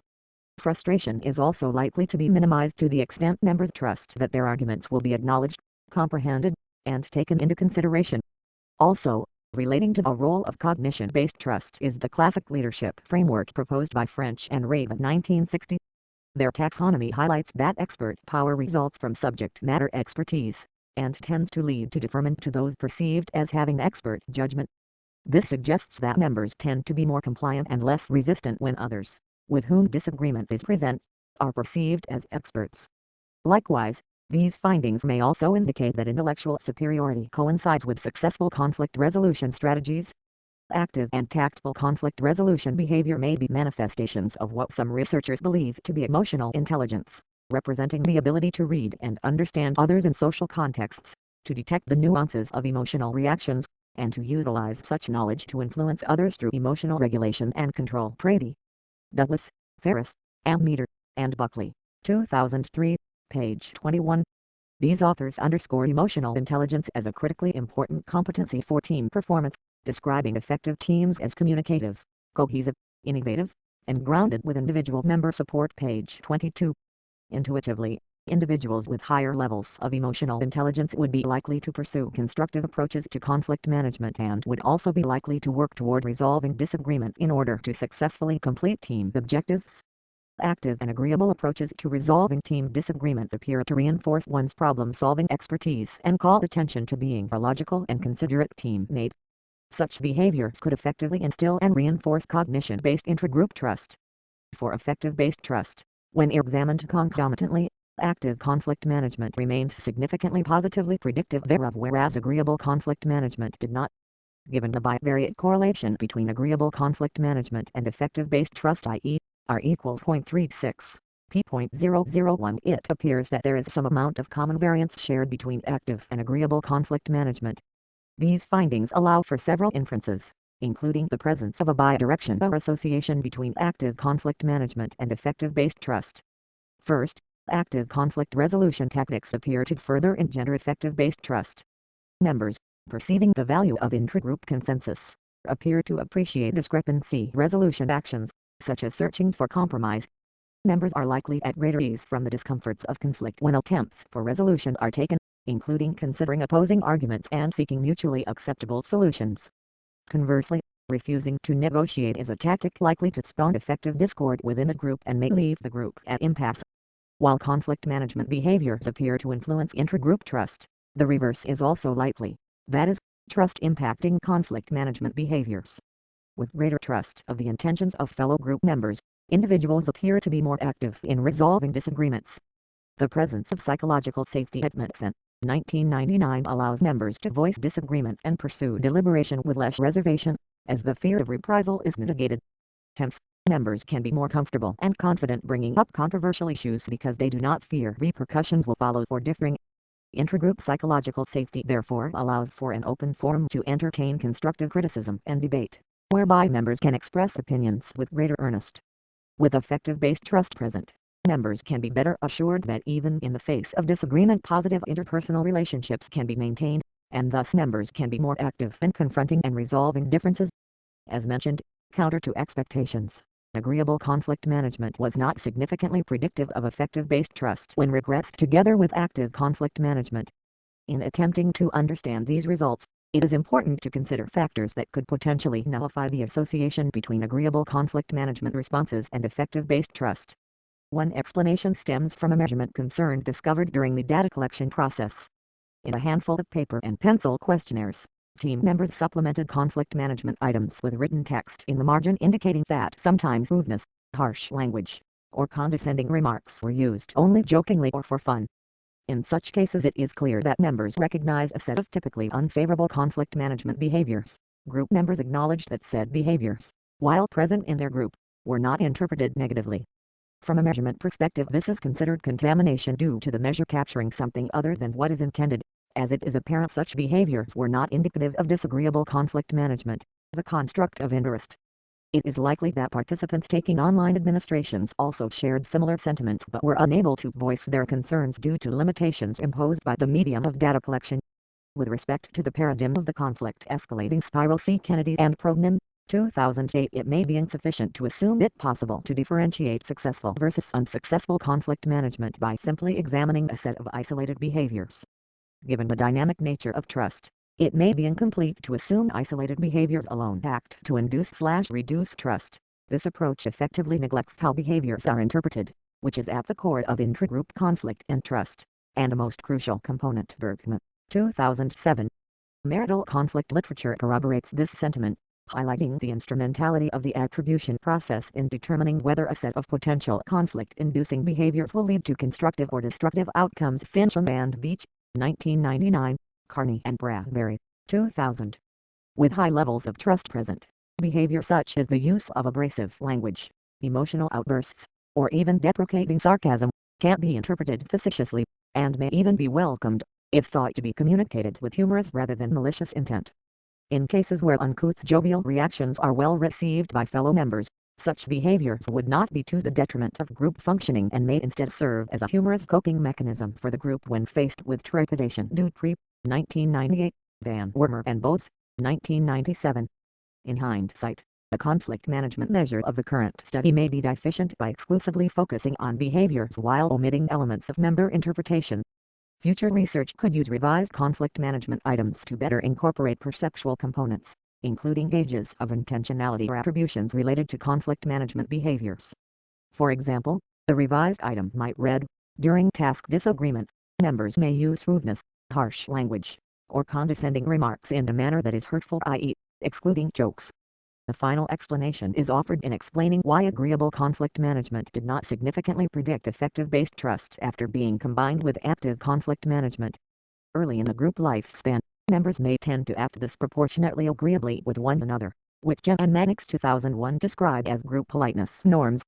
Initial group interactions often consist of unfamiliar individuals in formation stages of trust development. In the event that agreeable conflict management is the norm during early group interactions, groups may experience limits in disagreeable behavior until feelings of novelty subside. Thus, early group interactions may contain restricted levels of disagreeable conflict management behaviors, which may help to explain why effective-based trust tends to develop gradually over time. Weingart and Jen, 2000. When members become better acquainted with the forthright personas of fellow members. Pertaining to the data of the current study, this could present a ceiling effect on disagreeable conflict management behaviors, as groups existed only a short time. The distribution of agreeable conflict management scores seems to confirm this notion, displaying a mean near the high end of the 5-point scale. M equals 4.34, SD equals 0.39 with negative skewness equals negative 0.74. Relationship conflict and collaborative conflict management. As individual predictors of reduced relationship conflict, agreeable R equals negative 0.64, p.001 dimensions of collaborative conflict management were as expected. When combined into one regression model, the overall model remained significantly predictive of relationship conflict, although active conflict management became no longer significant as a predictor. This suggests there to be shared variance between active and agreeable conflict management, and while both are important in reducing relationship conflict, the latter appears to be particularly salient. Josvoldi 1985 stresses the importance of skillful conflict management in maintaining team productivity. Amidst work disagreement, members that are tactful and pleasant assuage interpersonal discomfort that could otherwise transpire into relationship conflict. Maintaining respect for others and their views, even when disagreeing, can't prevent ill feelings from developing. Thus, negotiating in good faith and with respect for the other party is highly recommended should members arrive at disagreement. Contemptuous conflict management, on the other hand, is likely to foster further animosity and dissent. In examining the association between conflict management and relationship conflict, it is important to consider bidirectional effects. Specifically, the impact of relationship quality on conflict management behaviors is of interest. According to Kennedy and Probnin 2008 and consistent with the IMOI framework ILJ et al. 2005, bias perception conflict spirals exist, whereby poor interpersonal relations can further facilitate detrimental conflict management behaviors. Given the nature of the correlational design utilized in the current study, it is equally likely to deduce support for both directions of association. Qualitative data collection approaches or laboratory manipulations are recommended to further explore the intertwinement of relationship conflict and conflict management in order to establish a better understanding of how this cycle operates, including probing for the genesis period of relationship conflict. These findings support agreeable conflict management's role in preventing relationship conflict from transpiring, and likewise, that groups experiencing low relationship conflict tend to exhibit more tactful conflict management behaviors. In addition to agreeable conflict management, the bidirectional role of active conflict management with respect to relationship conflict is also notable. Empirically, in the current study, active conflict management appears superior to passive conflict management with regard to preventing relationship conflict. Additionally, groups reporting low scores on both active and agreeable conflict management behaviors reported the highest levels of relationship conflict. I interpret these results as follows. Groups experiencing relationship conflict may be those that managed conflict poorly in previous episodes, such as with contemptuous undertones, fits of annoyance, or expressions of anger. Such behaviors could effectively lead to an aversion toward future conflict episodes, resulting in less active conflict management behaviors. The implications of this may be the development of a climate of avoidance, or inactivity, in the presence of controversy or disagreement. This can be harmful to the extent group members withhold criticism of flawed propositions or become inert in their expression of controversial, yet potentially valuable, ideas. In summary, agreeable and active conflict management behaviors in conjunction were associated with the lowest levels of relationship conflict, and hence are strongly advocated in the presence of disagreement, and likewise appear to help prevent future group disharmony. These findings fully support Weingart and Gent 2000, who advocate for collaborative conflict management amidst work-related disagreement. Collaborative conflict management and performance outcomes. Several performance effectiveness outcomes were examined in relation to the predictive properties of collaborative conflict management factors of active and agreeable.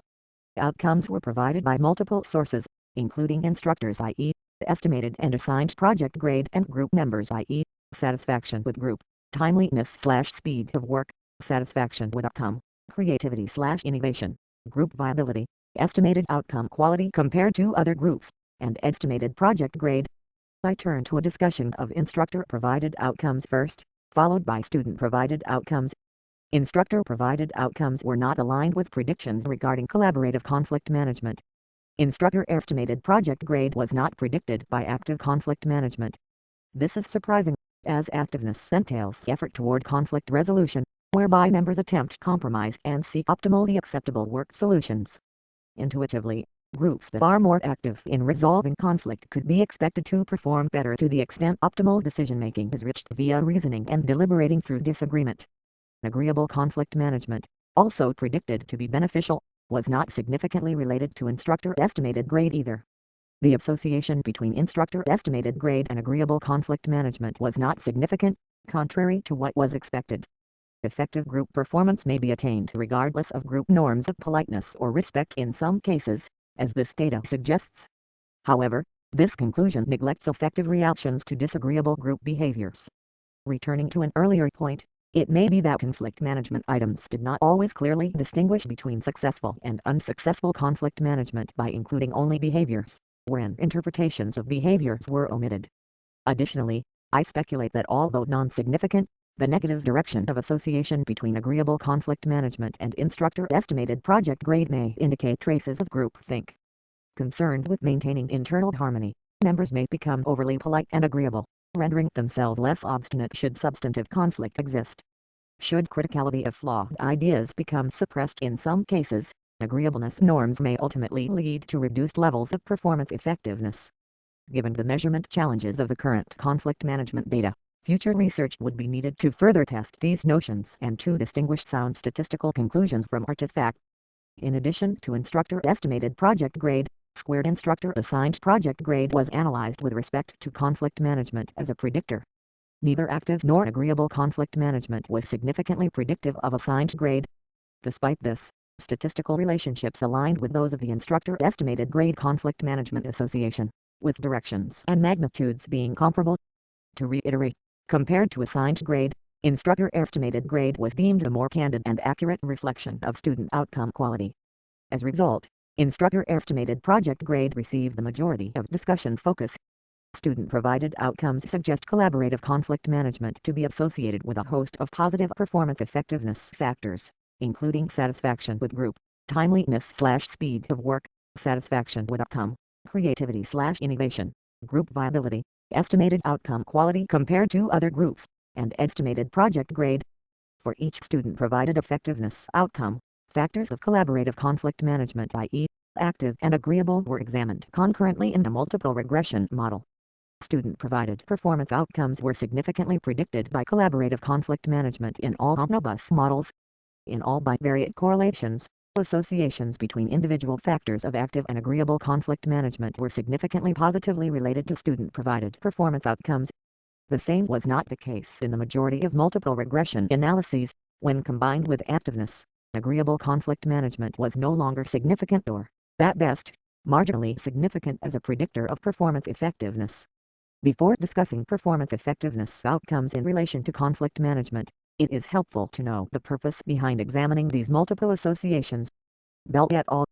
2011 describe how it is unrealistic to expect diversity to exert uniformly good or bad effects across a number of performance effectiveness outcomes. I extend this logic to predictors: informational diversity, information exchange, conflict types, and conflict management.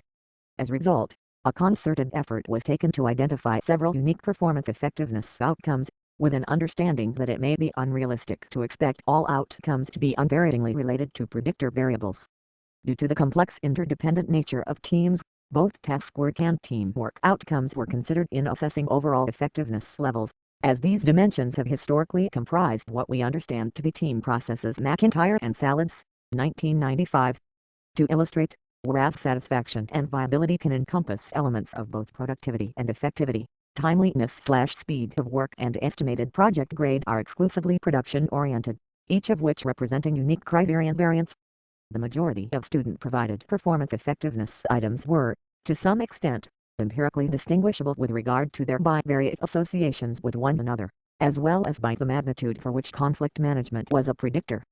However, some outcomes were closely related, e.g., group viability and satisfaction with group, R equals 0.79, p.001, and subsequently exhibited similar magnitudes with conflict management as a predictor thereof. These findings have several potential implications. For one, this could imply collaborative conflict management to be generally beneficial to a host of outcomes, including both effective and production-based measures. This could imply also that outcome variables sharing similar bivariate associations, as well as similar predictive associations with conflict management, represent redundancy of actual criteria. However, given that all students' provided assessments were provided of the same source, common method variance is a potential limitation to either conclusion, and will be discussed further in the section devoted to study limitations. Students provided an assessment of satisfaction with group, which was examined with respect to conflict management serving as a predictor. While there was a significant bivariate association between satisfaction with group and agreeable conflict management, R equals 0.45, p.001, agreeable conflict management was rendered marginally significant after activeness was added to the multiple regression model. This indicates the presence of shared variance between agreeable and active conflict management. Bearing measurement issues related to agreeable conflict management, as discussed earlier, it seems activeness is the more influential conflict management component with respect to effective group outcomes. Members appeared dissatisfied to the extent their group lacked attempts at compromising or the seeking of mutually acceptable solutions. This implies that members greatly value actions taken toward resolution and appreciate the merits of compromise and consensus attempts. The value of active conflict management was reiterated when examining conflict management as a predictor of future group viability. Associations between future group viability and conflict management were virtually identical in strength and magnitude to associations between satisfaction with group and conflict management, described above. This is not completely unexpected, as the bivariate association between satisfaction and group viability was strong and positive R equals 0.79, p.001. In examining these findings, it is evident that both satisfaction and viability outcomes contain some degree of overlap with respect to effective and production-based components, albeit dealing with differences in the time frame of reference, respectively, past and future. Consequently, while sharing the significant bivariate association between viability and agreeable conflict management R equals 0.43, p.001, agreeable conflict management was rendered marginally significant after activeness was added to the multiple regression model. It is highly conceivable that after experiencing a given level of satisfaction with one's group, one might predict subsequent interactions to proceed in similar vein. Members appear to value collaborative conflict management approaches in assessing their preference to continue working with their group into the future, with a particular emphasis on the activeness component. Timeliness/speed of work was examined next with respect to conflict management behaviors. Active conflict management was significant as a bivariate predictor of timeliness/speed of work R equals 0.48, p.001, and also when combined with agreeable conflict management in multiple regression. Active conflict management entails considering opposing viewpoints, less resistance to compromise, and resultantly incurring fewer instances of impasse. Active conflict management prompts resolution of disagreement, ultimately facilitating forward progress toward the completion of group objectives through accepted means. Actionable steps toward conflict resolution ensure uncertainty is confronted and that goal pursuit is continued. Collectively, such qualities would appear to assist in timely and expedited group task completion, a finding corroborated by student reports in the current data. In contrast, intransigent conflict management behaviors facilitate impasse handling during disagreement, resulting in reported delays in group task completion. While agreeable conflict management was a significant predictor of timeliness/speed of work as a bivariate predictor R equals 0.33, p.001, it was no longer significant when combined in a multiple regression equation with active conflict management. These findings highlight the shared variance of both conflict management dimensions in explaining timeliness/speed of work. Agreeable conflict management appears related to both activeness and also timeliness/speed of work. It could be that members who resolve conflict timely and actively have a greater tendency to do by means of being tactful and respectful. The tendency to resolve conflict both actively and agreeably may originate with the dimension of emotional intelligence. Prady et al., 2003. It would seem increasingly difficult to resolve conflict to the extent group members are rude or insensitive, which may lead to bickering, obstinacy, or avoidant preferences, which could lead to delays in work completion. Agreeable conflict management appears to promote expedited solutions to the extent members can focus on resolving work discrepancies without distractions arising from interpersonal conflicts. Collaborative conflict management was predictive of members' outcome satisfaction. Both variables of active and agreeable conflict management were significant in their bivariate associations with satisfaction with outcome R equals 0.55, p.001, respectively, as well as when combined in multiple regression. It appears that both factors of conflict management are influential, in a unique manner, toward members' outcomes satisfaction.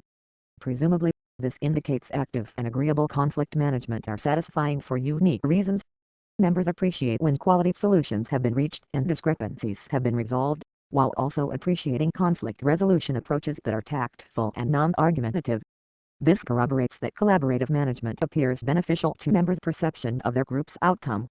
It is also important to note that members' outcome satisfaction was predictive of instructor outcome quality estimates R equals 0.33, p.001, indicating their true alignment between performance effectiveness outcomes across sources. For the outcome creativity/innovation, agreeable conflict management was a significant bivariate predictor thereof R equals 0.32, p.001, but was not when combined in a multiple regression equation with active conflict management. Active conflict management appears to be the dominant factor responsible for innovation and creativity of group outcomes. Activeness in resolving issues can help members work through differences, addressing gaps and solutions that can ultimately lead to better quality outcomes, including those that are more creative and innovative. These findings are aligned with two other measures of performance effectiveness, namely estimated outcome quality compared to other groups and student estimated project grade. The commonality of these outcomes is that agreeable conflict management is rendered non-significant as a predictor when combined in multiple regression with active conflict management. For estimated project grade, agreeable conflict management equals 0.19, T equals 1.97, P equals 0.05 was a marginally significant predictor when combined in multiple regression with active conflict management. While agreeable conflict management is related to these measures of performance, active conflict management may be the primary driving force behind task work-oriented performance benefits that are realized. Additionally, groupthink Janice, 1971 may also offer an explanation. When members censor themselves and do not offer creative input for fear of reprisal, decision-making effectiveness may suffer. Intragroup conflict levels. Conflict levels among student project groups were low on average. Group response means on variables relationship, task, and process conflict were all well below theoretical scale midpoints. Additionally, only 5 groups attained a task conflict mean at or above the moderate amount, i.e., 3.0 out of a possible 5.01 group attained a mean above the moderate amount for process conflict, and no group achieved a score beyond a moderate amount on relationship conflict. Despite its low frequency, however, conflict episodes do appear to be present to some extent among groups, with conflict over work-related issues being the most prevalent source of disagreement. Such low conflict scores are not surprising given the temporary and relatively short duration of student project groups, i.e., 11 weeks or less, which may be brief in comparison to the longevity of other work groups. Jen and Mannix 2001 summarized that early group interactions of high-performing groups are often characterized by politeness norms, or conditions of low relationship conflict, allowing members to acquaint and better familiarize themselves. Jen, 1995, Shaw and Jen, 1993. Also, although these factors were not measured, students may have been able to self-select into groups in some cases or may have had prior familiarity with group members before the onset of the project. Conflict levels may generally be higher among group members engaged in projects of a long-term nature and among those that were not self-selected, as conflicts tends to develop over time. Pondy, 1967, and among people with aversions. Jen, 1997. Significance of contributions to literature. Conflict is, as some describe, inevitable and highly prevalent across various workplace and life settings, e.g., Hayes, 2008, Pondy, 1967, Thomas and Schmidt, 1976. Despite this, the current dissertation and other studies, e.g., Jen, 1995, Jen and Mannix, 2001, Lukasik, 2009, have shown high conflict levels of relationship and task nature to be the exception rather than the norm for many teams. Yet conflict remains an oft-studied topic, particularly within the context of work groups, due to the gravity of ramifications conflict may exert on both individual and group-level outcomes.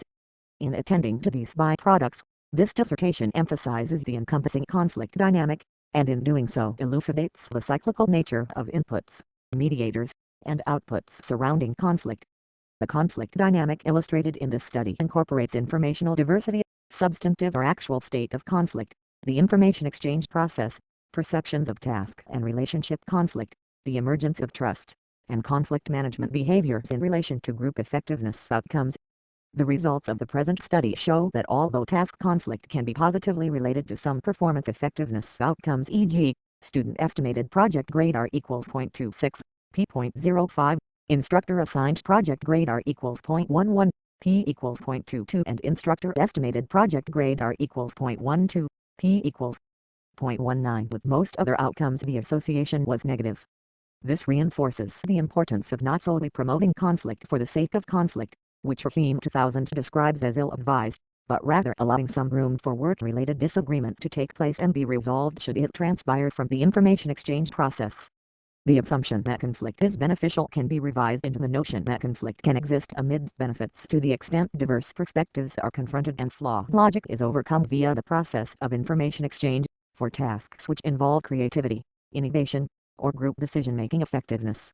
This study uses several performance effectiveness criteria instead of just one, as the concept of team performance is thought to be multidimensional. Guion, 1961, Wall and Collister, 1995.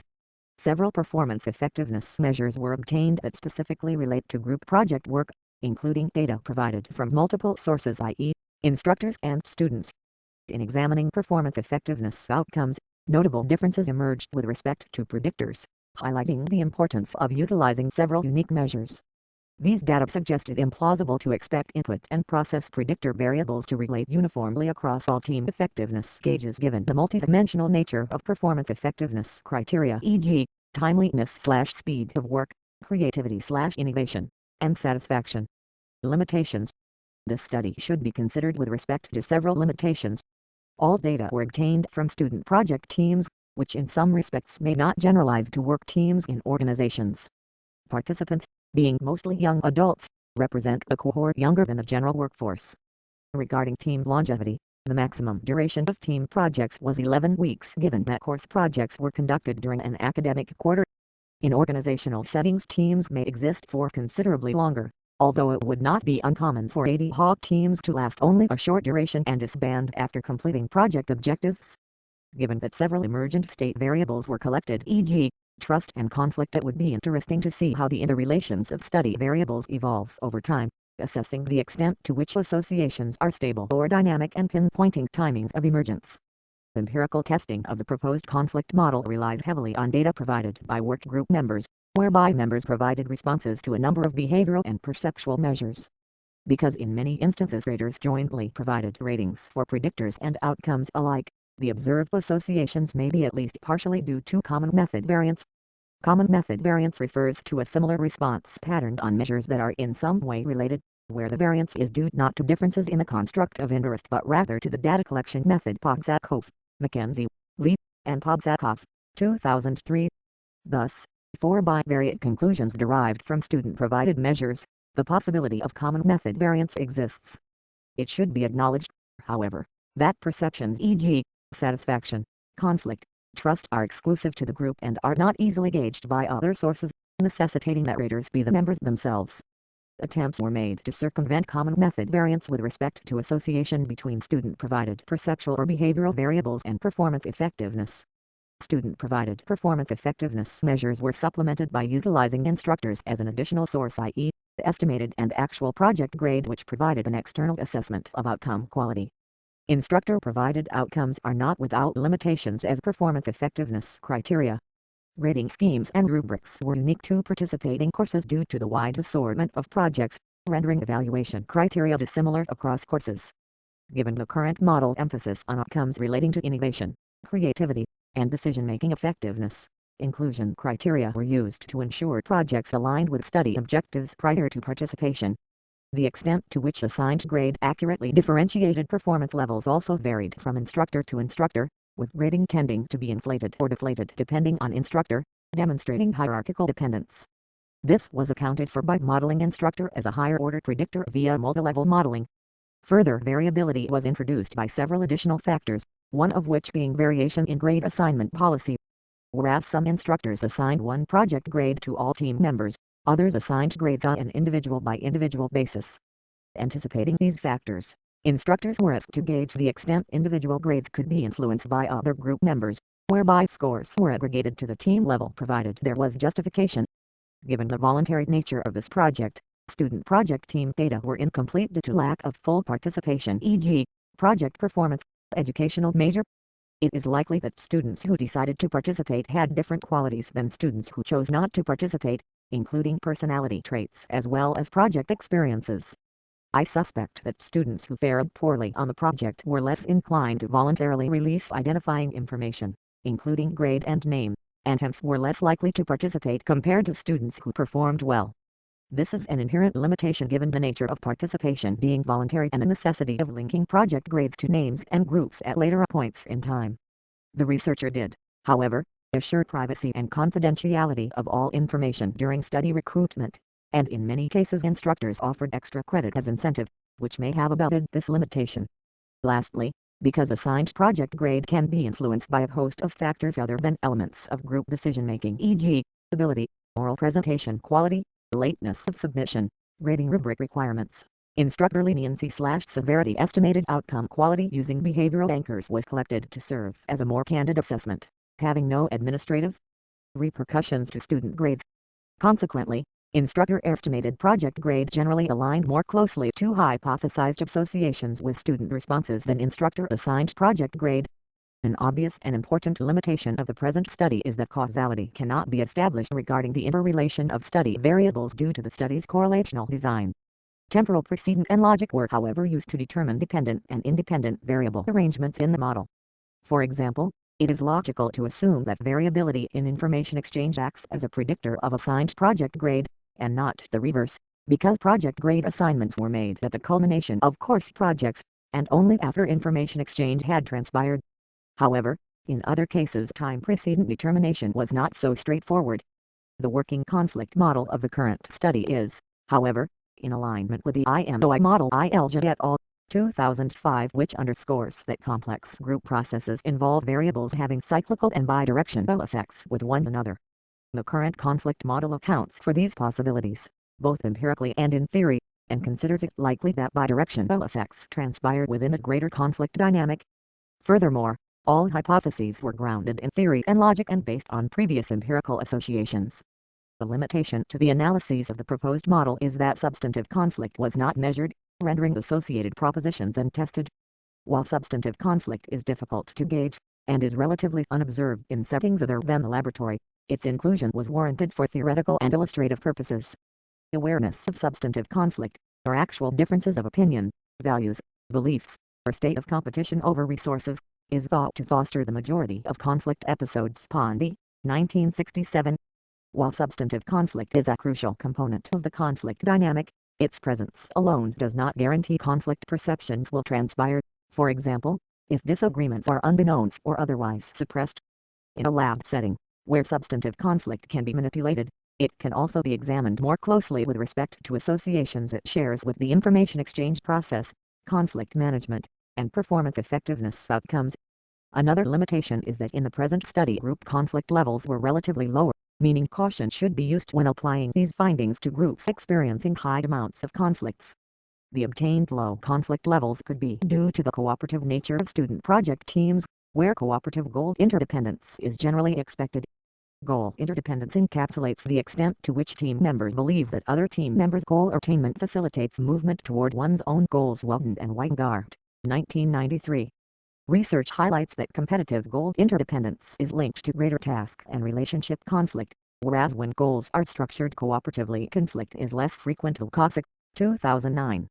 Thus, groups lacking cooperatively structured goals may differ with regard to the prevalence of intragroup conflict, trust levels, and conflict management strategies. Concerted efforts to study high conflict groups, including settings where goal interdependence is not cooperatively structured, are suggested as future research endeavors. An additional limitation relating to the study's external validity may be due to the study's gender composition, being female majority. In 2009, the full-time year-round U.S. workforce of earners was comprised of 56.1 million males 56.5% and 43.2 million females 43.5%, U.S. Census Bureau, 2010. Whereas men outnumbered women in the workforce, the gender composition of the current study was predominantly female at 60.7%. With only 39.1% of the sample being male. According to Gordon 2008, gender-based stereotypes may emerge when managing conflict, which may play a role in group dynamics, including conflict resolution and effective group outcomes.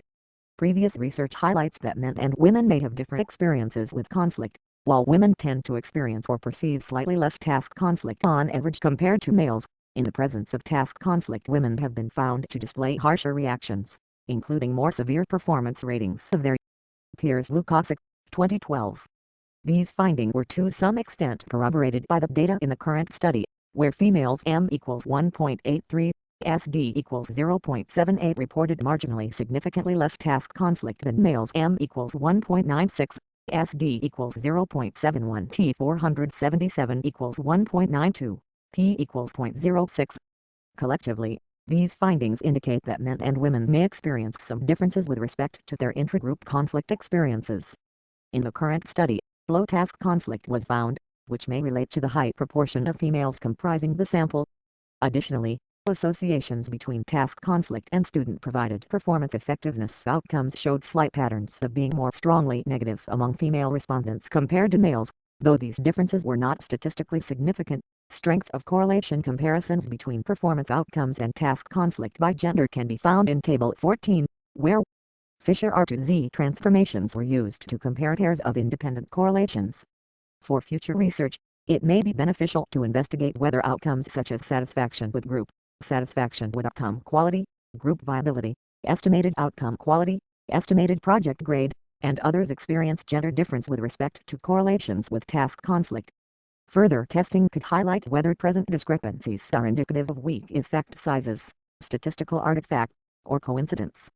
Consequently, group gender composition appears worthy of consideration for future conflict-related research, as there appear to be present subtle, yet potentially relevant, perceptual differences relating to gender. Table 14. Strength of correlation comparisons between performance outcomes and task conflict by gender. Implications. This discourse contains several practical implications for both researchers and practitioners. For researchers, I advocate using precision of terminology when studying topics related to conflict, information exchange, and conflict management.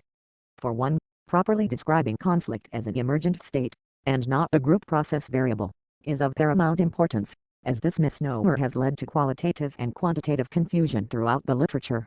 In light of this clarification, researchers should reconsider the role of task conflict within the group dynamic framework, and with respect to the information exchange process, expect vastly dissimilar implications for these sometimes entangled, yet distinct, constructs. Also, from a measurement standpoint, researchers may want to supplement perceptual measures of conflict with measures of the extent to which conflict has been effectively managed or resolved, as prevailing conflict measures tend to omit these relevant components. Researchers should continue to view conflict as a cyclical process, where outputs at some stages can become inputs at others, and should continue to examine the dynamic comprehensively. For practitioners, when utilizing teams for initiatives involving creative, innovative, or effective decision-making, informational diversity can be beneficial, particularly to outcome quality evaluations. However, there are two accompanying caveats to this recommendation. First, members themselves may not always realize the performance benefits associated with informational diversity, and second, other outcomes may be adversely affected, particularly effective or interpersonal types of outcomes. In order to leverage diverse viewpoints and utilize the contributions of different members, practitioners should promote information exchange, the interactive process by which interdependent teams are anchored. Practitioners should ensure ample time for group information exchange to take place, including information sharing, comprehensiveness of decision-making, as well as allowing the forum for debate when necessary to resolve work-related discrepancies. Information exchange is related to a host of positive performance and effective-based outcomes, and is linked to reduced levels of relationship conflict.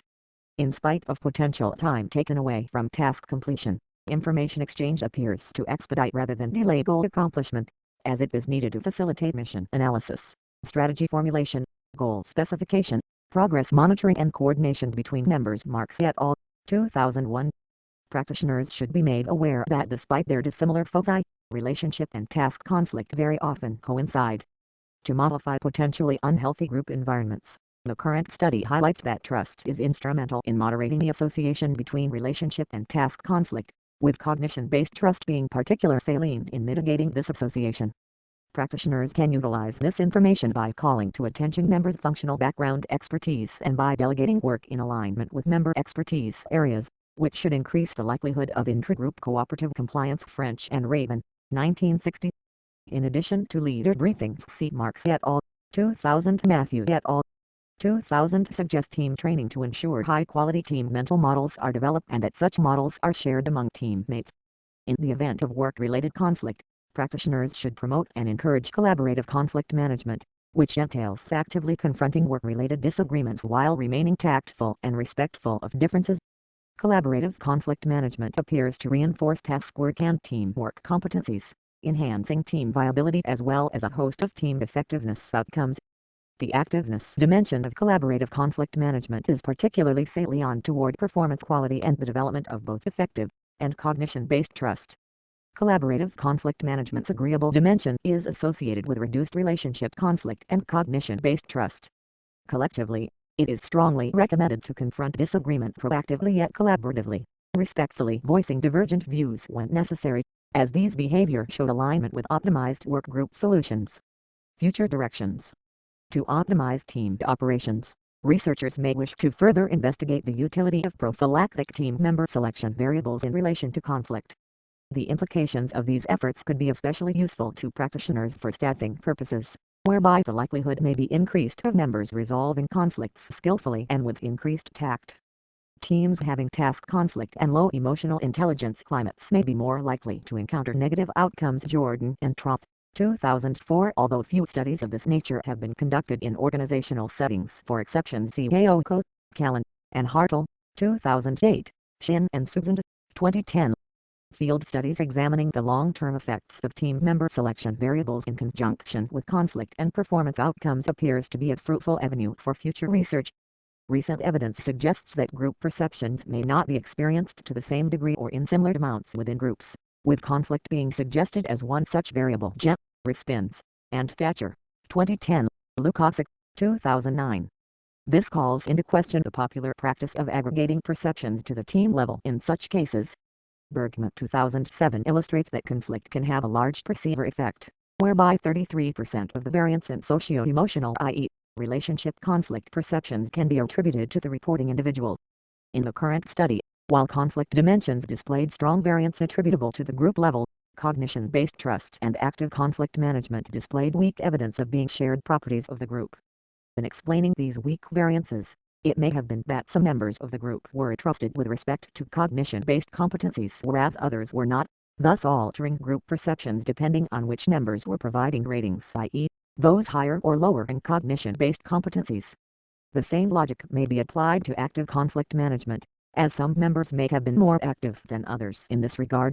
Future research may benefit from examining person perceptions more closely, which may better highlight perceiver effects.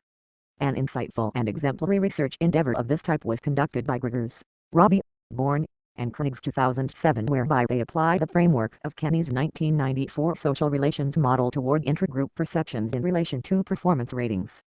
Future research incorporating person perceptions is strongly encouraged, and is in alignment with the advice of Kenny and Lavoie 1985, who warned against emphasis on only one level, i.e., group, to the exclusion of the other, i.e., individual. In addition, it is advisable that future research examine predictor outcome associations more closely by distinguishing between varieties of intellectual tasks that are typically encountered. Mesmer, Magnus and Church, 2009, highlight that intellectual tasks can vary on two dimensions, namely a, the presence of absence of a hidden profile, and b, the level of task demonstrability, that is, whether a task is intellective, i.e., having a correct answer available, or judgmental, i.e., consensual but having no correct answer. The combinations derived from these dimensions are thought to differ in terms of the information processing demands required for goal accomplishment. Determining which of a set of competing perspectives is superior may present teams with added cognitive demands and increasing challenges in comparison to tasks in which a correct solution exists that can be verified. I speculate intragroup conflict to be increasingly detrimental in situations requiring consent where there exists no correct answer. Conclusion. This research endeavor revisits the unpredictability of intragroup conflict, specifically assessing whether conflict is particularly beneficial toward group effectiveness outcomes. Now arriving at the culmination of this project, the conclusion I have firmly deduced is, probably not in most cases, but it may at times coexist among other group processes that tend to elicit certain benefits. This response is admittedly not straightforward, underscoring the volatile nature of conflict and its role in the greater intragroup dynamic. Some postulate that for task conflict to be beneficial in any sense, a narrow set of conditions is required. Drew, 2008. Such reasoning is accompanied by the caveat that different performance effectiveness outcomes are likely differentially related to predictors. Bell et al., 2011. In this case, conflict. That is, one should not theorize task conflict as being beneficial to all outcomes, but rather that task conflict may coexist with some benefits, of slight or moderate magnitudes at best, while likely coming at the expense of others. Consequently, I refute the notion of task conflict being particularly beneficial, and instead describe it as an erratic byproduct, an emergent state, that occurs at various points throughout the group lifespan, but that is not particularly useful in and of itself. Rather than endorse task conflict as potentially beneficial, I credit information exchange comprised of debate and decision comprehensiveness and collaborative conflict management, both of which being behavioral group processes, as primarily responsible for the performance effectiveness benefits alleged by some as being derived from task conflict. For some time scholars have attempted to decipher when and how task conflict can be leveraged into beneficial performance outcomes. I believe this focus to be misplaced. Conflict is a perceptual state of disagreement, and in the case of task conflict, pertains to work-related issues. Even amidst some beneficial outcome, others will be adversely affected, as most individuals are averse to conflict and do not enjoy this state. D. Drew and Weingart, 2003, Jen and Bendersky, 2003, Jen and Mannix, 2001.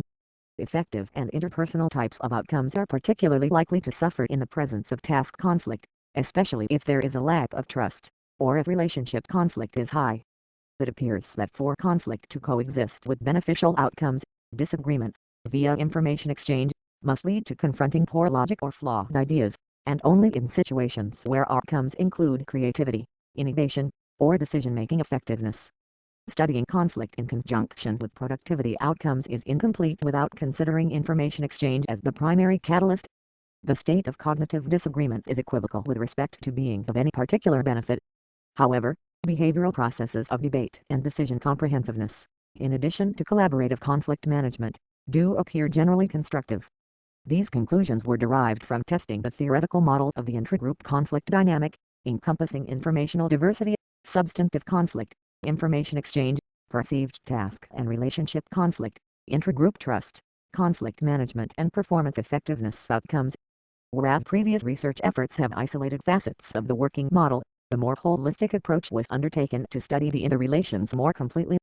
Conflict, by nature, is complex and dependent on a combination of behaviors, perceptions, and reactions, and ultimately manifests as an emergent state variable.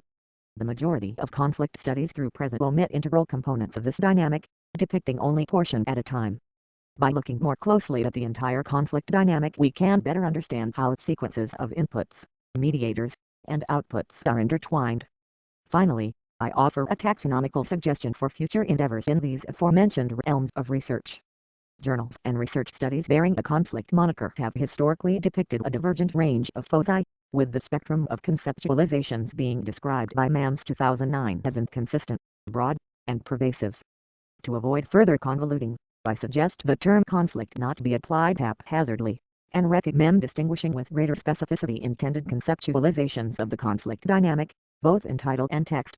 I recommend against continuing to use conflict as a research appellation in cases where group process behaviors, e.g., the information exchange process, are of primary interest. This study highlights that the emergent state of conflict, as it is often measured, inadequately captures underlying group process behaviors, yet remains used as both a gauge and label to represent this construct.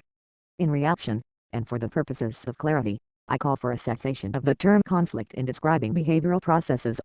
Chapter 5. Summary.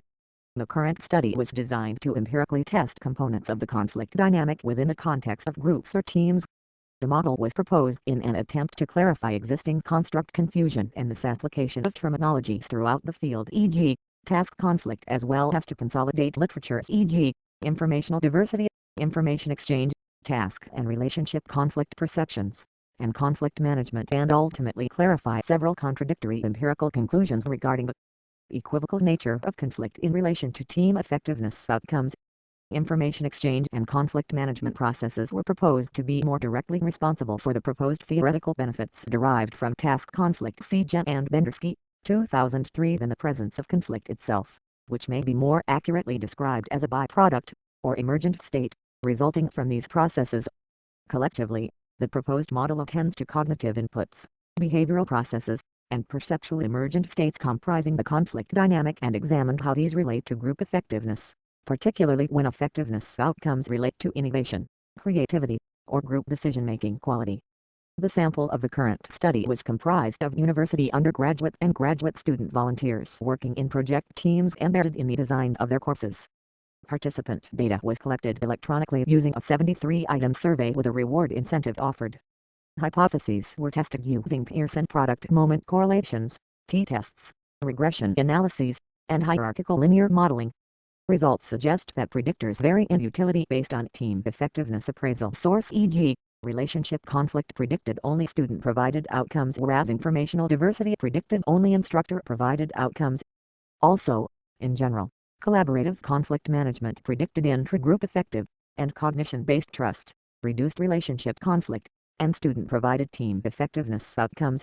Relationship conflict was positively related to task conflict, with cognition-based trust moderating this association. The focal conclusion of this research is to highlight qualitative and quantitative dissimilarities between task conflict and information exchange. While task conflict was negatively associated with most outcomes, information exchange was generally positively associated. An in-depth discussion of these findings and their implications are provided. References. Appendices. Appendix A. Participant demographic information. Appendix B. Elaboration of task-relevant information. Appendix C. Intragroup conflict scale. Appendix D. Trust scale. Appendix E. Conflict management. Appendix F. Conflict resolution. Appendix G. First recruitment email to instructors. Appendix H. Second recruitment email to instructors. Appendix I. Course project information measure. Appendix J.